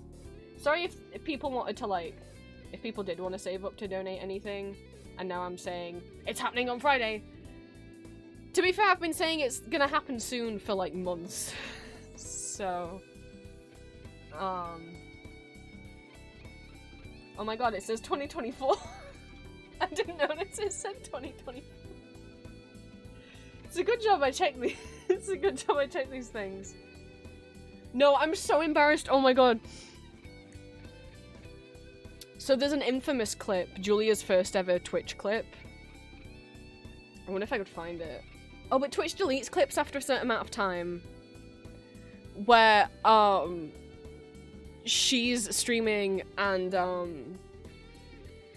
Mac, Fabled Willow, is in, like, physically, like, in the house. They used to be roommates. And, Julia's writing, like, making, like, her overlay, and she's making her starting soon thing.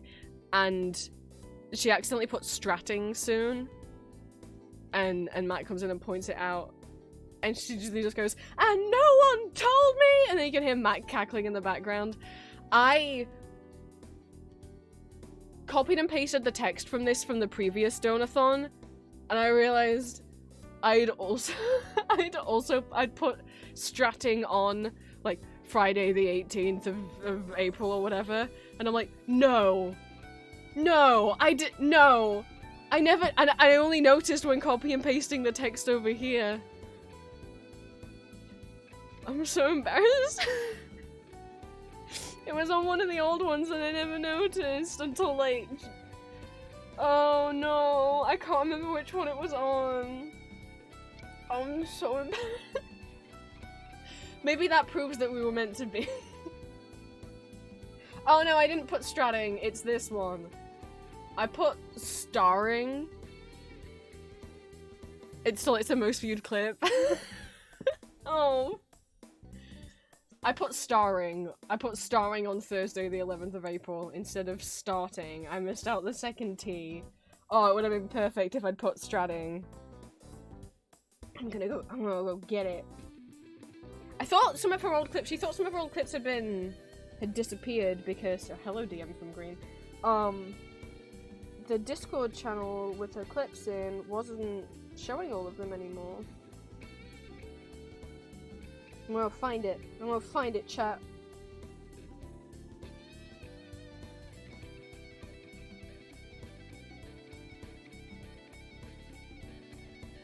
What the fuck is it? Oh, is it a clip that we didn't share until later? I do have a video. If you're in Julia's Discord, you can try and find it.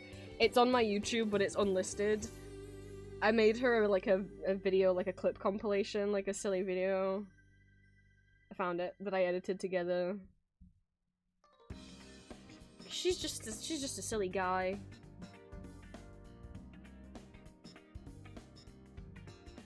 And, you know, forever, those of you who are newer to our channels will not know the saga of Pepsi Cow and Coca-Cola Cow. It's one of my favorite things she's ever done. She started doodling these cows, and there was like a strawberry one and like a blueberry one, and then she did a Pepsi and a Coca-Cola one, and then she just started improving like a fucking telenovela over the top where they like are like enemies, and then there's like plot twists over the course of like her telling the story that like they used to be a couple but Coca-Cola Cow doesn't remember anymore.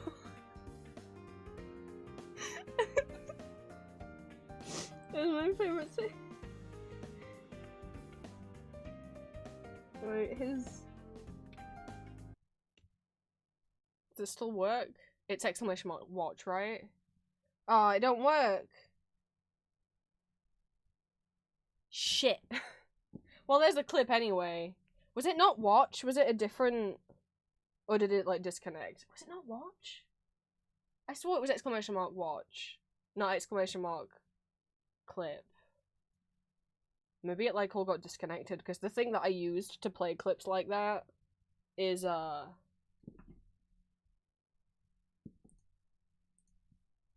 it's, like, changed its name several times. I don't even know what it's called anymore. I keep getting emails every time they fucking change their name. It used to be called Clippy, which was easy to remember. And then they changed it a lot, and I don't know what it's called anymore.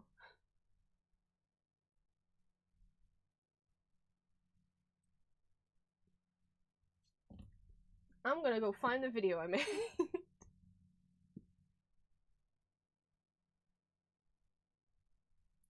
Oh, you are correct. She has changed it. You're so fucking smart. Yeah, she did change her channel name since. So it's trying to find Julia C. Moon. Oh, that might be why.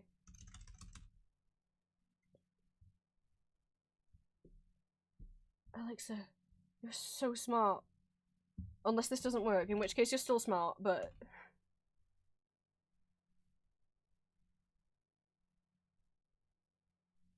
No, nothing... Oh, hang on, I wrote it. Wait, I'm gonna try it again. Nobody look at me. I accidentally put 2 underscores. No. I swear it was exclamation mark watch. Maybe the thing doesn't work anymore. I still have it in OBS. Yeah, it's still called Clippy in OBS, but I mean that's not... Maybe it just broke because they renamed themselves. EFU Sidekick, that's what you're meant to be. Are you not called that anymore? Oh, well the link works now, but it's meant to pop up on stream.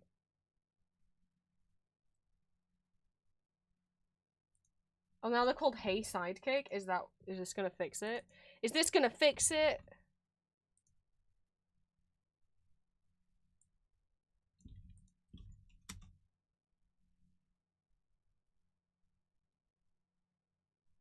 No.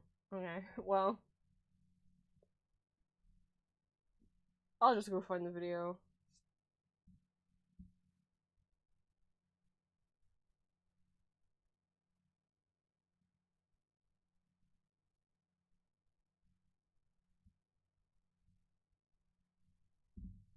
You know, it would be quicker.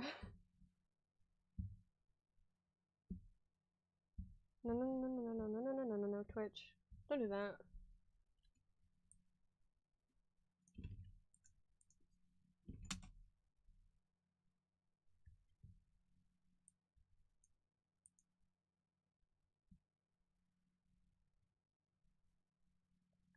Let me give Julia a shout out. If you're not following my partner on Twitch, please do. She's not been streaming this week because, she's been called in to work a lot this week because, as anyone in the US knows, Yeah, she's currently having to like put prices up in the place she works at because all the prices are having to go up because of tariffs, so that's what she's doing right now. But if I ever stream, if you don't get sick of seeing me over here, or later time zones work better for you because Julie's in Pacific time. When the neighboring prince have been giggling, we started doing them. Oh no. Please go and give her a follow. I often collaborate with her over on her channel. And she also makes ASMR videos like I do on YouTube, but obviously with female characters, and her art and audio safe work and not safe work commissions are open if you want to go give her a follow and some support. And if you want to know what to expect... Hi, my name is Julia Moon. Did you poop today? My brain's smooth. All thoughts just slide right off. Poop. And no one told me anything. Oh my god. It's called mustache oil, not beard oil. It's called mustache oil. I'm a cowboy, baby. I'm a cowboy, baby. Oh god. Oh god. Oh god. Oh god. No. And then for fun, I like to rowdy up them cows. I'm not a cowboy, baby. Yeah. Give me your French toast. Nah, you can't bunk me. Oh, no. Are you? I have dyslexia, and I did not read you guys like Gesundheit. I've never seen it written out, so I'm like reading it in my head like Goosendoots. That's why we all say Goosendoot. I know, Bush. Fuck is Goosendoot? Go, Pepsi Cow, go! It's fighting its nemesis. Oh my god, that's living my life right there.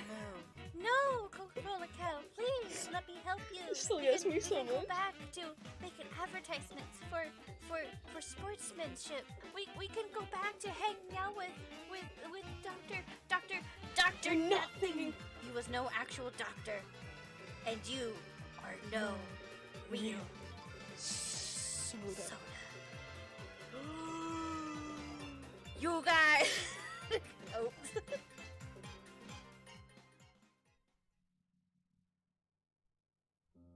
Coca-Cola Cow, there's something you should know. Tell me what it is, Pepsi, or I will kill you where you stand. Do you remember what your wife used to look like? It's been so long since I've turned away, since I stopped making ad revenues for sportsmanship. I don't remember what she looks like. I don't remember how she used to graze at the grass. Oh my god, I don't remember any of it. I remember your wife. I remembered that she loved you. I remembered how she'd take care of your family, of your children. How do you know of her so well?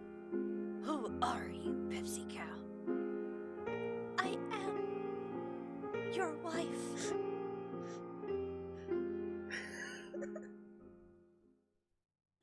Dun dun dun! What the hell is that? Hello? God, it's me. Just back away slowly.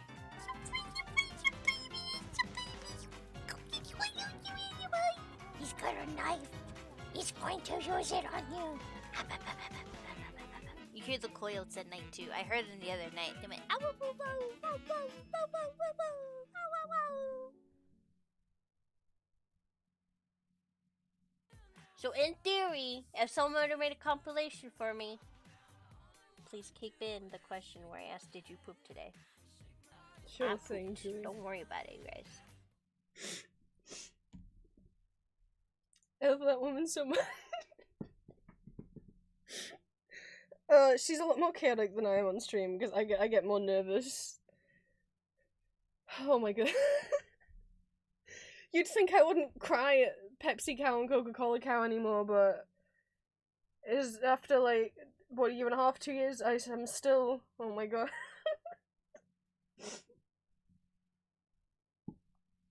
I'll always remember you, Coca-Cola, the saga of Coca-Cola cow and Pepsi cow. I love you so much. I would think I still have the magma saved somewhere. Let me go see if I have it. It would have been from like 2022 or 2023. Oh my god.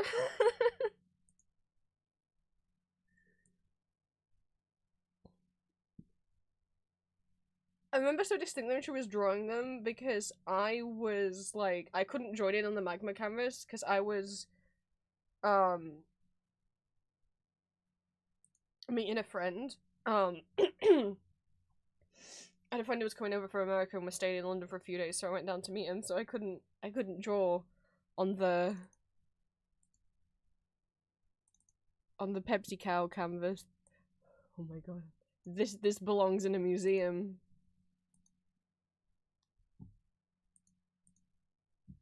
There it is. This was oh, that's American. It's the 1st of no.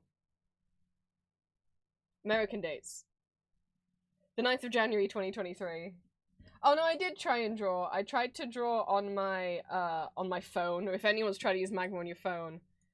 So I managed to write I Heart Julia and then do Moomin Draw and Snuffkin. But we had Strawberry Cow, Lavender Cow. They are, I get what you mean, Plant. They are very autism creature eyes. And then there she is. Pepsi Cow. And Coca-Cola. Moo moo. How she mentioned him once. I can't believe I didn't include that on the compilation. Maybe I couldn't find all the clips. There they are. Where's my stickers of these cows, Julia? There are stickers of Strawberry Cow, Lavender Cow, and Blueberry Cow on her Etsy shop. They don't look like this. They look kind of different.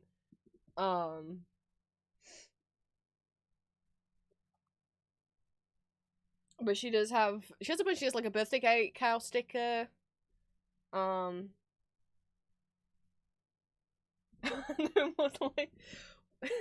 Was that Pepsi cow, Coca-Cola cow wedding pictures?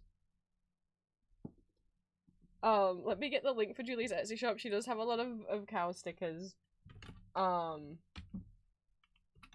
If you like cows.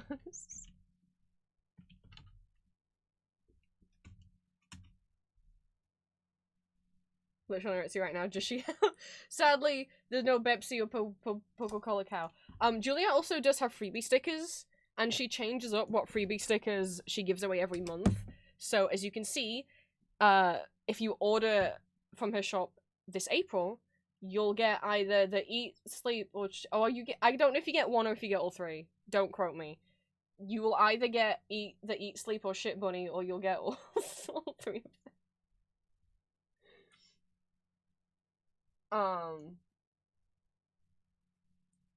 Let me see. Etsy's real fucking silly at times. I'll just search the word cow. And what do we got here?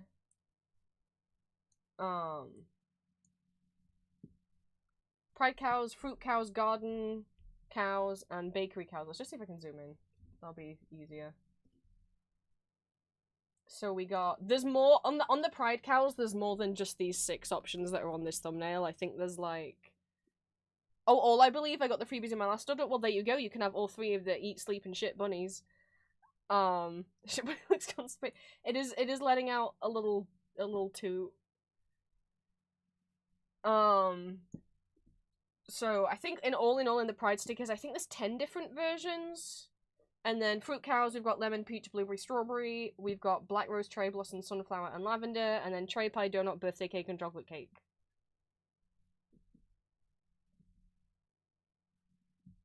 And obviously, if you are based in America, the shipping won't be as expensive as it is for me. I got the strawberry cow, and she did a custom flower cow commission for my mom. I think she might still have custom cow commissions open. Quickly. But she's got a bunch of stickers, and she's been making so many bracelets lately. If you like charm bracelets, candy bead bracelets,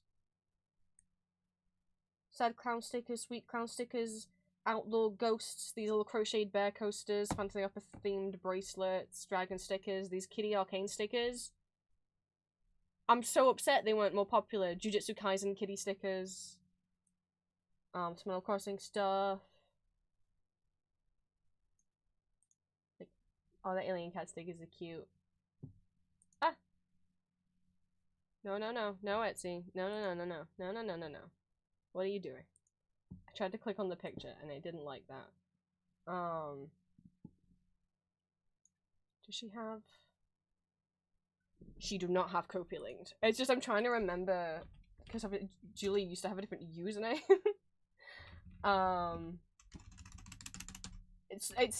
She's Julia Boo on some platforms and Julia_Boo on others, depending on if Julia Boo was already taken. And I'm just trying to remember what she has the underscore for and what she doesn't. Okay, Kofi is no underscore. Let's go have a little spy. She got emote commissions open. Here's some Pokemon themed emotes she's done. Some Fernando. Blep emote commission. Discord chibis. Chibi drawings. Custom Moo. Here we go. Do you want to become a Moo? Would you like a character you like to become a Moo? To order some stuff for me to ship it. I know. USPS charges a lot in shipping. Julia's not overcharging. It's ridiculous. If I send her a box for her birthday, tracked, it might cost like £20 to £30. If she were to send that exact same box back to me, it would cost her $100. If not over $100. What is wrong with USB? What's wrong with America? Do you have a custom Moo? Black and white headshots, black and white bust shots, rough drawings, headshots, black and white hip waist shots, blah blah blah blah. And like regular drawing commissions, like black and white full body, so on. I'll leave you a link to Julie's art commissions. Her audio commissions, maybe she closed them? Or are they on a different one? They might be under Julia Boo ASMR, now that I think about it. Does she have... I'm so sorry. Or Julia Boo Audios or something. Oh no, don't log me into Kofi. She definitely did have audio commissions open. Well, I'm sure if you go on her card, all the links are there. But yeah, you gotta have a custom Moo.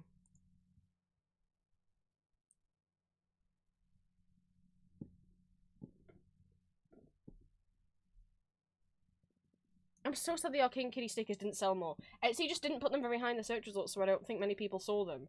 But are you telling me people don't want Victor kneeling on the ground with cat ears and a cat tail?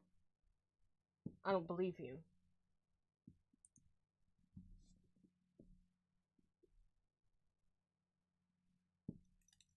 Right. It is almost 8 PM. I do need to eat dinner. I will get this prettied up with some pictures. We'll probably slap Murray on there if we can. And then I'll post it, and I guess we'll start the donathon on Friday.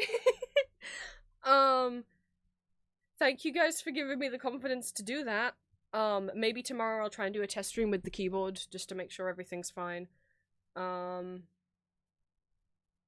yeah, thank you those of you who already commissioned me. Yeah, so my art and audio commissions are back open. Art commissions weren't closed, I just only had one option, now there's more options. Message me first on Ko-fi if you do want to order anything. Oh, and I'll get an announcement post made and up within the next couple hours. I'm nervous now about the piano thing, but if it can, that's why we're charging money for the piano request. You don't have to charge me money to sing, even though I'm nervous about that.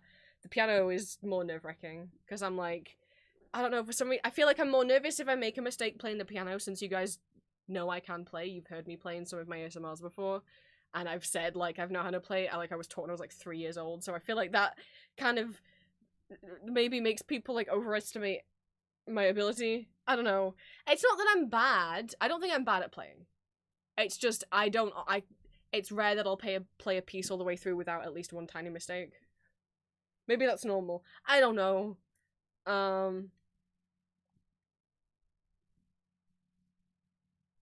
Music exams are pretty strict about that kind of thing. So yeah, okay. I guess we're doing this. I'll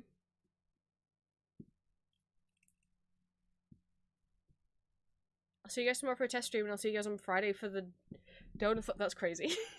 But no, I mean, that is going to be way less stressful doing it now. Because the other idea, which was I would be doing it while trying to move out and pack boxes, was kind of insane of me, because how the hell is that going to work?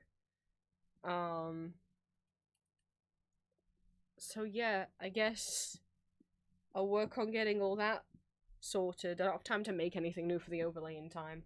Oh, I should add... Well, I'll do that after. I need to add somewhere on here. Moving out plus 1k followers donathon. That doesn't look like a plus sign, that looks like a dollar sign. There we go. Okay. I'm gonna have some good eats. I guess I'll see you guys tomorrow. I need to run to the bathroom. That's why I'm like rushing. I guess I'll see you guys tomorrow.